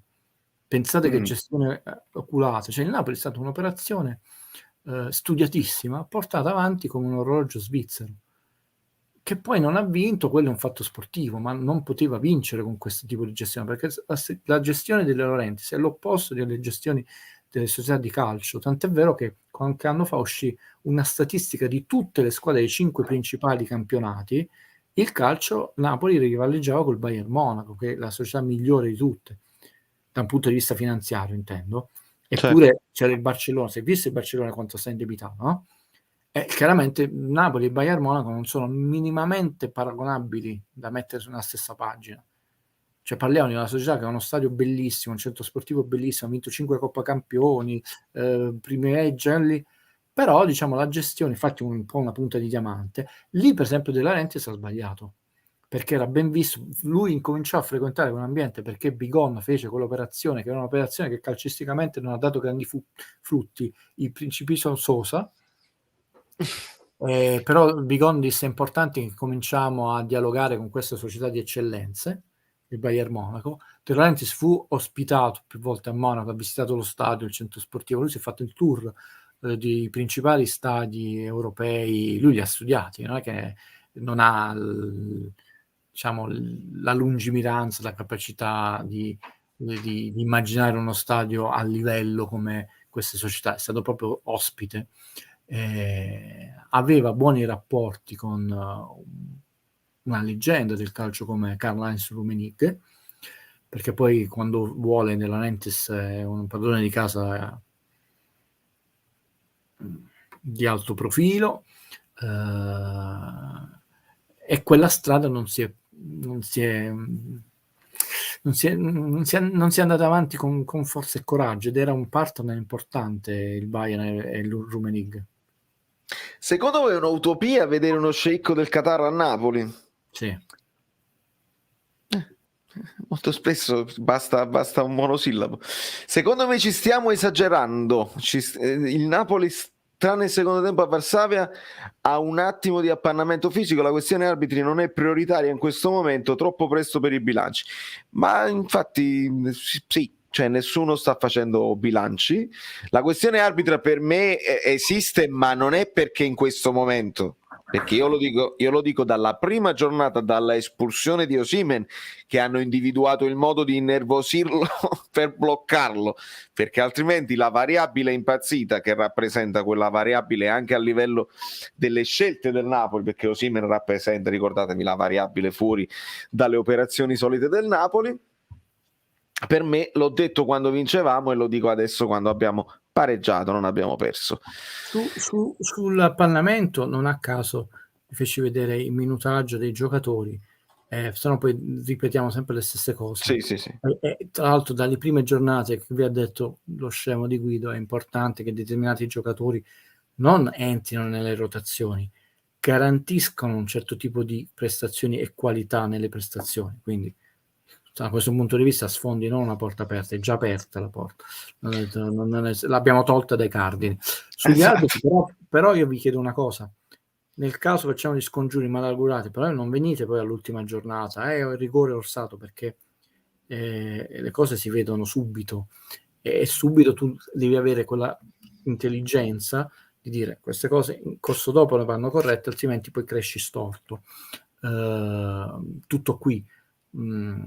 Però ti dico un'altra cosa: Anguissa ha 4 ammonizioni, quindi alla prossima scatta la squalifica. 2 di queste sono state veramente ammonizioni al contrario. Osimhen mi sembra che ne ha 2, perché poi lui fu preso il rosso diretto. Quindi quando lui prenderà la quinta, ci auguriamo che non la prende, e metti che prende la quinta prima di giocare con la partita col Milan, e poi che facciamo? Piangiamo, diciamo mannaggia, quell'ammonizione che abbiamo preso con oggi stupidamente con il Verona, dove lui quantomeno non ti prendi il rigore, ma non ti prende l'ammonizione perché è stato tirato per la maglia, peserà, tutto pesa se tu la guardi in chiave organica e sistemica. È chiaro.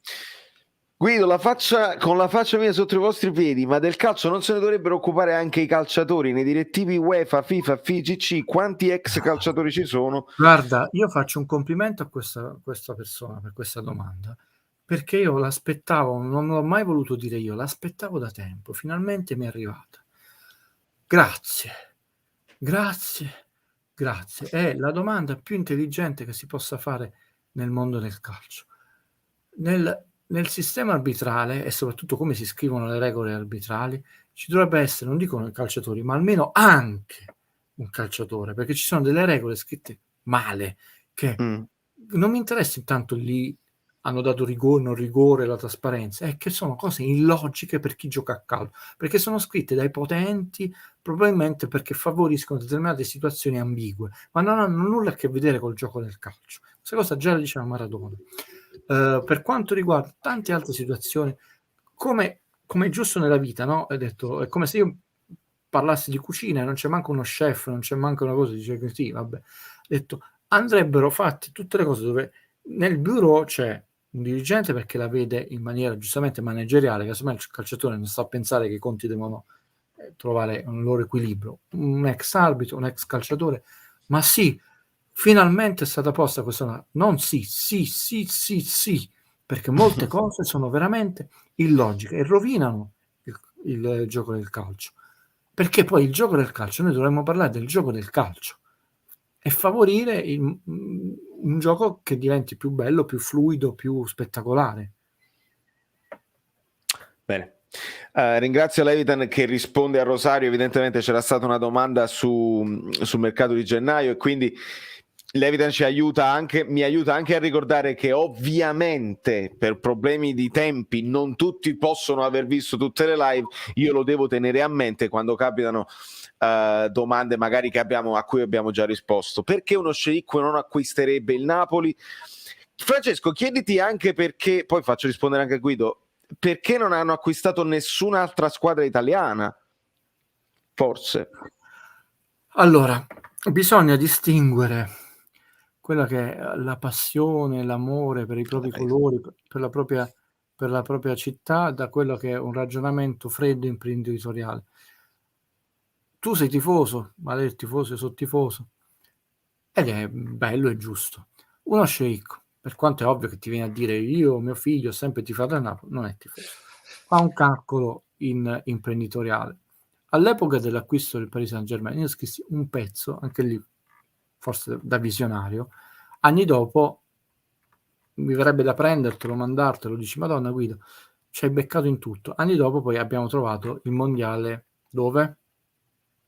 Perché fu un calcolo finanziario, politico, geopolitico quell'acquisto. Non prese una società la più vincente in Europa o in Francia, perché il Paris Saint-Germain aveva vinto 2 scudetti, però comunque è una squadra francese a Parigi.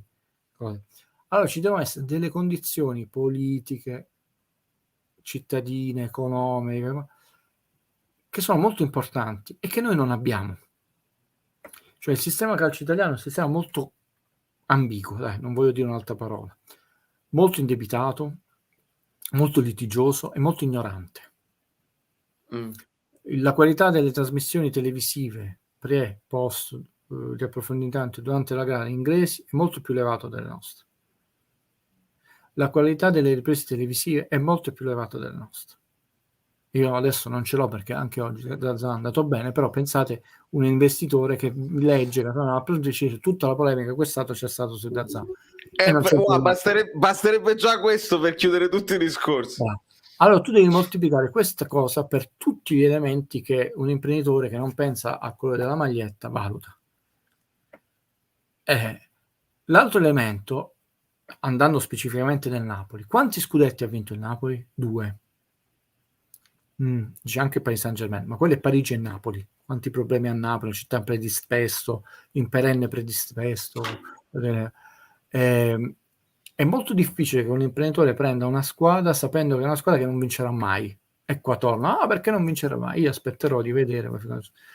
Avendo un papà grandicello, io lo spero molto più di voi che Napoli vinca, perché scusate se penso anche al mio avvenire. Aggiungiamoci anche lo stadio. Bravo, ma in Turchia hanno fatto stadi belli nuovi, non solo l'Inghilterra, la Spagna. Ci sono tante valutazioni. Allora il punto è che il Napoli potrebbe essere una società da quintultimo posto, ascoltatemi bene, in un campionato molto interessante di una città che sta un po' meglio di come sta Napoli adesso, ed essere acquistato perché è molto più appetibile per il discorso geopolitico che tu vuoi fare. Voi state guardando, fate l'errore dei tifosi, il fatto che il Napoli, e io ve l'ho riportato con i numeri, in questi 13 anni è stata la seconda forza del campionato, cioè i numeri migliori dopo la Juve, addirittura ha segnato di più della Juve. Non perché sono ossessionato, quella era la squadra che ha fatto... E dice, come è possibile? Cioè, da un punto di vista calcistico c'è una società molto forte, perché è quella che ha rivaleggiato con quella che ha fatto distrutto il campionato. Ha vinto anche qualche Coppa Italia, una Supercoppa Europea, ha detto. Quindi calcisticamente dovrebbe essere molto interessante come investimento, ma non state ragionando come investimento. Tu ti vai a mettere in una città che ha enormi problemi, una città che ha una storia bellissima, una cultura bellissima, potenziale, ha una storia anche da un punto di vista artistico, eccetera. Però perché, tra l'altro, società molto ambigue come quelle che hanno acquistato il Milan e Milan ancora non lo sappiamo, è l'Inter, però è Milano. Avete visto alla fine cosa significa il calcio esercizio del potere? Cioè, avete visto l'operazione alla fine di San Siro? C'è 2 società che non hanno un euro, una sta fallendo, un'altra non sappiamo di che hanno le pezze al culo. La politica che ha fatto tutti, e a Roma non si è riuscito a fare lo stadio, ma voi avete letto la politica che l'ha fatta non prima della campagna elettorale dove potevi essere politicamente attaccato, la fai come atto subito dopo che sei eletto nei famosi 100 giorni, che sei una sorta di luna di miele d'amore della politica. I 100 giorni dopo le elezioni è come quando tu sei in luna di miele con tua moglie, fai sempre l'amore, sei tutto bellissimo. Sì. Ma avete letto tutto, le metrature concesse, con una forma di dire no, ma è di meno, che significa da un punto di vista non solo imprenditoriale, che significa da un punto di vista economico, di 2 società che avevano bisogno di quell'operazione perché stanno come pezzi al culo. Significa un'operazione che li fa avere un po' di ossigeno, 238 milioni ho calcolato a testa di là. Esercizio del potere. Esercizio del potere. E lì addirittura lì in questo caso è proprio la politica, cioè il sindaco che ha sbloccato una situazione favorendo tremendamente. Quindi io la vedo molto difficile, non che un Emiro c'ha soldi da buttare, veramente da buttare, non è che non ha le potenzialità economiche, non ha l'interesse di andare in una realtà che è troppo difficoltosa e che non ti garantisce un ritorno. Cioè potenzialmente sì, una città bellissima, turistica, storica, piena di arte, di musica, ma Napoli è anche una città che la domenica le pizzerie sono chiuse. Però, questa è una cosa inaccettabile che va ribadita. Però la pizza è nostra, no? La pizza buona, la pizza a Napoli, l'impasto che lievita meglio, l'acqua, il mito che impone l'acqua, però sono chiuse. I turisti si incazzano per... La Napoli è la città che ha votata da me, da il pool di architetti, la metropolitana più bella al mondo. Si è presa gli articoli di giornale che lavora male, tant'è vero che nello stadio tu ormai molto spesso la metropolitana puoi solo andare, non puoi tornare. È un emiro, puoi mai entrare in una città dove dice io avrò problemi logistici di trasporto, che si intasa la superstrada, lavora la metropolitana è pubblica, non è che l'emiro può dire è mia. È ovvio, un tifoso non se ne frega niente di questo aspetto della metropolitana. In altre cose fanno la variante dove c'è Santiago Bernabéu, c'ha l'uscita della sua metropolitana che funziona perfettamente, non che oggi non abbiamo i soldi e oggi la chiudiamo. Io a Napoli-Manchester City sono tornato alle 4:30 a casa col taxi ovviamente, ma c'erano 44.000 spettatori, 44.000 persone in taxi. E devo ringraziare che sono tornato alle 4:30 a casa di mattina. Sei tornato dopo i giocatori del City che sono tornati con l'aereo a casa. Esattamente. Cosa ne pensi della prestazione di Juan Jesus? Secondo me fisicamente stanchi, Anghissà molto statico, Fabian a un certo punto era morto, pochi gioco e palle lanciate su a caso. Ottimo nei movimenti di esperienza, nella copertura hanno fatto fall. Meglio di Rachmani oggi, si può dire. Molto, ma vedi perché ha giocato troppe partite consecutive, vedi? Ribadiamo. Tu perdi, oggi ti è andata bene con Di Lorenzo, partita spettacolare, non solo per il gol. Sì. Rachmani, vedete, non è che Rachmani oggi ha sbagliato nulla. Io ho sentito commenti, è che quell'anticipo di un alluce, casomai se tu hai riposato 2 partite di queste 12, ci arrivi tu prima su quell'alluce. Perché poi lui capita 2 volte, capita nel gol e nell'ammonizione. Perché poi lui è davanti Simeone. Quindi il movimento non lo fa sbagliare, non è che dice se l'è perso proprio, è un alluce.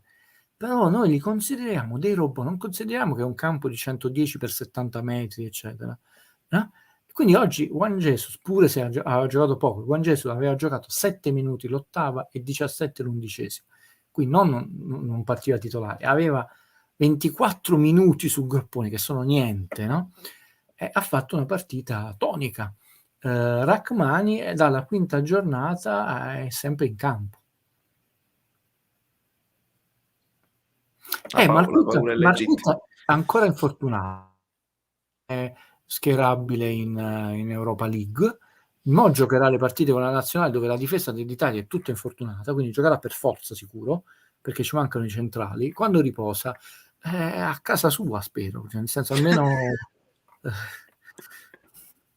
2000 minuti su 1800. Vabbè, ragazzi, ovviamente noi non possiamo adesso, cioè non è che non possiamo, potremmo, però non vogliamo bissare le stesse tabelle che però Guido ovviamente aggiorna, quindi 1546 a distanza di qualche live ovviamente le riproponiamo, e poi perché le riproponiamo perché sono utili, vediamo anche le forbici. Cioè il giocatore che ha giocato adesso di più chiaramente Koulibaly, perché poi era scoricato 1431, cioè Goulam 3 minuti, Malquit 151, sto dicendo quelle complessive, comprese l'Europa League, Gianoli 21, questi sono i nostri terzini.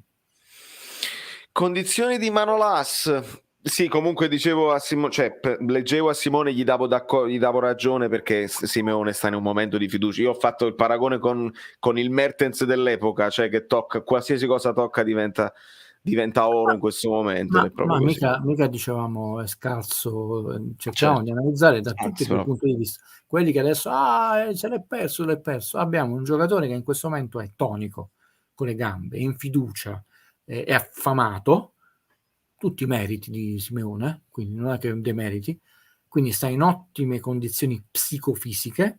E abbiamo un giocatore che sicuramente è in fiducia come Rachmani, è pulito, però vedi tu nel calcio, ragazzi, basta, noi non consideriamo che sono centesimi di secondo, che a noi sembra pochissimo, invece sono metri e metri. Ovviamente figurati, quando tu perdi di 1 metro un giocatore ci sembrano voragini, no? Chiaro. Lui non è che l'ha perso di 2 metri, oppure di secondi e secondi, è stato un lampo, non lo sapremo mai, però ho detto, vedi che oggi Fabian Ruiz è stato un po' più appannato, anche Anguissa, perché sono giocatori che hanno tanti. Anguissa praticamente da quando è stato acquistato non ha saltato un minuto. Aggiungici probabilmente anche il fatto di non volersi far ammonire, perché già veniva da quel secondo tempo incredibile dove non si è fatto ammonire. Secondo me un pochino il retropensiero c'è. Sa che tu puoi dire che probabilmente Spalletti glielo ha ricordato, lì c'è uno staff che ti ricorda si è ammonito, ma Manolas si è allenato singolarmente in piscina, ancora non col gruppo, quindi penso dopo la pausa che dovrebbe farci, perché non sarà chiamato per le nazionali, però infatti non era manco convocato nelle famosi grigi di Guido. Speriamo che Di Lorenzo sia un pantofone. Portiamo un po' di sorriso, mi piacciono queste battute. Sicuramente è un ragazzo che ha un comportamento esemplare, quindi I like, ragazzi. Guido, io ti voglio ringraziare. adesso tolgo il disturbo. No, ma che disturbo, è fantastico, solo che ho visto è tardi in Italia, cioè io sto fresco e tosto, ma mi rendo conto che in Italia si stia facendo tardi. Siamo arrivati a 4 ore di live, siamo straordinari. Comunque nessun pianto, abbiamo fatto qualcosa di eccezionale, questo ricordatevelo, che è pari all'inizio eccezionale di Sarri, che era già un record, quindi abbiamo semplicemente eguagliato un record. Potevamo fare di più e sarebbe stato storia. Ho detto, questa è la verità. Nessuno, vedi, adesso dirà Verona, dovete spiegarci Verona, vedete la superficialità. Allora oggi non ci dovrebbero spiegare Verona. Ragazzi, l'unico che ci può spiegare Verona è Airoldi per me, sì. Ma il Napoli c'è stato. Detto, il Napoli nella sua storia ha vinto 2 scudetti, ne doveva vincere di più, ne poteva vincere di più, ma il semplice fatto che ne ha vinti solo 2 ci fa capire che mancano degli elementi costantemente. Quindi calma e gesso, vediamo dopo il ciclo di Ferro, ci farà capire molte cose quel ciclo di Ferro, se sono ambizioni molto toste. A questo punto ho detto ti sta venendo fame, o sono delle ambizioni dove tu puntelli la zona Champions. Però per come è stato strutturato dal computer, diciamo, il calendario del Napoli, adesso ci sono Inter, Lazio, Sassuolo e Atalanta. 3 su 4 sono scontri diretti. Il Napoli fino adesso ha incontrato solo Juve e Roma, di squadre che, diciamo, sono nei primi posti della classifica. Troppo poco. Guido, ti lascio andare, però chiedendoti, peccato che Milan ha fatto lo stesso, dice Massimiliano, che ti auguravi nel derby? Che ti saresti augurato nel derby? Vittoria Inter, vittoria Milan, il pareggio che è uscito? No, il pareggio, perché la vittoria dell'Inter l'avrebbe portata molto sotto. Tu pensi una malaugurata sconfitta dell'Inter ti hai ribruciato già tutto. Vittoria del Milan, hai perso dopo 12 giornate della testa per come si deprimono alcuni nostri calciatori musoni alla sosta. Certo, oggi, come aveva pronosticato il mio collega molto più piccolo di me, Napoli avrebbe avuto 4 punti di vantaggio. Io seriamente a Valerio avevo detto 32 e vanno benissimo. Noi dobbiamo puntare a questi almeno 43 punti nel giorno di andata e difendere botto. Il momento cruciale del Napoli, chiaramente a parte queste 4 giornate, poi vi saluto, sarà il momento, diciamo, gennaio-febbraio, dove devi cercare di tamponare, anche perché abbiamo fatto molto bene in questo inizio di giorno di andata, perché poi invece se riesci a tamponare e far bene, veramente tu amministri fine campionato. Quelli che dicono si decide tutto a marzo, cretinato. Quindi 2 momenti cruciali della stagione sono questi. Questo per capire a questo punto, metti che il Napoli fa 2 stramacchi, vince a Milano e vince con la Lazio, beh, a questo punto dici tu diventi una seria candidata a rompere le scatole al Milan. Hai potere politico in meno, però detto ci puoi credere. Fai dei pareggi, dici e poi lì sarà, ragazzi, ve lo sto dicendo, vedete oggi 7 novembre, il momento cruciale della nostra stagione sarà quelle giornate dove devi cercare di replicare più punti possibili di quelli che hai fatto. Non gli stessi sarebbe impensabile, sarebbe ottimo, significa che veramente fai qualcosa di eccezionale. Devi cercare di replicare, perché c'era qualche squadra che farà un po' di più rispetto a quanto ha fatto adesso, tipo la Juve, qualcuno perderà qualche cosa, e quindi tu alla fine pareggerai replicando, non so, nelle prime 7 partite fai 5 vittorie e 2 pareggi, sono 4 punti in meno, però tieni botta.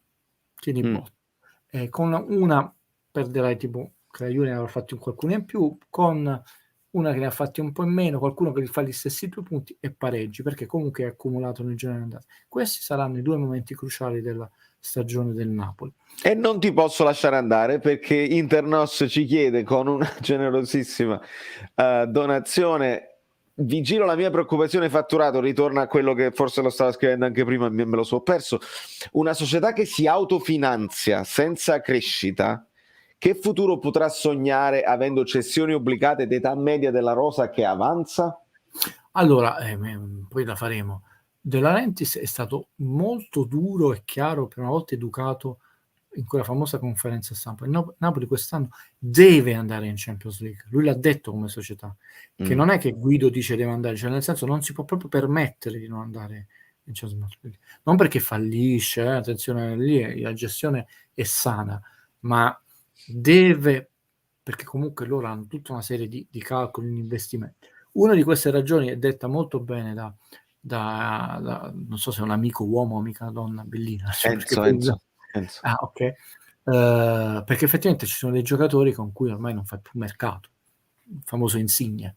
Io ve l'avevo detto in tempi non sospetti, quelli che scrissero 50 milioni più bravi, ma dove? Voi pensate che veramente c'è una società che ci offriva 50? Quindi 2 giocatori di mercato sono Fabian, che non ha rinnovato, Lozano, e Osimhen. Però significa anche indebolirsi. Andare in Champions significa salvaguardare il valore della rosa, che comunque non si svaluta, come ha segnato Spalletti pure, perché poi il risultato aziendale è importante. Ragioniamo, deve andare in Champions, ha delle competenze, delle professionalità in organico elevate, perché poi il Napoli è andato avanti anche con l'ascensione di un cannibale come Cavani e sembrava che morisse il mondo, quindi poi c'è Giuntoli, che poi non è che ha sbagliato tutti questi acquisti, però andare in Champions significa 2 cose: non solo avere la possibilità di avere un cash flow che l'anno scorso non hai avuto, significa togliere poi quel cash flow, quel potere a una tua rivale. Funzionano tutte e 2 le cose, no? Noi in questi 2 anni la forbice con gli altri si è allargata, quindi è stato anche bravo a tamponare, ed è una delle ragioni per cui, ve l'ho già spiegato l'altra volta, logicamente tendo a pensare che se non diminuisce le pretese Insigne sarà neanche un sacrificio, sarà un saluto, come ha detto De Laurentiis, ce ne faremo una ragione, perché non vai in minusvalenza, non ti offrivano tutte queste cifre, c'hai già i sostituti. Ragazzi, un ass può diventare un giocatore molto interessante, non sottovalutatelo, e deve compiere 25 anni a pochi giorni, quindi da adesso ai prossimi 5 anni il momento della piena maturità della sua carriera. L'hai già comprato, non devi investire, e lo stipendio di Insigne è clamoroso. Io penso che anche con la Champions, io ve lo dissi l'anno scorso, quindi ce l'ho beccato in pieno, quando dissi non mi immaginate nulla, quelli che vi dicono compreremo quei Palmieri, anche con la Champions non mi immaginatevi, cosa che ci auguriamo, una campagna acquisti scintillante. Sarà anche di nuovo una campagna acquisti molto oculata, perché Napoli avrà bisogno di 2 o 3 stagioni per risettarsi, però purtroppo si porta un fardello, lo leggerete nell'articolo, molto grave, quello di non aver fatto una scelta strategica sullo stadio, che anche se facesti oggi, tu prima di 5 anni non avresti uno stadio nuovo, tra delibere, costruzioni, inaugurazioni, 4 vuoi mettere, e sono tanti 4 anni, e non puoi permetterti di non avere quel tipo di entrata, anche da un punto di vista del turistica, cioè tu la faresti rientrare in un non puoi dipendere solo dai diritti televisivi della partecipazione in Champions, devi puntellare con altri settori. Poi la famosa manager che è stata presa per fare il mercato cinese, poi non sappiamo più che fine abbia fatto.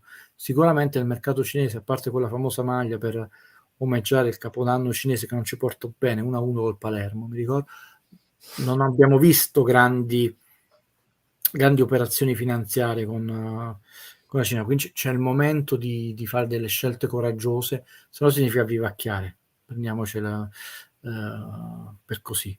Però io te lo dico, non penso che con la Champions l'anno prossimo il Napoli faccia una campagna scintillante. La campagna scintillante è confermare determinate eccellenze, casomai finalmente fare il rinnovo Fabian, e prendere un paio di elementi di qualità, dove a questo punto tu ti puoi permettere un terzino, no? Un terzino te lo puoi permettere, puntellare un altro giocatore, e già sarebbe comunque una rosa molto interessante. Ma non andate dietro a nomi... non a gennaio, specialmente. A gennaio, Valerio, possiamo dire la verità, cioè, ai nostri amici. Vai. Ragazzi, bisogna studiare nella vita, bisogna studiare. Il Napoli non può comprare nessuno. Se il Napoli adesso avesse Guido Gentile, che ha un sacco di soldi, li regala, gli fa una donazione di 100 milioni di euro, lo stesso non comprerebbe il terzino più forte del mondo. Sapete perché? Perché non ha lo slot.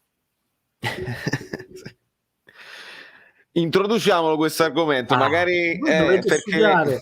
Il Napoli c'ha questo famoso terzo portiere che non ha fatto manco la C, perché prima aveva Sepe, altri giocatori, vedi anche Amsi che era un giocatore considerato dal vivaio italiano. Ci sono degli slot ben precisi di numero di giocatori che devono essere del tuo vivaio, dei altri vengono considerati italiani come Zelischi, no? Perché comunque sono prodotti del calcio italiano, un tot di extracomunitari. Cioè il Napoli adesso per acquistare un terzino deve liberare uno slot. Per liberare uno slot deve rescindere o con Gulam o con Malquit. Quindi non andate appresso a quelli, non è manco una questione, ripeto, di soldi.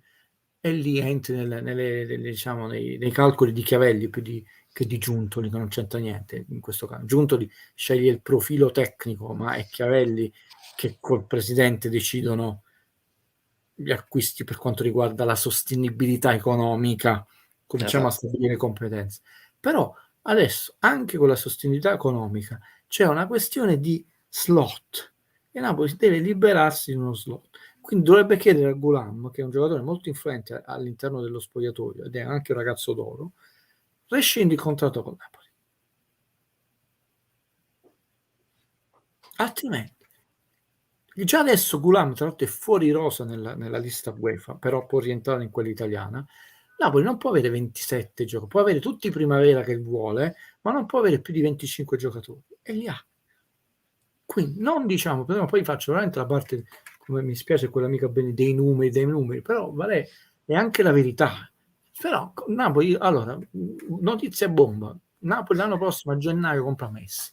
Lo possiamo dire, ma facciamo la figura di Valerio. Fortunatamente non è quello youtuber che urla, dice le bestemmie, le censure, le parolacce, o si arrabbia quando la Roma sta perdendo e non finisce il video. E io non sono uno di quei giornalisti che spara cretinate, Massimo, sono un po' saggio e razionale. Se volete ci mettiamo, la prossima volta facciamo una di queste live, magari incomincia a bestemmiare e incomincia a dire Messi al Napoli. No, però li voglio mettere in guardia, li voglio mettere in guardia. Quindi, cioè non lo sapranno quando cominceremo a dire delle cose che però chissà. Quindi questa operazione, una volta che Chiavelli è la cosa definitiva e De Laurentiis, entrambi due personaggi per nulla sprovveduti in una gestione aziendale di una società, stiamo parlando di due belle teste, danno l'ok e Giuntoli già individuato, ve lo posso dire perché so per certo, un paio di profili molto interessanti, perché non altra persona che non è un imbecille, ma devono liberare uno slot. È chiaro, e io veramente voglio perché qua stanno chiedendo addirittura l'analisi tattica dal vivo, però voi dovete sapere, io voglio ringraziare Guido che è stato gentilissimo fino a quest'ora tarda e vedete e apprezzate neanche la voglia di analisi che va veramente oltre ogni logica, veramente lo ringrazio tantissimo. Voi non, a parte che io per fare l'analisi mi devo rivedere le immagini, devo sentire prima le parole di Spalletti, perché c'è prima le parole di Spalletti e poi l'analisi tattica, si fa domani mattina, lo so che è tra poco e quindi uscirà e io non ve lo faccio mancare, ma oltretutto mi devo fare la chiacchiera privata con Guido e quindi voi ragazzi, non lo sapete, ma riconoscete un merito enorme, proprio perché noi non siamo né pro Insigne né pro Insigne. Io ho detto, rimprovero De Laurentiis di farsi autogol. De Laurentiis non è uno sprovveduto, sa che non va in Champions a certe condizioni e ha fatto uno sforzo enorme per mantenere la rosa dell'altro anno. Addirittura, tutto sommato, noi quest'anno abbiamo sostituito, ma diciamo numericamente, Anguissà, grandissimo colpo con Bakayoko, era prestito per prestito, però è rientrato Younas, che a questo punto è vero che era nostro, ma devi pagare lo stipendio. Non è partito come tutti dicevano Koulibaly è stato dato in partenza da tutti i nostri colleghi, e anche Fabian Ruiz era accompagnato, non dato in parte, era accompagnato in quanto bidone, Paolo della Luna, no, Cammellone, cioè dai colleghi. Non è partito nessuno, perché non è un imbecille, cioè sa che indebolendo la rosa andavano, detto già ancora non è sicuro, cioè te la devi svangare la qualificazione. Quindi lo sforzo è già stato fatto quest'anno, detto notevole, perché la rosa è competitiva per lottare per andare in questa Champions League. Dovesse andare bene di più sarebbe qualcosa di storico, veramente di storico, perché vinceresti il terzo scudetto senza avere nemmeno il Maradona della situazione, perché il Napoli non ha l'Ibrahimovic, Ronaldo, il Messi, il Lewandowski delle altre squadre. Tu puoi dire chi è il grandissimo campione che ha vinto scudetti nel Napoli? Nessuno ha vinto uno scudetto. Che ti trascina, andiamo a vincere. Quindi già lo sforzo è stato fatto quest'anno e non lo si sta apprezzando. Anche il prestito secco di un giocatore come Juan Jesus, che è stato diciamo sottovalutato, quasi sminuito, è una bella mossa, perché è un giocatore di esperienza che Spalletti conosce, allenato alla Roma. Avete sentito, non so se l'avete sentita, andate a sentire l'intervista, di grandissima serietà e spessore, anche quando hanno cercato di metterlo in mezzo sull'arbitraggio, eccetera. Vedi quando queste persone hanno 300 partite, 400 partite di un certo tipo, anche di livello, che riescono a rispondere in un certo modo. Infatti uno che difficilmente può cadere nelle provocazioni come Osimhen. Chiaro, non è che tu hai preso il grande genio, però anche quell'acquisto è una pedina importante. Quindi lo sforzo quest'anno è stato fatto, bisogna riconoscerlo alla società, se no si sminuiscono, e io non sono De Laurentiis a prescindere, non ci accide nessuno, o contrario il peggior presidente della storia. Fatti buoni e fatti male. Cioè, quest'anno De Laurentiis ha detto, poi lui le cose le dice, noi dobbiamo, non c'è la possibilità, perché se non si va in Champions sono casini, si riesce a vendere parecchia gente, e ovviamente se vendi parecchia gente l'anno dopo non ci vai, perché ti indebolisci. Quindi si stanno puntando, quindi quello è l'obiettivo. L'obiettivo è 43 punti almeno nel girone di andata, ricordate, non che li faremo, però per farci dormire sogni tranquilli. Buonanotte a tutte le amiche belline e gli amici bellini, e anche a chi dice che tu sei pro Insigne e si deve disiscrivere al canale. Live canali ideologici. Guido Gentili. Ciao a tutti.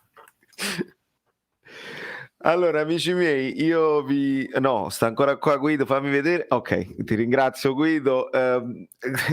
Qua si stanno scherzando gli amici qui, Rita.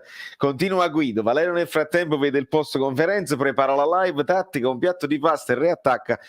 Non può avvenire, ma non perché non lo voglia fare, perché anzi siete anche addirittura in tanti e io sono emozionatissimo. A quanti like siamo arrivati, Rita? Giusto per sfizio, per capire, perché a me il like va bene perché smuove l'algoritmo eccetera eccetera, ma la presenza di così tante persone contemporaneamente fino a tarda notte vuol dire che qualche cosa di interessante la stiamo anche sviluppando. Ringrazio tutti, straordinari, sempre sul pezzo. Noi andiamo oltre, lo sapete che andiamo oltre 566, ci fa piacere. Domani si arriva a 600. La reaction l'avete vista, i like l'avete lasciati, i vostri commenti li avete scritti. Qualcuno sicuramente me lo sono perso, ma non è colpa mia, o meglio è colpa mia, ma non ci posso fare molto. Da New York, Valerio Fluido è tutto. Leggo altri messaggi, adesso vi prendo in sottofondo durante la sigla. Un bacio Ti ho fatto passare il sonno, mi spiace Dani, però non ti preoccupare perché domani è martedì. Questo programma è stato offerto da niente di meno un programma, cioè proprio la sigla fluido.net, le magliette, le cose, insomma. valeriofluido.oplix.com. Comunque tu ti sei montato la testa, alla fine è un programma. Sì, ringrazio infinitamente il lavoro instancabile dei moderatori, gli abbonati bellini e i supporters, i collaboratori e tutti i vostri commenti, perché questa community è come una seconda famiglia.